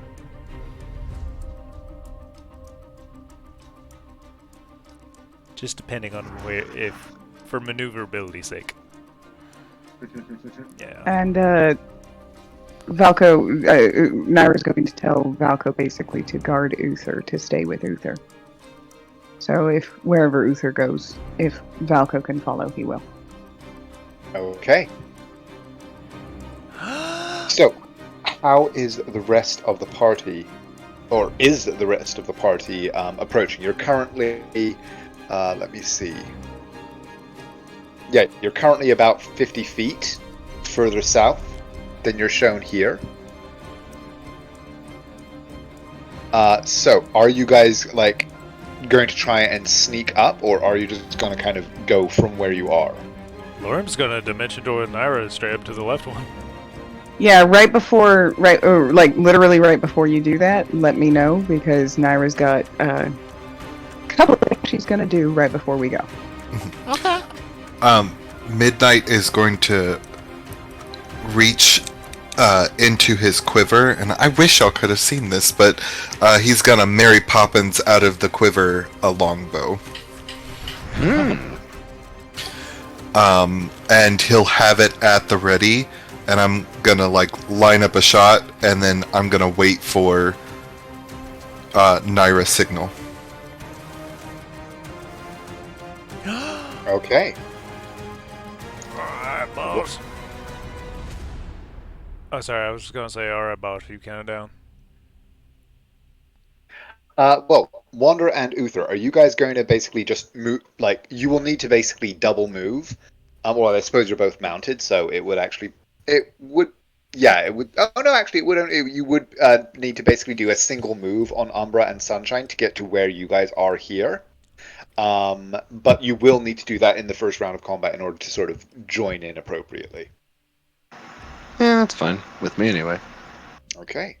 Yes. And try and find somewhere, because I know they're going to be slinging some big-ass bowling balls at me at Mach 2. So I'm looking for a little bit of some cover to get behind on my roll-up. And I'm just going to turn and give Nia a grin and go, whenever you want, darling. Let's make you invisible. But remember, 1 minute, not an hour on this one. But you can do whatever you want. Fantastic. She will give you a little kiss on the cheek. Draw her rapier, her gun blade. And as she does so, her armor, her mage armor, sort of shimmers around her, and you hear from the weapon a gentle hum as she begins her blade song. Hell yes! Let's go! Alright! Okay. I'm so fucking excited about combat. He would grab Are there this... any other preparations that anyone wishes to make? What do I get here? We are blessed. This is, if not totally makes sense, but could I have, because just out of habit, this is something I want to do every morning for the group, is just give them a motivational speech in the morning. Yes. I'll say that is fully in character and absolutely something that will have been allowed to happen. So yes, 15 temporary HP, everybody, I believe. Huzzah! 5 It's plus level. 15, right? Yeah. Yes, Yeah, 15. we're 10, so plus 5, 15. Let's be sure to add that to Velko. Is it- Yeah, I suppose it would, yeah. Does it would it count for Sunshine and Umbra as well? Just I can do asking. 6. Total group. Let's see. Midnight Wander, Naira, me, It's Valko, not Lauren. That's allowing my me 6. It's not allowing me to update Valko's token for some reason. Let me just try. We can just remember it. Yeah, so I mean, worst comes to worst, we can just remember it, but for now, I'm just going to try one more time to add in. I think it did at that Okay, time. yes, that worked. It worked that time. Hey. So he's got 57. All right, darling, this boop's a little bit dead. And then I'm gonna reach over and I'm gonna kiss her on the tip of her nose, and she's just gonna turn invisible. Okay, and I Lauren's gonna assume that's grab going to his be face. your greater invisibility. Yes, sir. Okay, I will go ahead and mark that off on the sheet.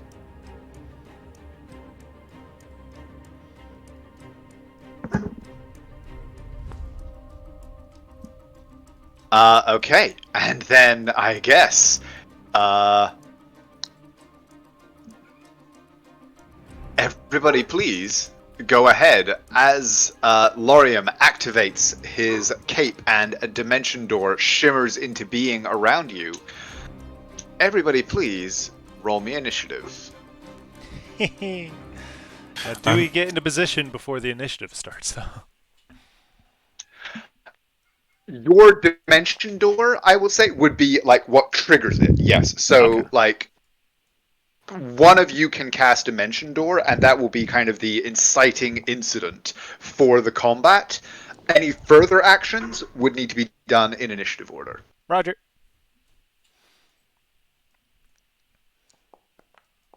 So now you would just be wee. Naira is in the mood for combat. I know. Oh, look at my +5 and my +4.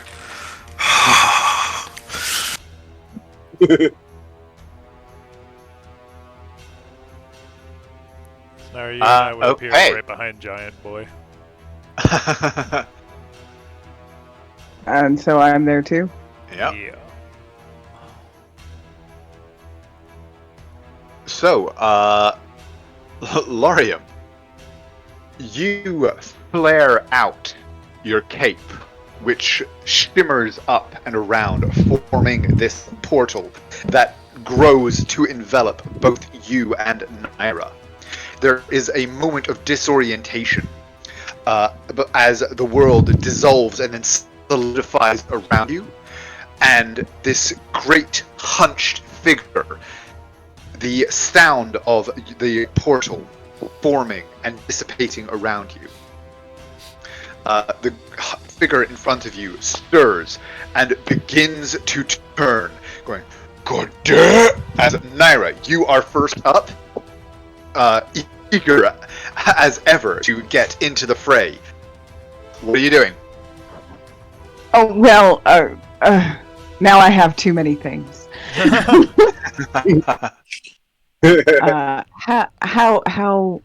But it's. I mean, it's a classic, right? Yeah. And it's greater invisibility, right? Yep. You are greater than Vist. Give me a deck save. Puts out her hand and flames. Oh, are you fucking serious? Actually, though, let me double check, because these guys are surprised. Does surprise do anything to saves? I do not believe so. Yeah, I'm just double checking. If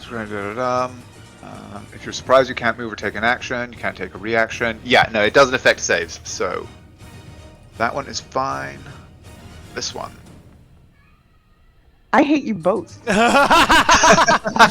It is so fitting that the first spell you cast is fucking Fireball. And both are You Yuri is throw so out proud your of you. hand, and fire erupts on the top of the cliff.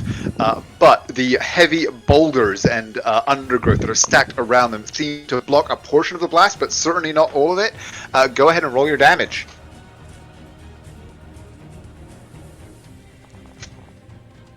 Nice. Not bad. Whoops. As they each take 15. I keep accidentally pressing things.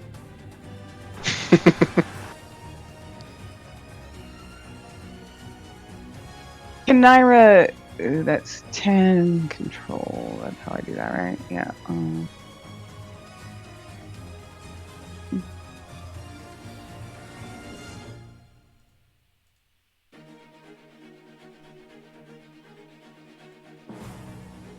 So that's 35.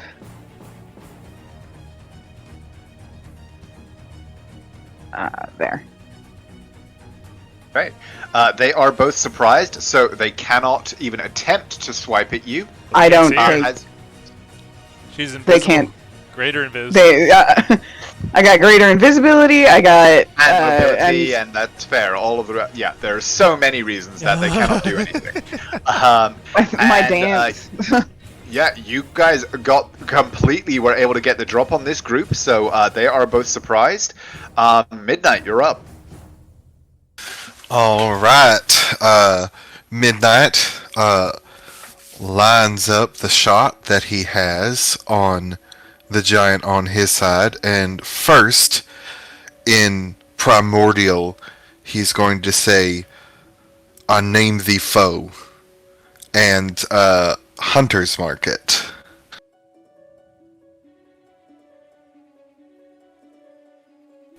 Oh, you must target a token before you attack.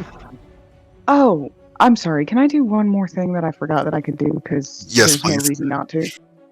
Sure. Yeah, it is. Yeah, before this is your first combat with all of your your new stuff. So and like anytime that you guys need a little bit of sorry, extra. I didn't mean to hit that. And I'm didn't about mean to hit head that one. through a canyon, so you guys might lose me for a minute. So, or more like Okay. 10. The big canyon. But I'll see you on the other side and keep listening. Drive safe. Give him a 3-piece See ya. for me. Oh, we got you, Uther. We got you. It's not coming up. It's not letting me. What is it that you're trying to do?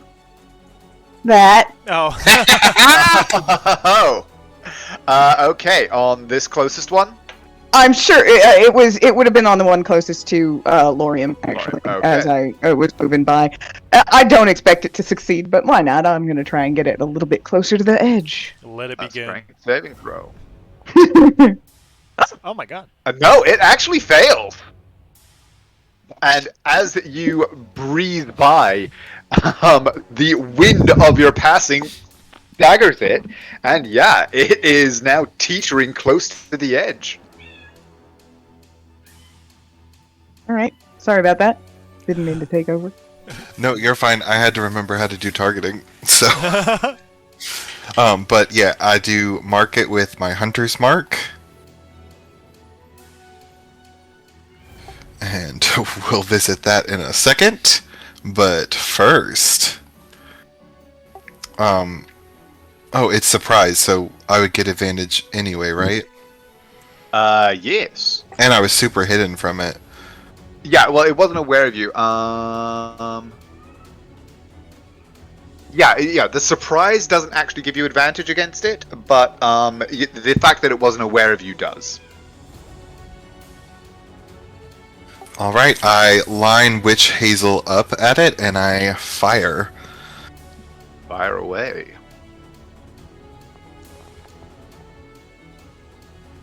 Oh, just 21 hits. okay, awesome. This is gonna be fun. So regular damage.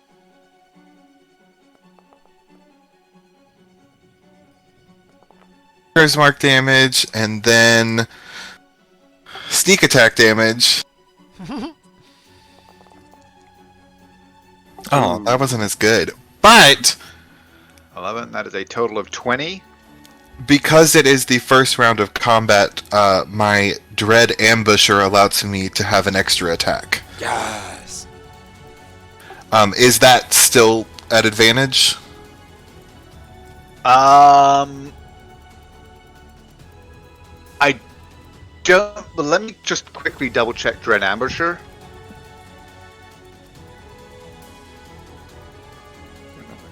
We come Is out the of advantage it. from being invisible?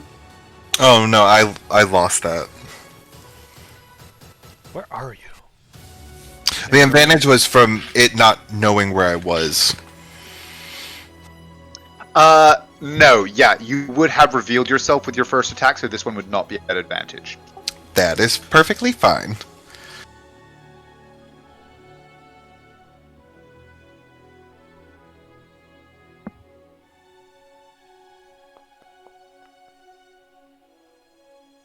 Does a 20 hit? Damn, yeah, 20 still hits for sure. Okay. So this will be. Oh, that's a D8, right? Yeah, plus an extra D8 piercing. Plus Yeah, a hold on. D6. Hold on.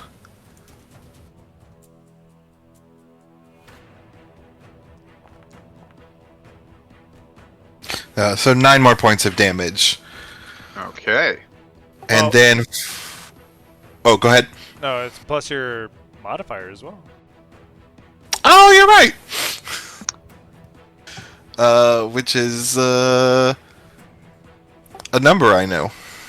Plus 5, so that'd be 14. 14 more damage, and then, I'm gonna move.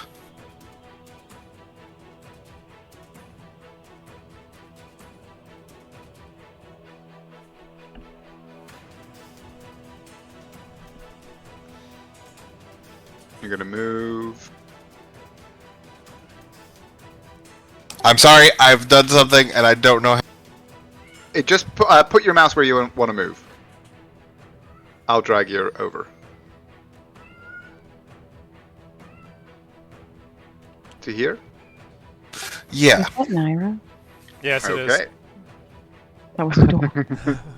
Okay, you loose your 2 arrows. They both thud home. There's a grunt and snarl of pain from the giant, and you scramble down the cliff a little ways away from it. Those two are also still surprised. We come to Uther, who will use a move action to gallop forward on Umbra, and now has his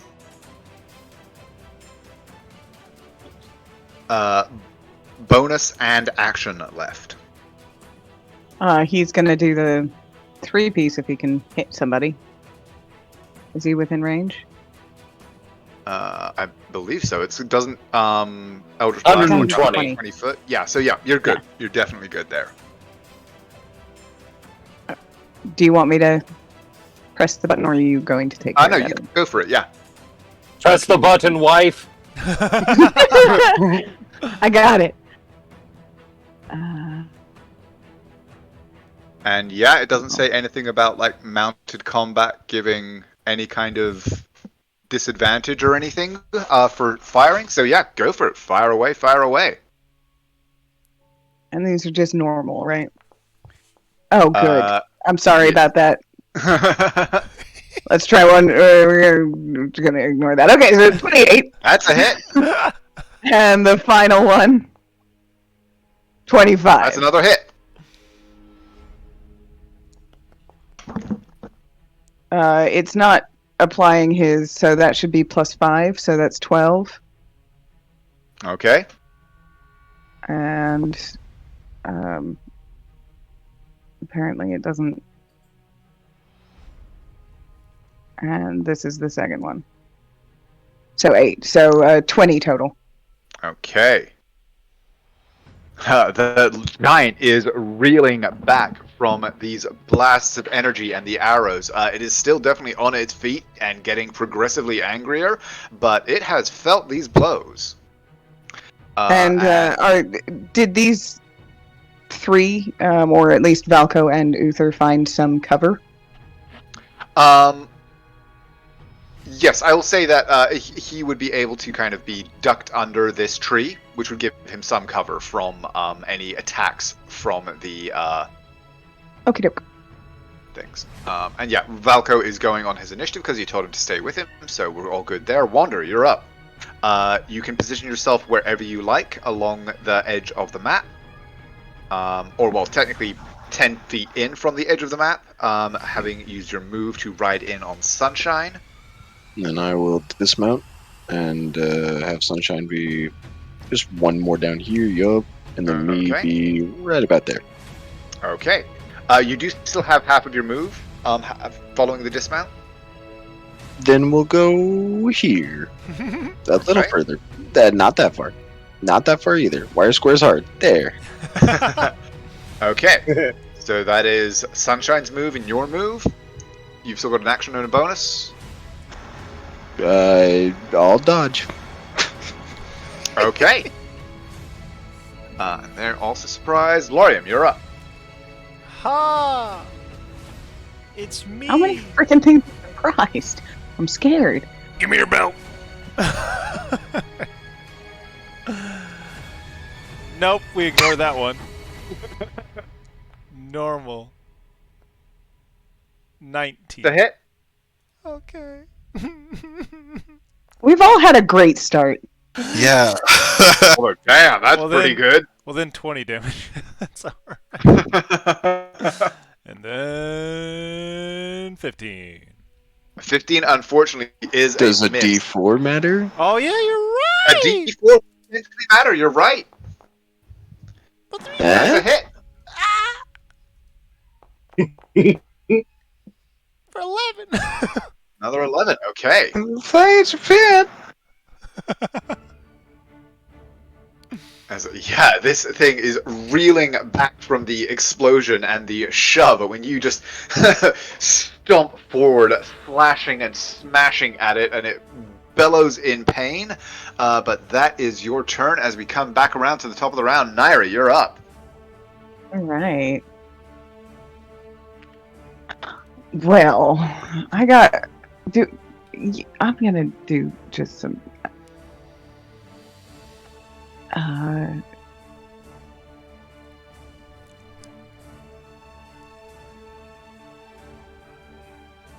Yeah, fuck it. Let's try this then. I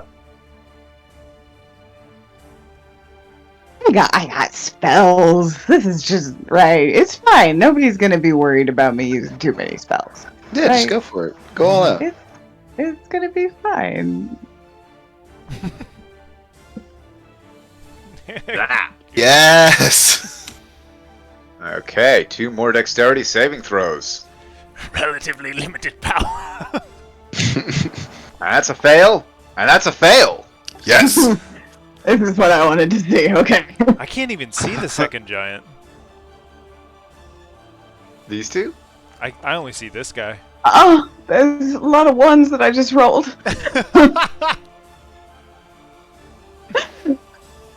Still 21 damage though. Wowee. And yeah, I mean, if I'm gonna, I might as well just. This dude, I'm trying to push him off. Good, because I'm Okay, pretty one sure second. I can't. No, I can't actually. Duh! It's not. Ah, there we go. Okay, hang on. Sorry, it wasn't letting me select him. But that brings him down to 15. Okay, and then he needs to give a strength saving throw. Damn.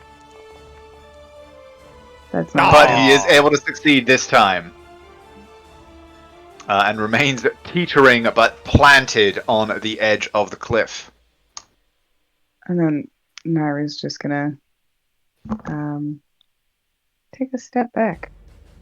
Okay. Which brings us to this giant snarling at the unexpected and sudden eruption of violence. He stomped forward around this corner. 1, 2, 3, 4, 5, 6, 7, 8. He emerges, in one hand wielding his club, the other clutching a one of the spheres of wrapped of like clay packed stone. And let me just check something here. What's the radius? Radius. Oh no.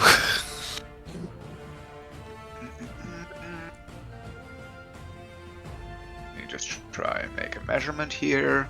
Could we reach there? No. Okay. So Midnight is actually the closest and clearest target from his point of view. And so he places the sphere down, snatches up a rock that in his hand looks just like a softball, but is in fact the size of your torso, as he rears back and hurls it up at you. Gulp. Hey, Midnight, please take away the invisibility so I can see you and your health bar. Oh, I didn't know I still had that on. You may need to refresh. Oh, it's just me. You fool. It's just me. Thank goodness I have 15 What? Oh. temporary hit points. He won't hit you. Well, let me know what the number is. And I assume a 15 actually does not hit. It does not. As this stone smashes like a bullet into the cliff face beside you, sending shards flying in every direction, but very importantly, not impacting you. However, your relief is short-lived, as with stomping feet, a looming figure appears on the cliff above, and the club in his hand sweeps down toward you.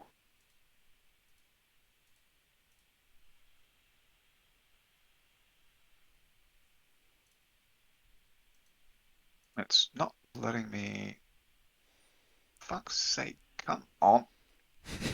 Okay, I guess we're just doing this the old-fashioned way. There we go. Okay, now it's working. You might say we're doing it live. You may even say fuck it. But you are once again able to duck back out of the way of the first blow. However, the backswing comes careening back. Ooh, and No, that doesn't hit. I use shield. No, that hits. What? How much? 4. Only 17 damage. It was nice having you back for a little while there. Oh, and let me update it so that it actually shows. Yeah, we won't your revive you HP. if you There die. we go. Yeah, she made her choice. Valko's getting revived. And let me make this. And it is a good job that you indeed received your Hunter's Mark drops.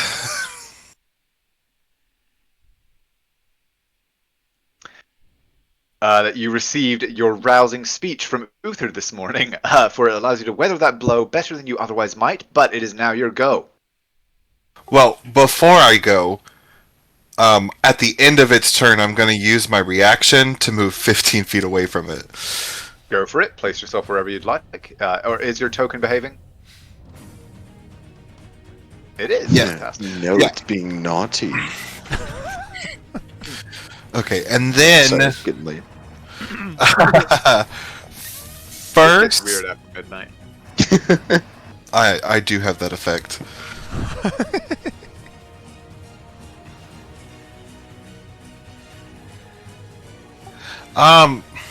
With Pythagoras and all, does that distance still work out?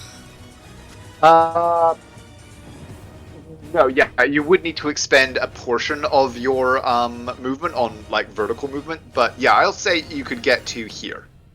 Oh no, accounting I'm for sorry. vertical movement. 1 second. let me rephrase. With Pythagoras, does that allow me to get there? Yes, since that is a well, actually, technically you cannot see there. You would be able to see that is the furthest back that you could be able to see. Perfect. I will Misty Step there. Okay. What are you talking about? Why are you? And then I will run 30 feet.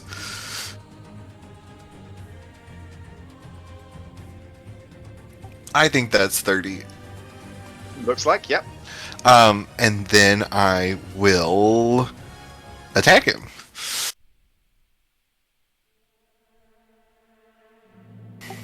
Yep, I'm great at this.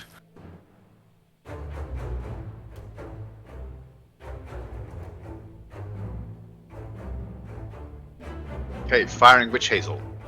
First blow. Hit. Only blow, because I don't have to attack anymore. But because I hit, I am gonna activate Favored Foe,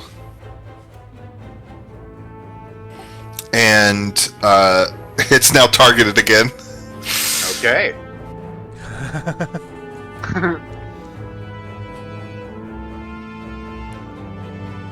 Mmm. And it takes 16 points of damage. Okay, owie. And felt that. And that's your turn. Okay. Now, this giant, having taken exception to the blows it has suffered at your hand, rears back with its club, bellowing a challenge, and is going to swing at you, Lorium. Once. But missing badly as the club cracks against the tree that you appeared beside. It swings back, coming in for another blow, but I don't think a 16 hits. As you deftly duck and dodge aside from both of its blows, this other one, is it going to be able to track you down? I did not hide, so it should probably... It is aware that something is there. I am going to actually give it an intelligence check to see if it can figure out what the fuck is going on, or it's going to do something else. No, it has... All it knows is that fire and lightning are erupting, and it has seen Uther throwing around magical energy, so as far as it's concerned, that's where the fuckery is coming from. I do not like that. No. It stomps forward, gathering up one of the clay spheres, rearing back, and hurls it down.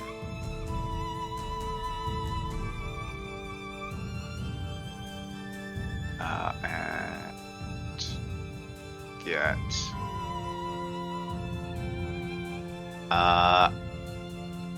It actually cannot get both Uther and Wander, so I will need Umbra, Sunshine, Uther, and Valko to all please give me a dexterity saving throw. Oh my.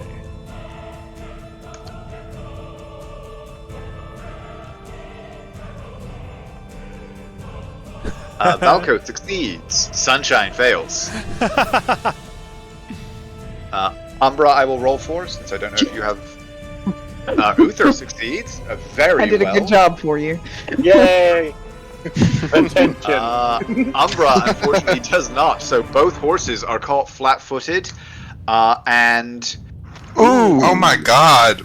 Are actually both deleted, blasted aside, and dissipate into puffs of celestial smoke as these shards of stone and clay blast out from the point of impact. Both Valko and Uther take 12 points of bludgeoning and piercing damage. Umbra, no! And then his eye starts twitching. God damn it, I'm gonna need like 2 days to get them back. I will adjust both of their HP, so you guys don't have to worry. Yeah, it won't let me. Yeah, you're good. Uther, only the people who listened got the temporary HP. You did not, correct? Yes, I don't think I get it. Okay. Inspiring leader? Yes. Or maybe it says pick 6 creatures, which if I Let me did, find then out. I did pick myself. I mean, that would make sense. Which can include yourself. Choose up to 6 friendly creatures, which can include yourself. Nice. Okay. Oh, yeah. Has 3 temporary HP left. And that is that giant's go as we come to Uther.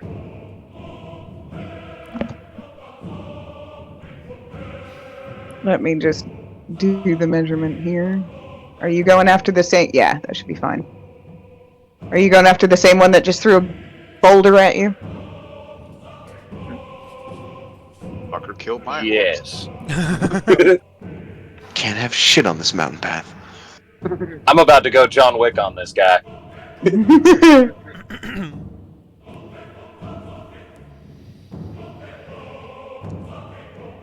Oh, that's not a hit. Midpo Unfortunately plus not. a D4. Maybe that matters. Oh, actually, technically it could. Give me, Let's give me a find out. Is four. technically a hit. Whoa! That's a hit. Yes! Man, these Bless has been paying rent in the recent sessions. Like seriously, Sure. MVP spell right there. A D4 doesn't matter until it matters. Big time. So I'm just gonna roll this as a critical hit and add 10. Go for it. So that's plus an additional. Oh no, I think that's both of it. So that's it. 16 points. Okay. Blam blam. Owie. And then bonus, if anyone's in range, I know Wander's standing next to me. Throw him a Bardic Inspiration. Okie dokie. Wander, consider yourself further inspired by your inspiring leader. As we could come never to your turn. Nice. Fuck it, hit me, not him. I'm gonna go stand over here. Oh lord. And I'll take the dodge action again, which will just be me standing there with a shield. That's all I'm gonna do. Okay.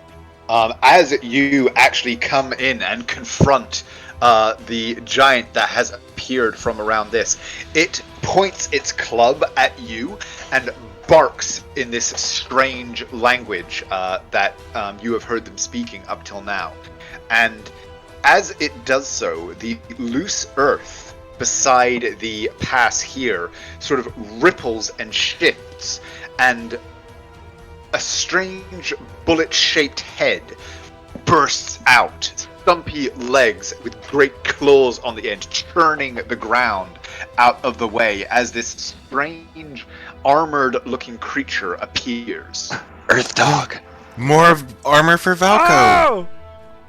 Oh!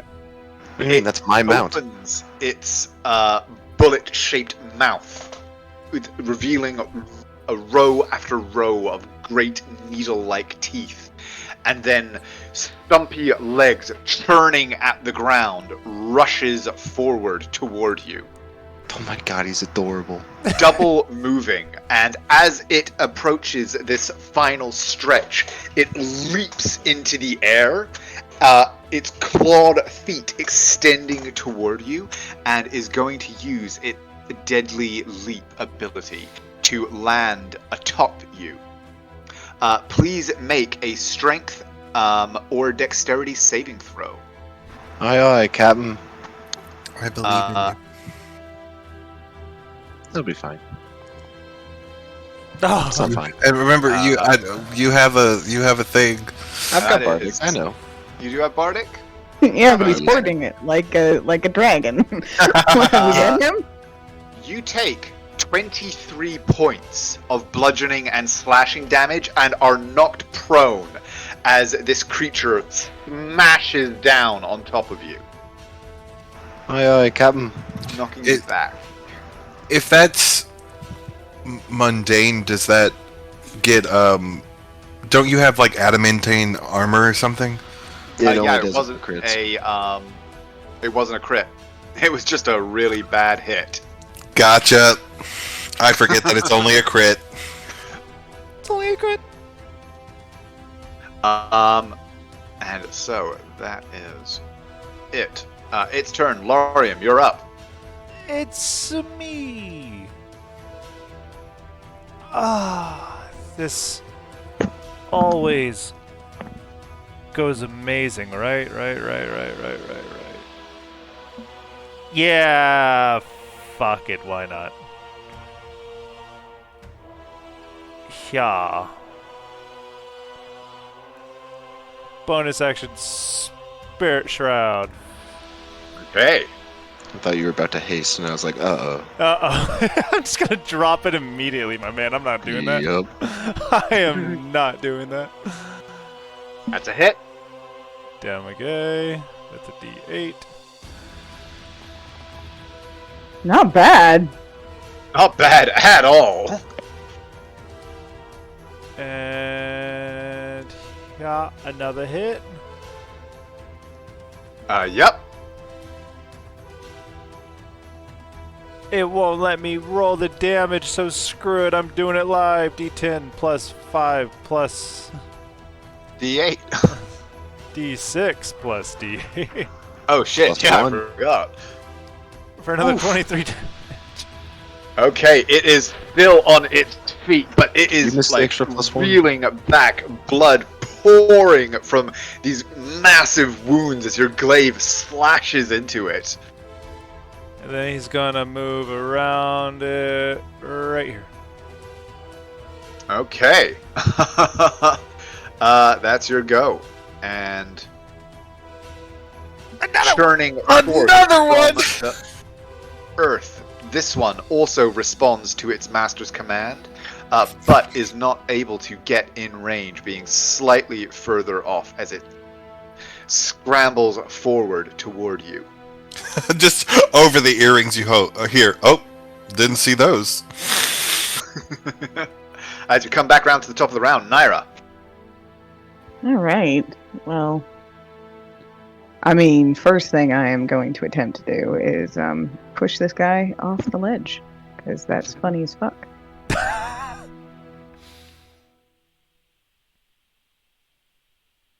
Give me a strength save. Let's see it. Let's see it too.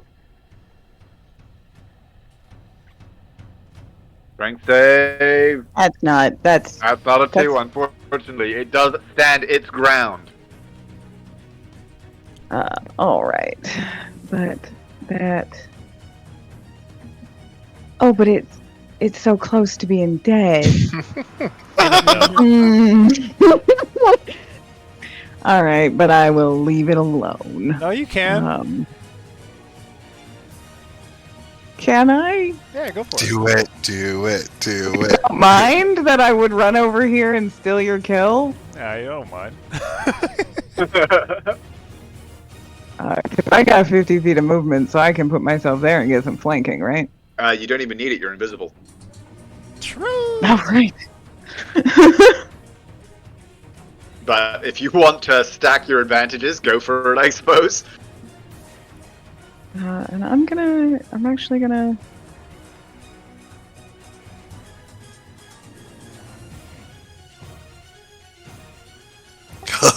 Every time I see Gunblade, it just. Oh, you know what? Oh shit. Well, I've got a second attack, and I'm gonna go ahead and just use my crit inspiration. Why the fuck not? And Okay. Actually, no. I'll use my crit inspiration on the next one. Don't worry about it on this one. Yeah. it's Chuckles. fine. I'm in danger.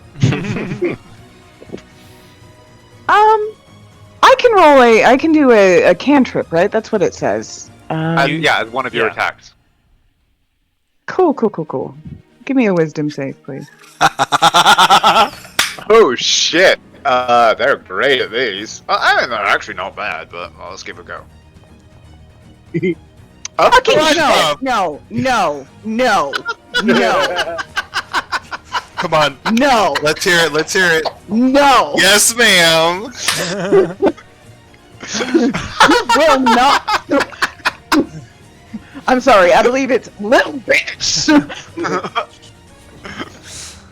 And, are you kidding? No! Yes! Alright, fine. Lorium, you get advantage on the next one. Naira's like, fuck being a wizard. You I'm remember, already done. remember when I said I didn't mind? You're- I kind of foresaw this. Not gonna lie. So you wish this into... Willed that into Do being. you remember when I was good at combat? I already want to go back. 4, 5, 6, 7, 8. This giant stomps forward, scooping up another rock. Wanderer, you are being mauled by the 2 bullets, and so it draws back and hurls its boulder at Uther. I dislike this course of action. I'm gonna burn him to death. Uther has cover, right? He does. Which will give him +2 to his AC. thank God. The stone sails past and crashes into the ground further down the mountain pass. That is its turn as this giant whirls. And knowing you to be a maneuverable little so-and-so, actually, no, you know what? Yeah, he is going to go for it with his club, because that gives him 2 options. So he stomps forward, bringing it up and swinging it at you, Midnight, with 1 attack. 20? Yeah. And a second attack. 23. That fucking hits too. You take... a total of 30 damage from these 2 massive blows. I'm gonna use my reaction to what's it called? Uncanny dodge? Uncanny dodge? Yes. Yeah. I can only do one of them, right? Yeah. Correct. Yeah. So I assume the 18. Yeah. Which means brings it down to 21. And we all go hover over him. I can't even see his HP. Oh, if you It's not refresh bad. again, it should work. It's not the worst. It was a chunk. It's kind of, yeah, it's greenish yellow. There's still a hint of green in there. Yeah. I need to make another concentration check. You do. You're fine? Oh, in fact, you need to make 2 because you took 2 blows. Yeah, I did. You're fine. Okay. Which brings us to your go. Oh, right. Me.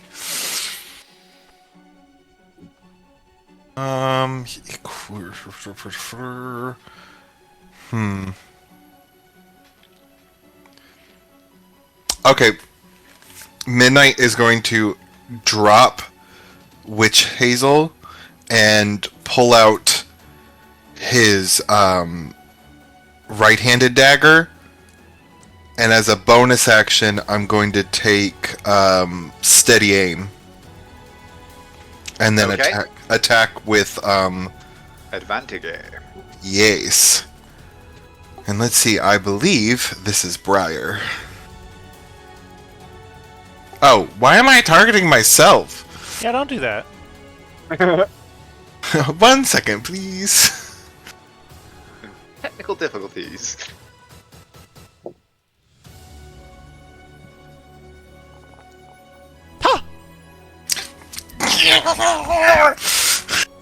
That is a hit. A most definite hit. The dogs are barking at you. Wait, what?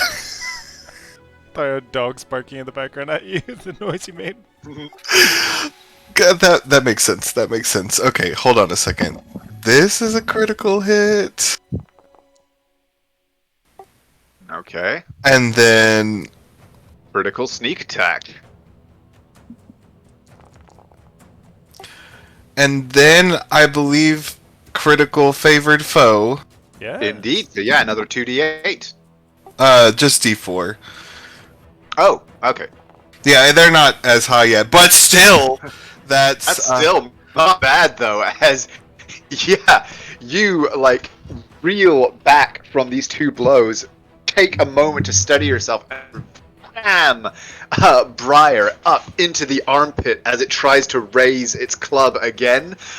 It bellows in pain as you wrench your dagger free and leap back down to the ground.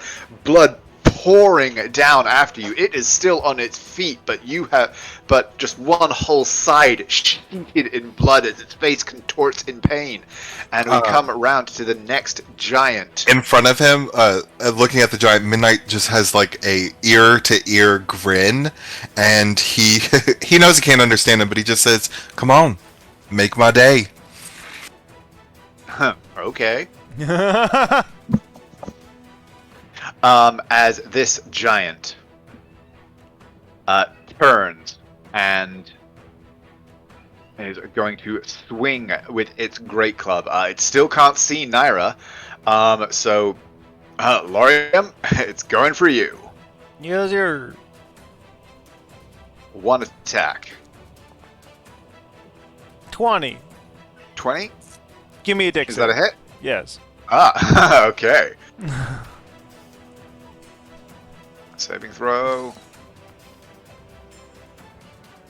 That I think is a fail though for its dex save. It is indeed. Finally, something failed. I'll still take the damage, so you can roll yours as well. Oof. Ah, so you only take 12. And in response, flame roars out. The giant, damaged and beaten and bloodied as it already was, reels back, beating desperately at the flames. Seems to sag and buckle, and then tumbles down the cliff top, bouncing from ledge to ledge to sprawl in the dirt in the pass below. Yeah. As that is its turn.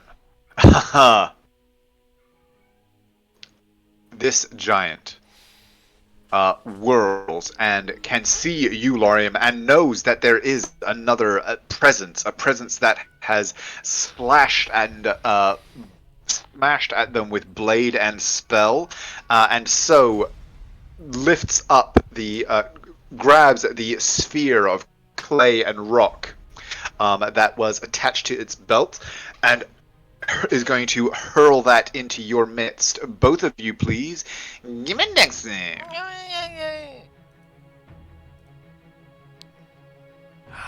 Plus a d4. Huh. That's a success from Lorian. That is also a success from Naira. So, and not the best damage roll. So yeah, you actually both only take 9 damage as these shards of rock and clay slash out toward you. Oh, thank God. And that is, and then you know what? It's actually going to move back from the ledge. Oh, I was just about to get out my measuring tool. That is its turn as we come back around to Uther. So I got the wolf thing, the new hound stone thing next to Wander, who's next to me, right? Not quite next to you. He's hold on. Measuring He's a little tool. way through. Wander's about 45 away. Man, he's got 2 of those things next to him. And he does. But I think, if you are interested, I think you can get a shatter and get them both. I was about to say that. Let's do drop me a 3rd level shatter on the 2 of them right there. And then, can I see anyone else within 60 who might need some inspiration, be perked up a little bit? Nobody else is within 60 feet of you, unfortunately. Then Wander and Valko. I'm just gonna turn and go, Falco, you're such a good boy. Okay. That was Valko meant to be a is 3rd level. It came out as a 2nd, so I'm changing some things around here. That's cool. They both need to give a Constitution saving throw. Which, if they're technically inorganic, they do it at disadvantage. Or if they're They made are of organic. They are like they're basically kind of like armadillos from hell. Bullets. Okay. That is one save. God damn, I am on fire with those saving throws tonight. It's one save and one fail. That's like your 6th or 7th nat 20. I know, right? God damn, I'm not rolling great damage. I mean, that was satisfying okay. damage. That was 1, 2, 3, 4. And both of them flinch away from the shattering explosion, but are both still definitely on their feet and angry. And that is Uther's turn. End it. Yep. Yep. Okay, Wander, you are prone, having been knocked back by this creature's leap. The second one is snarling as it thunders down the pass toward you. What are you doing? That. It's just a matter of how I want to do it. Oh my. Yeah. I'm thinking I'm gonna do a ring. I think. And I'm gonna put it around myself such that in this area. So it says when the wall appears, each creature within the area. Is that in the wall or is that within the 10 feet? I would say anything that is inside the wall or within 10 feet of the damaging side. Okay. Then I will put myself in a ring, and it's hard. I don't think I can actually make a ring with this template. No, you can use the measuring tool to draw a measuring tool. circle. Come to me. And technically, it says up to 20 feet, so you can make it smaller in diameter if you wish. So it's literally just going to be me, and then about halfway through this guy, and then come back down so that this guy's within the 10 feet, but not in the wall. So like that. Yeah. Okay. So yes, this wall of flame explodes upward, and they both need to gain something. As a fail, and another fail, and yeah, they both shriek in pain as this fire erupts around them. Wow, both taking full damage from it. And then I'll stand up, and that's my turn. Okay. Most effective it was. Okay, so this one.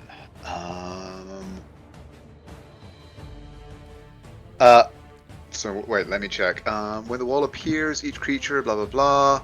If it stays or tries to move through the wall, it takes the damage again. Yeah, it takes the same damage when it enters the wall for the first time on a turn or ends its turn there. Okay. And it is currently in the wall. It is currently in the wall, so if it ends its turn here, it will be fine. But if it moves out, it will be able to do so. So it is going to attempt to show its displeasure with you with a bite attack.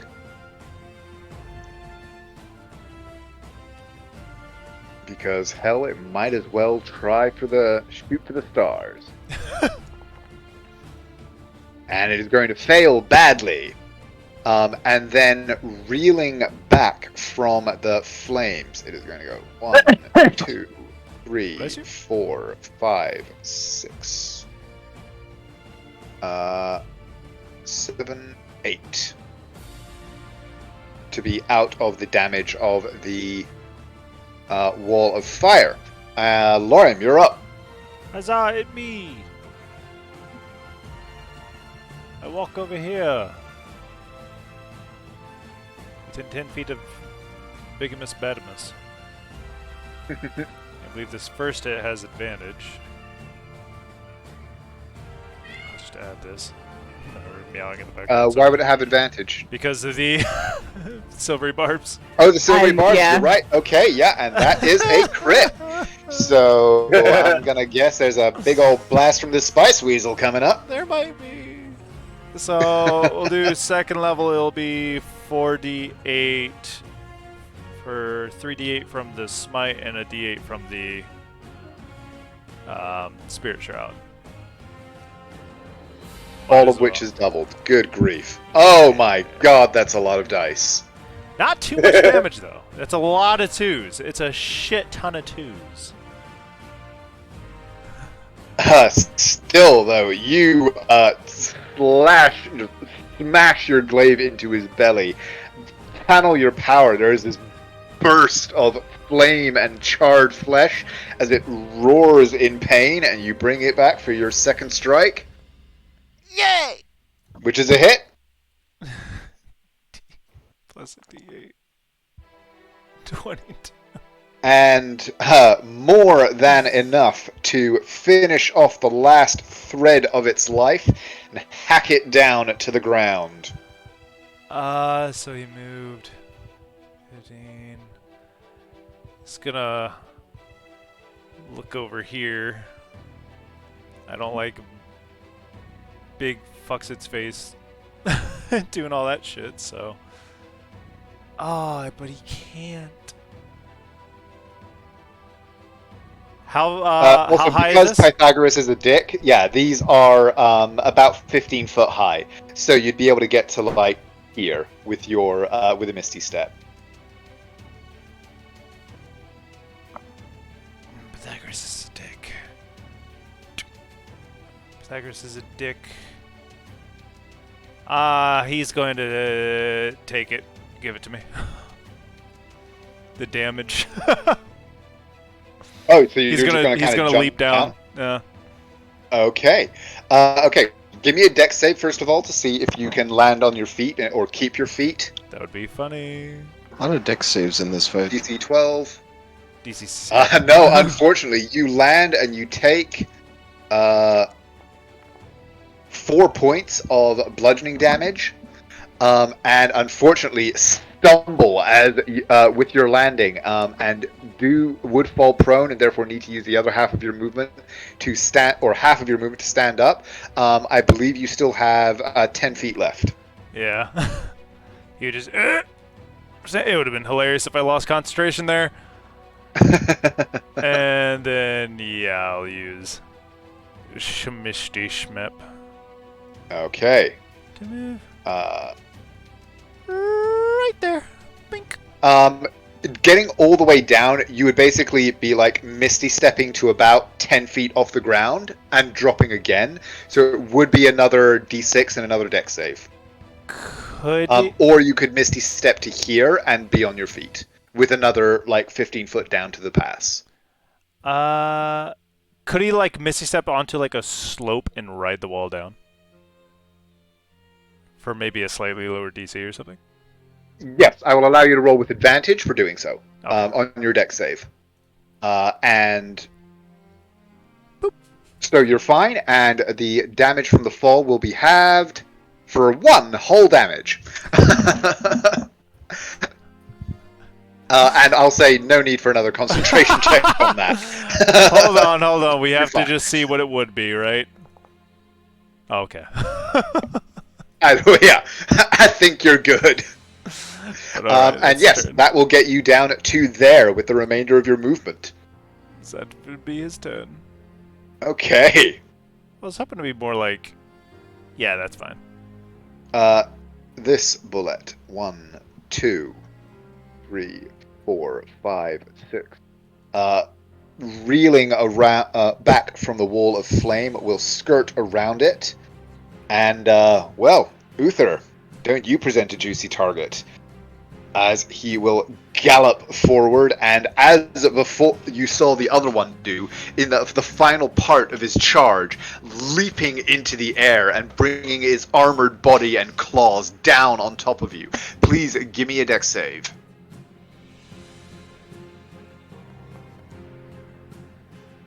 $21? 21 is going to do it. And you will only take half damage and are knocked prone. But do still take 16 points of bludgeoning and bludgeoning and slashing damage as these massive claws crash down on top of you. I can't do that, so Okay, I got you. it's Takes away the last 3 temporary and knocks him down to 82. As we come back around to the top of the round, Naira, you're up. All right. How far is it? Down to It'll be here. 55 feet of horizontal plus 45 of vertical. Call it 70 feet. Oh, okay. Well, then I'll just sprint down here and get down there. Of course, because you're a tabaxi. Backseat climbing, yeah, it's fine. See Lorium just like. I don't know why you made that whirling look down. hard, Lorium. Can I take me a reaction attack to hit her? Disadvantage. Just trip her on the way down. I don't know Watch your why. step. And then yeah, I'm gonna. Can I want to cast this. How much is left? Yeah. I would like to cast my inflict wounds at 4th level. And then I'm Holy gonna crit shit. creation. Yes! Okay. Well, shit. Okay. You hit. You crit. Go ahead and roll critical damage on a 4th level inflict wounds. So, it's okay. 3d10 is 1st level. So then, 2nd, 4th, 3rd, 5th, 4th, so 6d10. Yeah. 12d10. 12d10. Okay. All 10s. 10, 10, 10s across the board. Do you see those ones?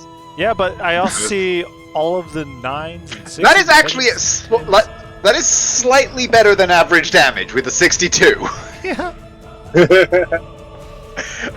Although, holy shit, 62 damage. Naira, what happens as you come gliding down this mountain slope? Yeah, she sort of gently floats down, but nobody really notices because she is still invisible. It says, oh, Lorian, and then just places her hand on the stone giant, which explodes. So all Lorium sees is just, oh hi Lorium, and then just his fucking thigh get ripped to shreds. I do have a very detonate. important question. If it detonates, does it get all over Naira? Did she do it to herself? I'm wearing glamour clothes now, so it like even if it cried, it just sort of shrugs off as if Like prestidigitation hydrophobic yeah. clothing, basically. But Lorium's not. Yes, but unlike Naira, Lorium thrives on that shit. Yeah, he doesn't care. Like, joke's on you, I'm into that shit. Give me your bow. Okay, so Naira, 62 damage on your turn, and you've still got a bonus if you want to do anything else. Let me see real quick.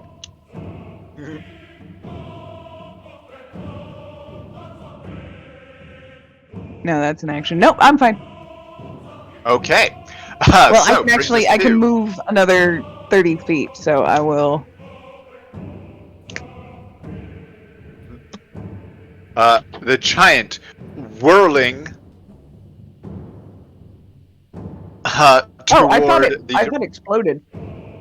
Did I It's not still kill it? alive. No. Oh no, it's yeah. It's got more than 60 I can't- HP. I can't see its thing. Oh, it's down to half, Oh. like almost perfectly. Yeah. Yeah, it is. It is actually almost exactly on half. Okay, so it doesn't explode.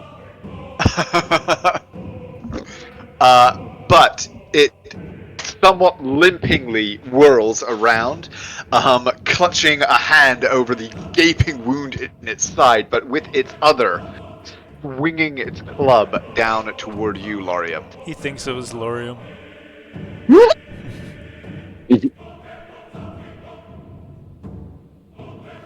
Once. Hit. Ooh, that's a hit. And twice. Also hit. Both of Also those. a hit. Both of those would have missed me. Good to know. You cannot be invisible. Yes. Oh my goodness, for a total of 43 points of damage. Yeah, I'm fine. Oof. And as it bellows this challenging anger at you, and we come up to this stone giant who, well, you have wounded it and pissed it off, so it is going to attempt a grapple check. As one giant meaty hand reaches down for you, Midnight. Please roll either a athletics or acrobatics opposed. What is your AC now? 25? For I Naira, thought Me? we'd Yeah. roll for initiative. Yeah, 25, and if I throw up a shield, 30. 30. Oh, but with 22, I think that means that it fails. Yeah, you meet the DC. Yeah, okay. It reaches for you, and like you feel these giant fingers like scraping over your armor as you're ducking aside, just avoiding its grasp. As it growls in frustration, lifts its club and brings it down.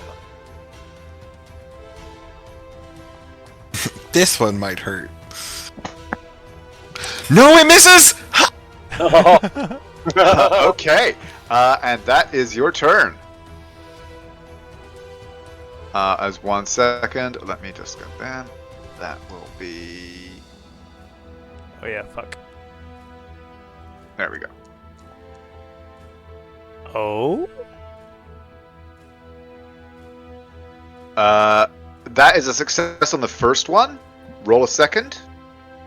Haha! That is a success on the second. Okay. So that brings us to Midnight. Okay. This thing has got to go. But how do I want to do this? Okay, I'm gonna attack it with Thorn again. Nope, I meant Briar.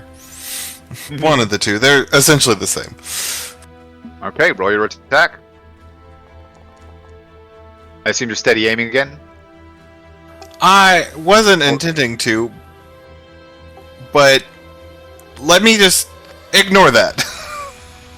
Because that Okay. shouldn't have been rolled with. I was my talk button is the button that makes it. Okay, yeah. It rolled it. Oh, I was gonna say you rolled a natural 19. You're just taking the first one. But no, it's fine. Roll your attack.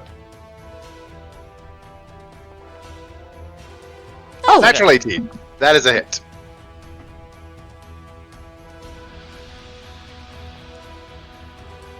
What? Plus? It is still on its feet. How about now? It is still on its feet. Then I By the will. barest sliver, but it is still there. Then I will pull out Thorn and do an offhand attack.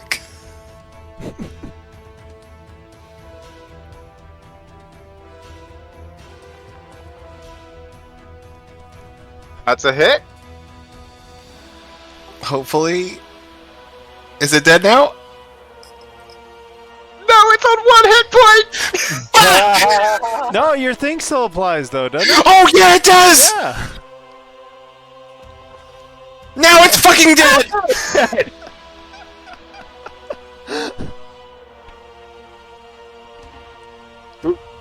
Whoops, wrong button.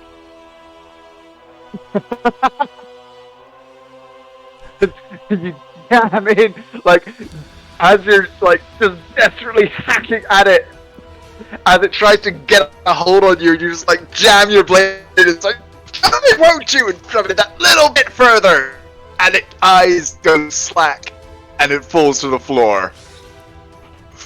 Midnight stands there thinking about that time he could only kite a giant before, and now he's killing them. And we come to Uther.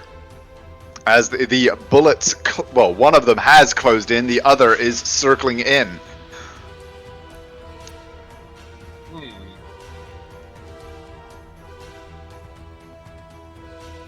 I think let's make this interesting. Turn to the one that's closest to me and just go, you know what? I think you should run away. I just want to say I know you very well. You already had Dissonant Whispers pulled up, huh? I did.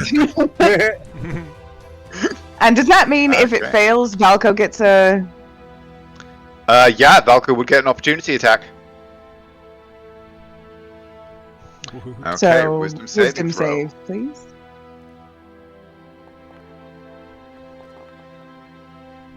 That is a success. Damn it. But it does still take 6 points of psychic damage.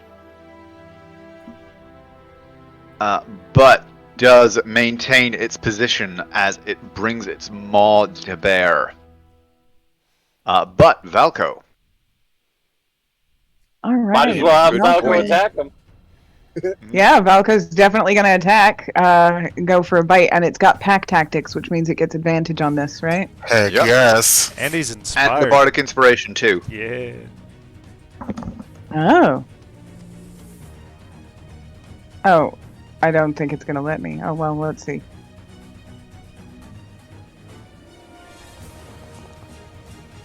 Oh, God, I will roll that roll that Bardic Inspiration. Let's find out. Nope. God No, damn. Unfortunately, it's Valko's Somebody else take cannot- over, because my roll suck.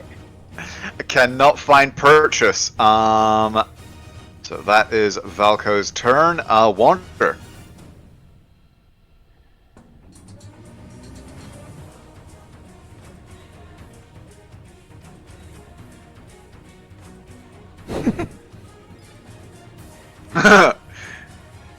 Make it a double. Oh, and by the way, just so everybody knows, this will mean no more bless, because these are concentration. Yes. I just realized. Cool.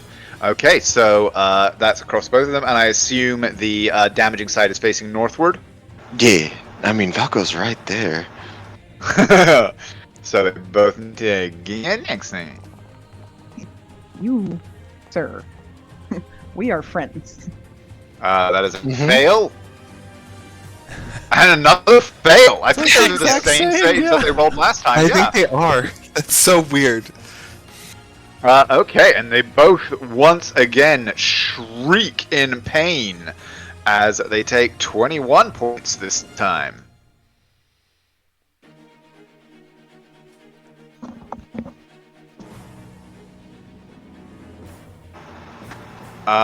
You will also Not need right to there. make a Not right dex there. save. Not right there. Not right there. No, I was okay. lagging. Ah, fair enough. Okay. Yeah. I stopped moving suddenly, and I was like, "Come on, move!" And then I was like, "Wait, no, no, no!" Wait. Just gonna stand there. no Okay, reason. this one reels back in pain from the wall, turns to face you, and is going to charge, and once again, having had the space to do so, use its deadly leap. Please give me a strength or dexterity saving throw. Will do, Captain.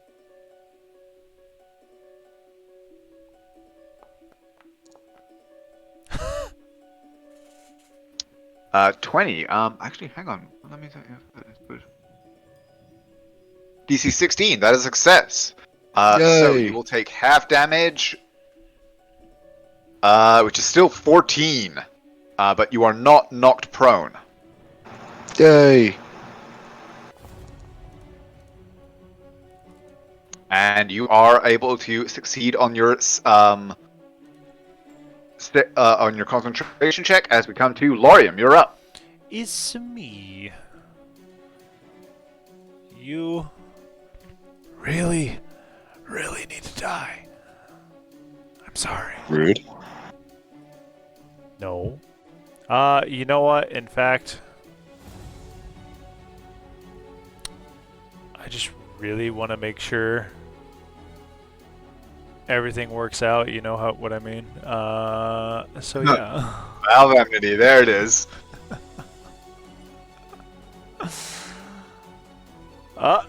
What chat message blah blah blah doesn't exist. Let's go.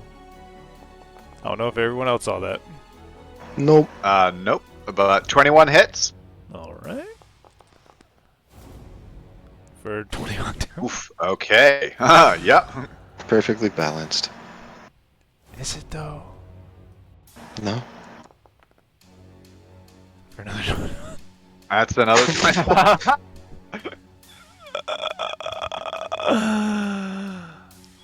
We'll make it spicy on the first level, so.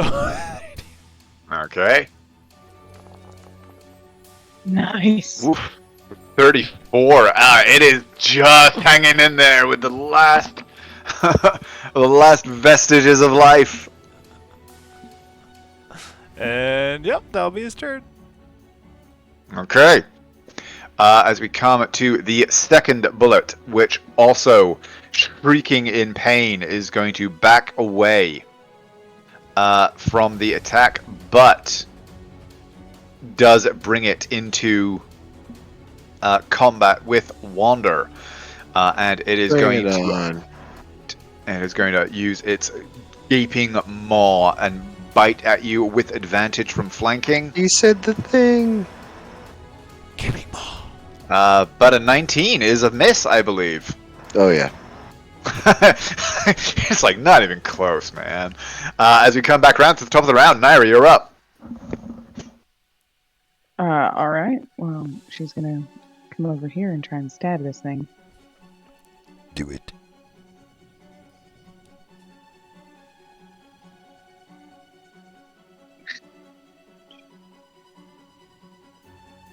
I am selecting a target.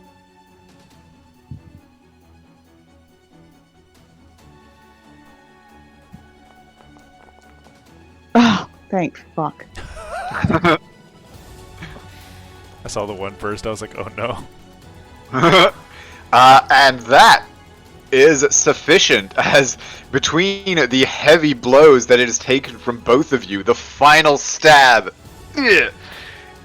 pierces into what you imagine would be its kidneys, where this a normal humanoid, and with a gurgling gasp, it falls to its knees and then sprawls in the dirt of the past, dead. And for my second attack, I'm gonna go ahead and cast a firebolt. I still get advantage because I'm invisible, right? Yeah. Nice. That is a hit. That is definitely a hit. Not bad. Okay. And then I can move to there. You had already, I think, moved, 10 feet. Yeah, Her movement speed is stupid now with blades on. Are you? it's Holy 50 now. fuck. Yeah, Yeah. because Okay. with my With your blade song. blade song, I get an additional 10 feet. So I'm very speedy. Okay, well, Midnight, you're up. All right. The first thing McKnight is going to do is drop Thorn and Briar and pick up Witch Hazel. Okay. And then I'm going to move forward and use my bonus action to hide. Okay, go ahead and give me a stealth check. And my hood is still up, so... Okay, I'm not even going to bother to roll for them. There is literally no way that they could succeed. All right. So you are attacking with advantage.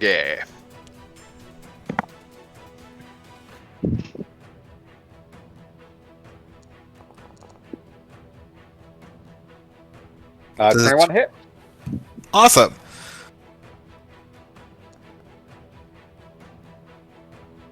Okay. It is still on its feet. Is it? It probably still is, and Still is.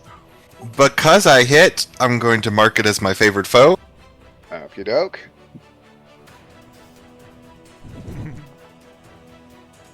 Four. Another 4. Okay, it is very badly wounded as your arrow strikes deep between 2 of its armored plates, but still on its feet. As we come to Uther. I'll drop the spell. Okay, so yeah, the wall of fire dissipates. He has a clear, uninterrupted view.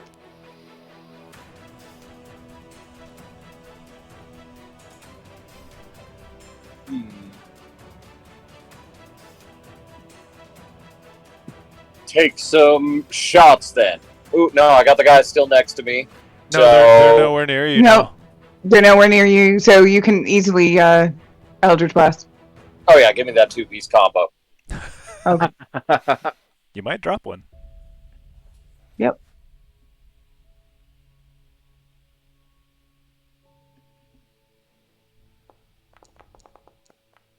That's a 19? hit. Oh, thanks, fuck. And I'll do it again. Oh, no, that's definitely not it. That is not a 13. Does not do it, unfortunately. But But- 1 hit. Go ahead and roll your damage.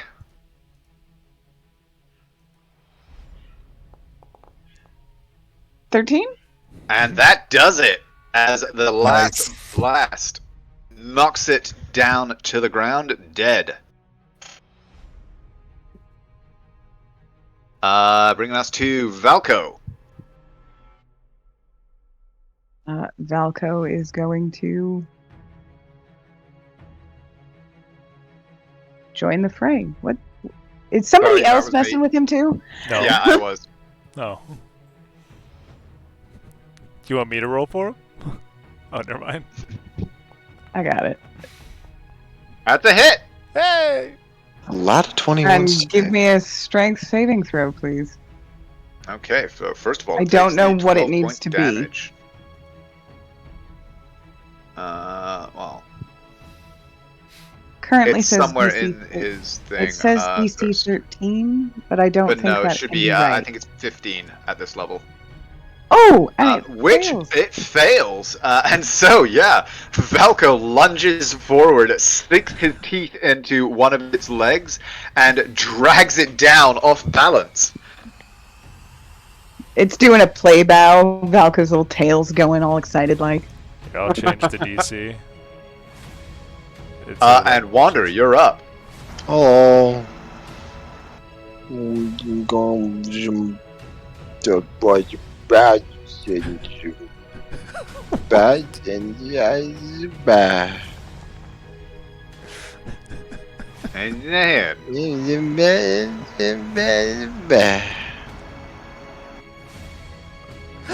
oh, it is still just alive, No, but alive nonetheless. I was hoping As- he would just bonk and it dies. That was the whole end of the fight. Look at it. That's the end of my turn. As it surges back up from prone, and you both damaged it. So, Come at me, you big ugly fuck. Miny Mo. Wander, odds or evens? Evens. Evens it is. Yay. As it comes for you with its bite. Look at that. He's trying to protect Valko. And misses. That's gonna be, well, actually, can you see?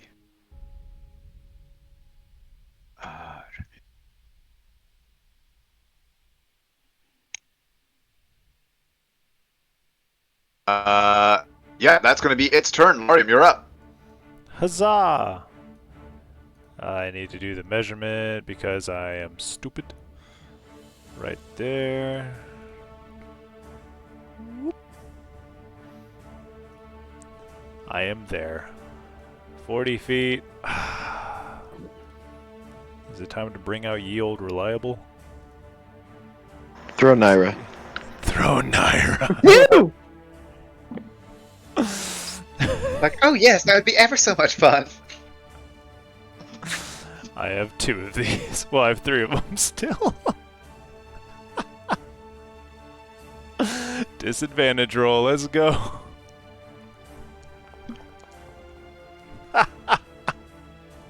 But no, it clangs off of one of the natural armor plates of this creature, and brings us to the top of the round. Well, I Naira. have several. Oh, that's Okay. true. You can throw more than one. That is Yeah, fair. he just grabs a fucking handful of them. Hey! And that's a hit. And that's enough. After the first javelin clangs off, your second is able to find a vulnerable point, sinks in, and the wounded creature gives a final jerk. I just imagine the first one just dink, and it just looks up back home. Just right in the And neck. takes the other one right in the eye. And with that final blow, the mountain pass goes still. The giant clan, or band at least, lays defeated. And the party is free to continue their journey next session. Yay! Yay! We did it. We've got some fun new skills, you guys. Midnight, you do. Midnight basically soloed a stone giant. That was impressive. I thought I was gonna die. I am not gonna lie. I was taunting it because I was like, well, if I'm gonna go out, I'm gonna go out swinging. Oh, if it had succeeded on that grapple check, like, you would have been prepared to be yeeted. As a weapon, you were going to be I thrown like, as a rock. yeah, it was going to hit a motherfucker with another motherfucker. That would have been fun. But no, I was very proud of myself. I felt like I did a good job building the way I built him. I was like, oh, I can get away from this, and then I can do this, and then I can do this, and Ah, it worked very well. Congratulations.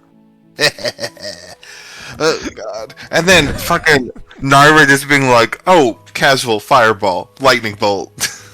Yeah, it didn't do much good though. I already mixed my sneak attack. Well, they rolled stupid high on all their saves, Andrew. I have a tendency to do that. That is true. That's not his fault, though. Come on. I'm still gonna blame it on him.